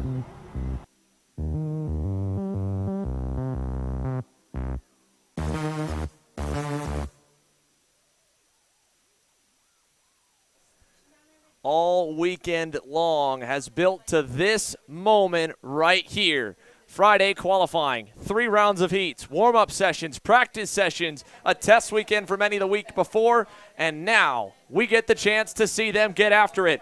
Alessandro DiTullio and Diego Ramos complete the Red Army lockout here on the front row for this Franklin Motorsports X30 Pro main event. We talked to all the rest of our top 10 starters from Turney to Meza, Keeble, Nash, Carr, Norberg, Eves, and Paulie Massimino on the outside of row 5. It is a full grid. The fences are lined. Everyone's ready to watch the headline division of the 2023 US Pro Kart Series Texas State Grand Prix take to the tram lines. And it's a nice and slow start as they head towards it. ADT, Diego Ramos, round 2 of the US Pro Kart Series season at the line, underway as we are not green that time. It looked like it was going to be good enough. No green on the first time by, a little bit too early on the power. So it'll give us a moment here to go further back. We know about our top 10. Let's go through the rest of the field, shall we? the International Motorsports Kart Republic, the bright chrome machine of Zachary Clayman DeMello rolls off 11th here in this one. To his outside, it'll be the former IME X30 world champion Oliver Hodgson. Row number 7 will find the current reigning FIA karting world champ, Mateus Morgado, and to his outside, John Burke, who we heard from earlier, frustrated after the way the KA Senior Main Event played out. That the Sorrel Raceworks CRG driver rolls off 14th.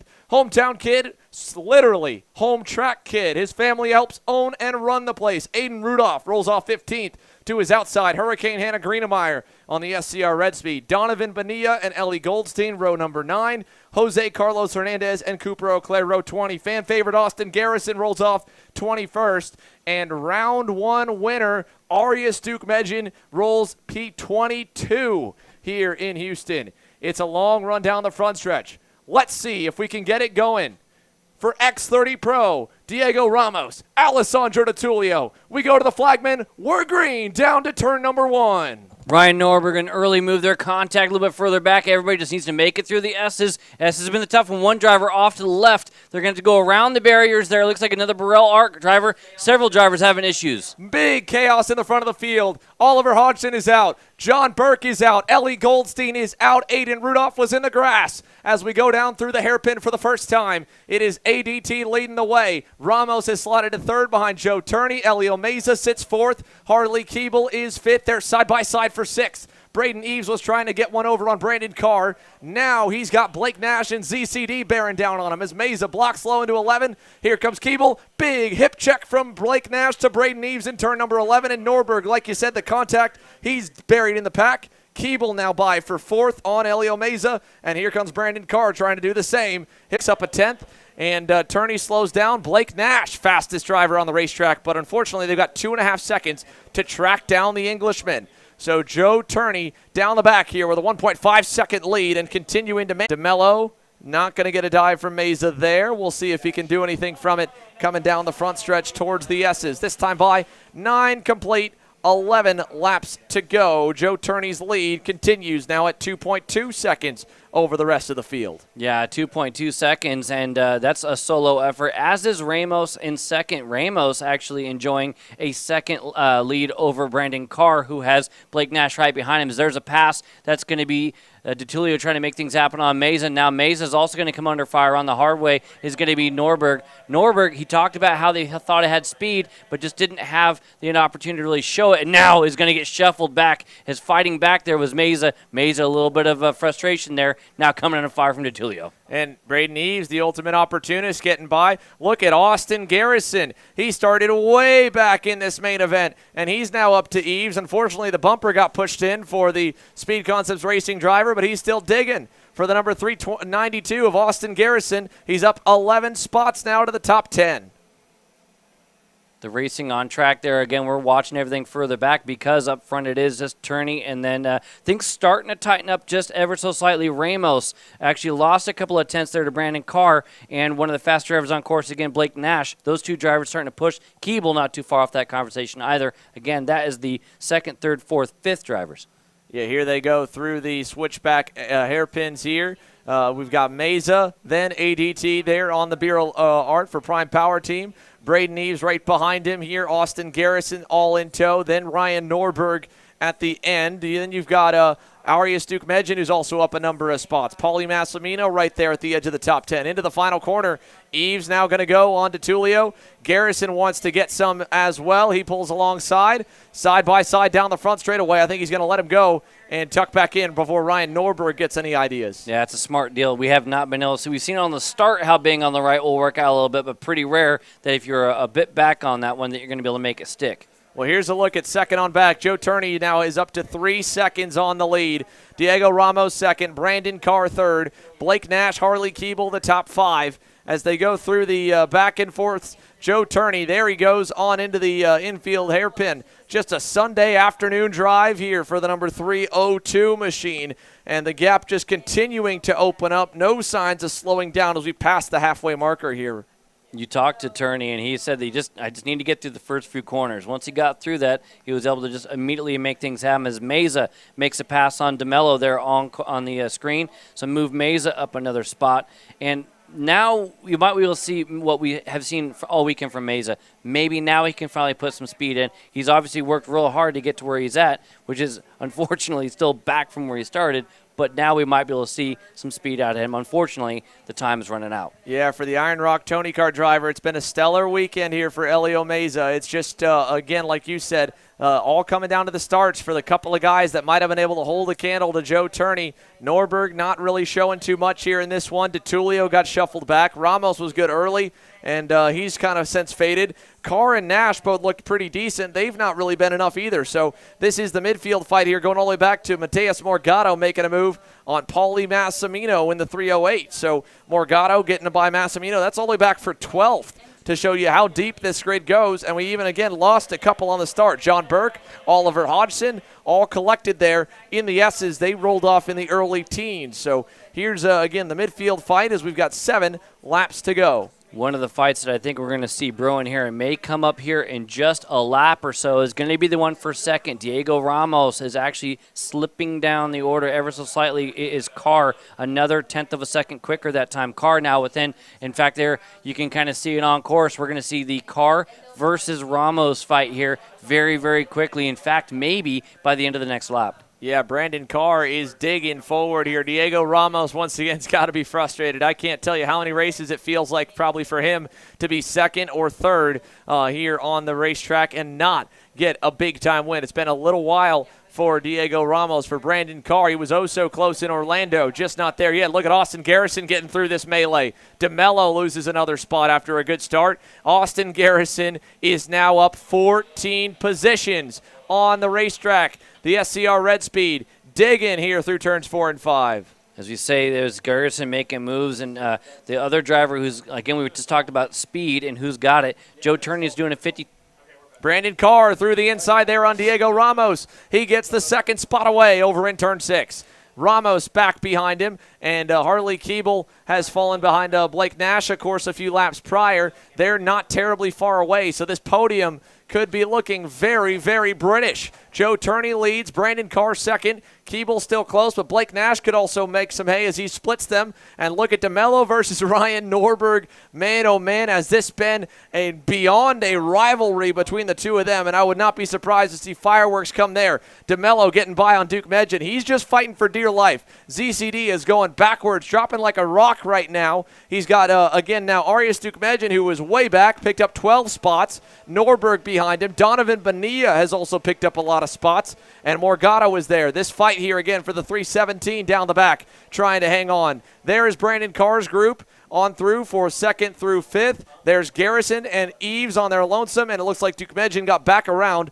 Zachary Clayman DeMello. So Brandon Carr 2nd, Diego Ramos 3rd. Can Blake Nash get there here with just now 5 laps to go? And actually, you're also going to make it 6 drivers in there. There's going to be both Carr, Ramos, and then Nash and Keeble have been the ones in that top 5. But Meza has bridged the gap and now is going to be in the conversation. The only one of the 52s outside of our leader. So Turney goes by, and Ramos realized the pack is coming. He's gone back around Brandon Carr. 4 to go. 4 cars right here. Here comes Elio Meza to battle, and he might be able to salvage a podium, which would be fantastic. Look at what a move by Harley Keeble through the inside. That time, Blake Nash, no contact, and a very identical move for him and Joe Turney from yesterday. I was just going to say, now it looks like it is all on. We've only got a couple of laps to go before the popsicle sticks, and it is a fight on our hands here. Again, for the 2nd spot is on screen. Turney driving away from everybody else, and there's the fight. Ramos has it,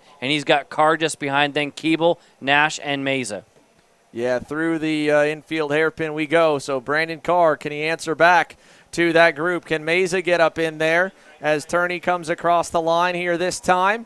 Another lap in the books. 3 to go for Joe Turney on the Factory Kart Republic machine with the Chad Dawkin Racing banner through turns 4 and 5 down the back straightaway. Brandon Carr still leads that next group there through the S's. We'll pick him up down the backstretch. He's got Harley Keeble now on his bumper. Ramos, Nash, Meza. Look at Austin Garrison still trying to get there into the hairpin. No moves yet here with 2.5 laps remaining. See how much Carr's head's turning there. Like, you got to drive. Oh, here comes Blake Nash down the inside on Diego Ramos. Meza tried to follow.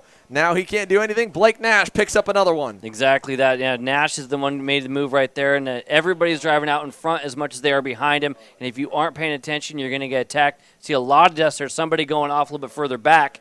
Meza has caught him but hasn't been able to make the move yet. Right there, oh, big issues. Is that Norberg? Norberg is out over in turn number 11. Ryan Norberg for the second race in a row is going to suffer a DNF here as he crashes out in the infield hairpin. And I don't know, again, we saw him running with DeMello earlier if he was around him. Let's look back who was Norberg nearby the previous lap. He goes off the racetrack, was in the, oh my goodness, we'll try and pick him up here in the moment. He's already started slipping down the order. There's people who have already gone across, so Norberg towards the back. Looks like he was running around Looks 10th. like about 11th there that time by. So assuming they're 10th or 11th, that was claiming DeMello, DeTulio, and Morgado all in that mix. So might have had some more contact there between them. Meanwhile, here the fight for second and third. It's not over yet. Brandon Card coming this time by to the white flag, defending from Harley Keeble. Two good buddies off the racetrack. As the white flag waves, Joe Turney. One more lap around SpeedSportz Racing Park for a flawless drive here in the Sunday main event. Brandon Carr trying to hang on for second and extend that championship points lead here in a very, very solid and smooth weekend. The Ryan Perry Motorsport Tony Kart driver leads him down the backstretch. Keeble on the bumper. Is he close enough? He checks back. They all check back. Everybody goes low into turn 6. Carr to Keeble to Nash to Meza. And then defense again. You're going to try to keep it tight. Here comes a bit of a run. No, there's the defense. Here comes Nash. Nash is going to try to make the move on Keeble. 3 wide. Nash in the air for a minute. Elio Meza picks up a spot out of that. He's up to 4th now as Turney heads for the final corner. Everybody into the turn 11 hairpin. Brandon Carr, Harley Keeble, 2nd and 3rd are safe. And as they go to the final corner, we'll keep an eye on the battle. But Joe Turney wins in Houston. Joe Turney victorious, and look at this on the final corner onto the front stretch. Battling for the podium. Brandon Carr finishes 2nd there, and side by side for 3rd was Blake Nash and Harley Keeble. Keeble hangs on. He gets 3rd. Nash 4th. Meza was side by side as well. He ends up losing out to Nash at the line for the top 5. Diego Ramos, Austin Garrison, Braden Eves, Arias Duke-Mejian up 13. Garrison up 14. Mateus Morgado rounds the top 10 here in that one. My goodness, was that a wild one here from Houston. We're going to take a commercial break, but don't go anywhere. Post-race interviews are coming your way live from SpeedSportz Racing Park.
Kart Store USA is a kart parts supplier that racers and retailers can count on when they need reliable advice and service.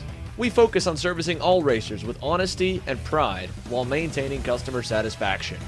We carry a full stock of Kart Republic and Tony Kart chassis, as well as IAMI and Vortex Rock engines. We've also got a host of other parts available and in stock, such as products from Rev Performance Materials, Jekko Racing Seats, and more. We have a 100% satisfaction guarantee, and on top of that, if your order exceeds $200, shipping is on us.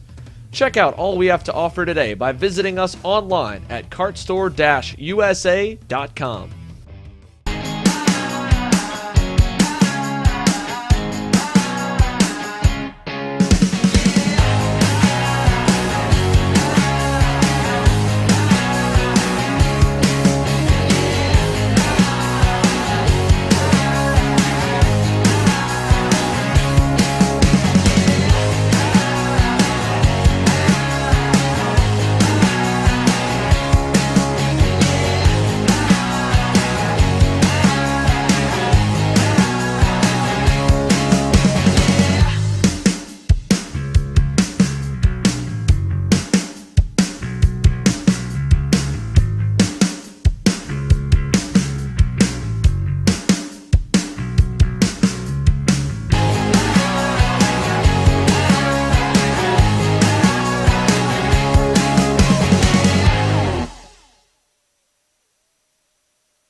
My name's Austin Garrison. I race for Speed Concepts Racing, and you're watching Kart Chaser.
Welcome back here to SpeedSportz Racing Park. We are live with post-race interviews. How about that performance by Joe Turney? Another win on American soil. He made it look easy. Let's find out how he did it, Alex. Thanks, Andrew. Yeah, Joe, I mean, you kind of showed the pace that we knew you had all weekend long. Just, a few mishaps here and there in the heat races. You told us before the race the biggest thing was getting that start right. Is that all you needed? Yeah, the start kind of went how I wanted to. I got through to second after the first corner, and then managed to get past Alessandro a few laps later, and then after that, the kart just drove itself. The engine in the kart was perfect, and that's what happens. Yeah, and I mean, obviously with your European schedule making you a bit busy, can we plan on seeing you for the rest of the USPK schedule? And if so, I mean, how much momentum do you have going to the next round? I don't know when the next one is, but I'm going to try and do as much as I can around my calendar. But I enjoy it over here, so I look forward to it a lot. So hopefully back over soon. Thanks, Joe. Congratulations. Thank you. All right, as we let Joe go off, we're going to have the next guy over here, P2. Where's he at? Brandon Carr, come over here. Brandon, good run for you. First of the rookies here in senior. How does it feel? Yeah, it was just so much better than how it's been, and just nice to come out on top for once. Yeah, I mean, you had a good battle there for, second between you, Blake, Harley Keeble, and a few other guys. I mean, how hectic was those final few laps? Yeah, it just needed to keep calm, not stress, and just do what we did all race, and it seemed to pay off. Yeah, thanks, Brandon. Thank you. All right, so let Brandon go off there. That's your P2 finisher. Where's P3 at? Harley Keeble. We're going to bring him on, the Sody Kart factory guy. Harley, good run for you there. Nice podium. How does it feel? Yeah, it's good because it was so difficult, and we all worked super hard. Like we changed things every single session we did. It was just so difficult. But you got to race really hard and keep yourself at the front, and it'll come your way eventually. And that's what it did, and it was good. Yeah, like you said, it comes your way eventually. I mean, this being your third race here in America, second national race here. I believe you're running the full USPK schedule. How much does this P3 finish carry on to the next round? Obviously, going on to the next round, I've never been to any of the tracks, so we've always got to start from scratch. But you're always going confident because you've got to put yourself in the best mindset to win. Yeah, I mean, you guys have been quick all weekend, but obviously, talk to me about how difficult it is, not being here last week for testing, show up to the track Thursday. You guys threw the kitchen sink at it a little bit there, found the speed. I mean, how difficult is that as a driver to kind of just mentally prepare for that? Well, yeah, it's difficult, especially when they're all doing testing and figuring out what's best for the chassis. But you just got to work that extra bit harder, and it will pay off in the end. And it did, and obviously you would also want more. But Joe did really good, and nobody could really touch him. Thanks, Harley. Thank you. All right, Harley Keeble P3 there in X30 Pro. P4, Blake Nash. Blake, good run for you. I mean, besides the one mishap with Joe in the heat races, I'd say it's a solid weekend for you. Yeah, I think so. And I can't thank the team enough. Coming here, first time racing USPKS, a little on the back foot. But Speed Lab Racing Engines and Nash Motorsports, like I said before, have given me a great piece to work with. So yeah, it just makes my job that much easier. Yeah, I mean, you had a good battle there with top 3, top 2 guys there. Just describe that race to me. Yeah, I think we maybe went a little bit too high on tire pressure. Kart came in right away, and it was feeling great. Was able to get by DeTulio and start to make ways to the top 3 with Carr and Ramos. By the time we got there, kart felt a little bit like it was going away. But yeah, it was pretty calm, honestly, until the last couple laps where all the scrapping happened, and yeah, it was a little bit of a drag race to the line between me and Mesa, but I'm happy with P4. I think it was a pretty good result. Thanks, Blake. Congratulations. All right, that's your P4 finisher. Where's P5? Elio Mesa, hometown kid. There's the cheers that we expected. Elio, I mean, it may not have been the win here in X30 Senior, but a podium, you'll take that. Yeah, I mean, it was an awesome race. Yeah, it was a lot more fun than the KA for sure. I definitely got pushed down quite a bit at the beginning of the race, just like Heat 2. But from there, I just put my head down, started moving forward, started making moves. The kart started to come in where I wanted or where I needed it to come in, and then from there, we finished top 5. Yeah, I mean, I'd say that's probably the most aggressive we've seen you all year long, really. How much did, Heat 2 kind of help you prepare for this race? It definitely helped me quite a bit because it really opened my eyes to all the aggression levels. that these guys do. So I had to match that aggression level, and it worked out in the end. Thanks, Elliot. Look forward to seeing you next round. Thank you. All right, Elliot Mason, that rounds off your podium. We have a few more guys here. We're going to bring on Alessandro Tulio next. ADT, I mean, rolled off there, P1, got pushed around there throughout the race. It didn't seem to really have the pace there. Yeah, I mean, I wasn't really pushed around. I was just slow, so people were able to get by me easy. I tried to defend as much as possible, but, you know, I was trying to race clean and I was trying to be fair, so we just didn't have the pace in the final, and we got to take that. I mean, what is it that you think you were lacking there?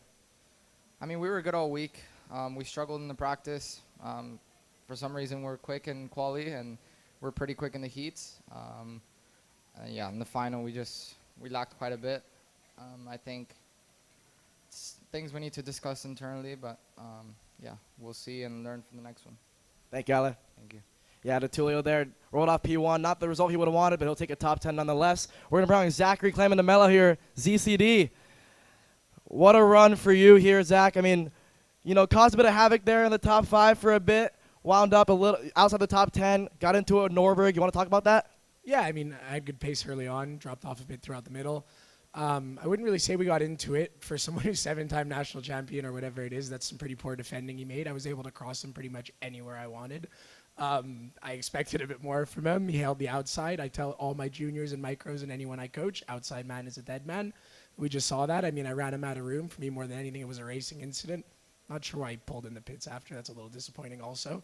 I mean, you always want to see everyone continue and finish the race, but I'm happy with what we got today for the speed we had, and we're going to come back next race stronger for sure. Thanks, Zach. Thank you. All right, that's all I've got here for post-race interviews and X30 Pro Senior race there. Excited for more action next round. Back to you guys. Thanks, Alex. There we go. From a lot of storylines out of that one. Again, so much to take away here. First of all, Mike, a beautiful Sunday. Had a big threat of rain coming into this weekend. It's held off, so we've been good all the way through. It got really hot today. Surprisingly enough, I would think probably one of the more tame X30 Pro sessions of the weekend, even with the temperatures getting hotter. But a big part of that is everyone was really just trying to keep up with the English guy out front. Yeah, I mean, like you said, maybe it was a little bit more tame, and it's really because it was a little bit more decided. Turney getting out front, and maybe the tameness was a little bit less as you get further back, but things were kind of established early who the driver to beat was.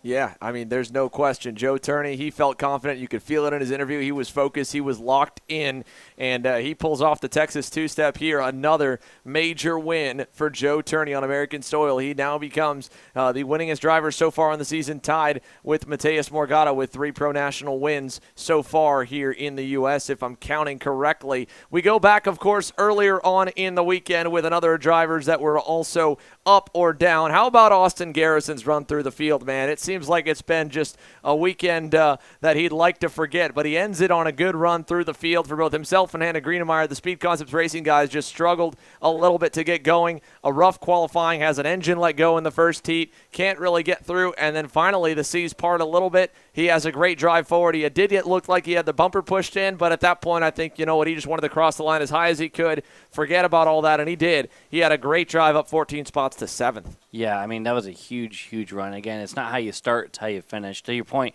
you know, had the motor let go. Right, we saw it going to the S's. Like, he was up in the front, right? He was up at the sharp end, but bad luck happened, and then still knowing that he had the speed, knew how to get around here, was able to get to the front. Yeah, and how about the championship run here from Brandon Carr? For a guy that really was not the spotlight guy in any given session, qualifying any of the 3 heats or the final, he rips out a podium, gets 2nd overall. Then, of course, good through the heats, was 6th through the heats. That's big, big in the championship. There are no drops in the USPKS, and this point system, Mike, is the most weighted towards qualifying and the heats of any series that we go to. 50 points, not just 10 for the pole in qualifying. It pays down to the top 5. The heat points also pay almost as much as the entire main event as well. So it's close the way it's tiered, but a 2nd in the main, a 6th through the heats, a good run in qualifying. Brandon Carr should walk out of this one, I believe, as the championship points leader, and that drive this weekend where he was not the guy to beat. He didn't really lead much of any laps, but that is what he's going to look back if he's able to win the title by the end of the season in North Carolina as what was one of the defining moments to get that championship bid, because that's what they're all built on. Yeah, we've said it a few times. We say it in Vegas every year. It's a body body of work. It's a body of work all season long for a championship, and it's not about that one round that you did well. It's not about sweeping and everything like that. You got to back that up every single week or every single round, and for Carr to be kind of quietly strong all weekend and then back up what he did at round number 1 for a strong round number 2, good start to the season for him. And you go from the pointy end of the field to the guys that didn't have the best of days there. We talked about Ryan Norberg getting crashed out, unfortunately, at the end of that one. He DNFs. The same, though, for the guys taken out before the race even really began in turns 1, 2, and 3. John Burke, Oliver Hodgson collected along with Ellie Goldstein. Goldstein was kind of a sleeper pick for many in Orlando when he first showed up with the TB Kart squad. Comes here, hovers the top 10, kind of quietly through most of the week as well at that. He gets collected. Burke's day, 2 DNFs in the mains after so much speed through this weekend. And then Oliver Hodgson, I spoke with him on the grid right before the interviews. Of course, he rolled off on row number 6, and he said he felt more comfortable today than he had pretty much the entire weekend so far. He was moving forward, and then right there, just kind of, again, luck of the draw, the way those wrecks go. We know sometimes, more times than not, we do get a crash in the first few corners, and it's an odds of whether or not you're in it or not. And unfortunately, today it bit a couple of the big-name guys. Yeah, Turney said it in his driver interview right beforehand. I just need to get through the first few corners. You know that was on the mind of every driver out of the gate. Yeah, you need to try to work with certain people once you get through there, but at the end of the day, if you can't get started, you certainly can't finish.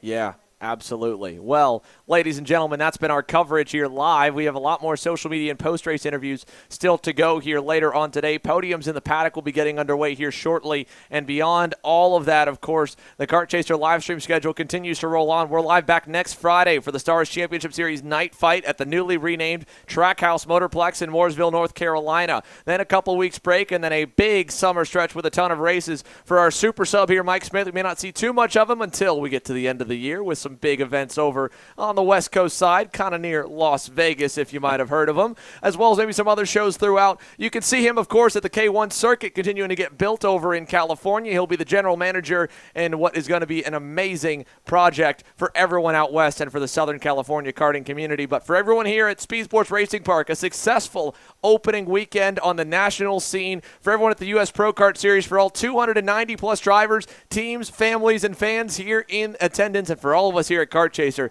thanks for tuning in, and we'll see you guys in just 5 days.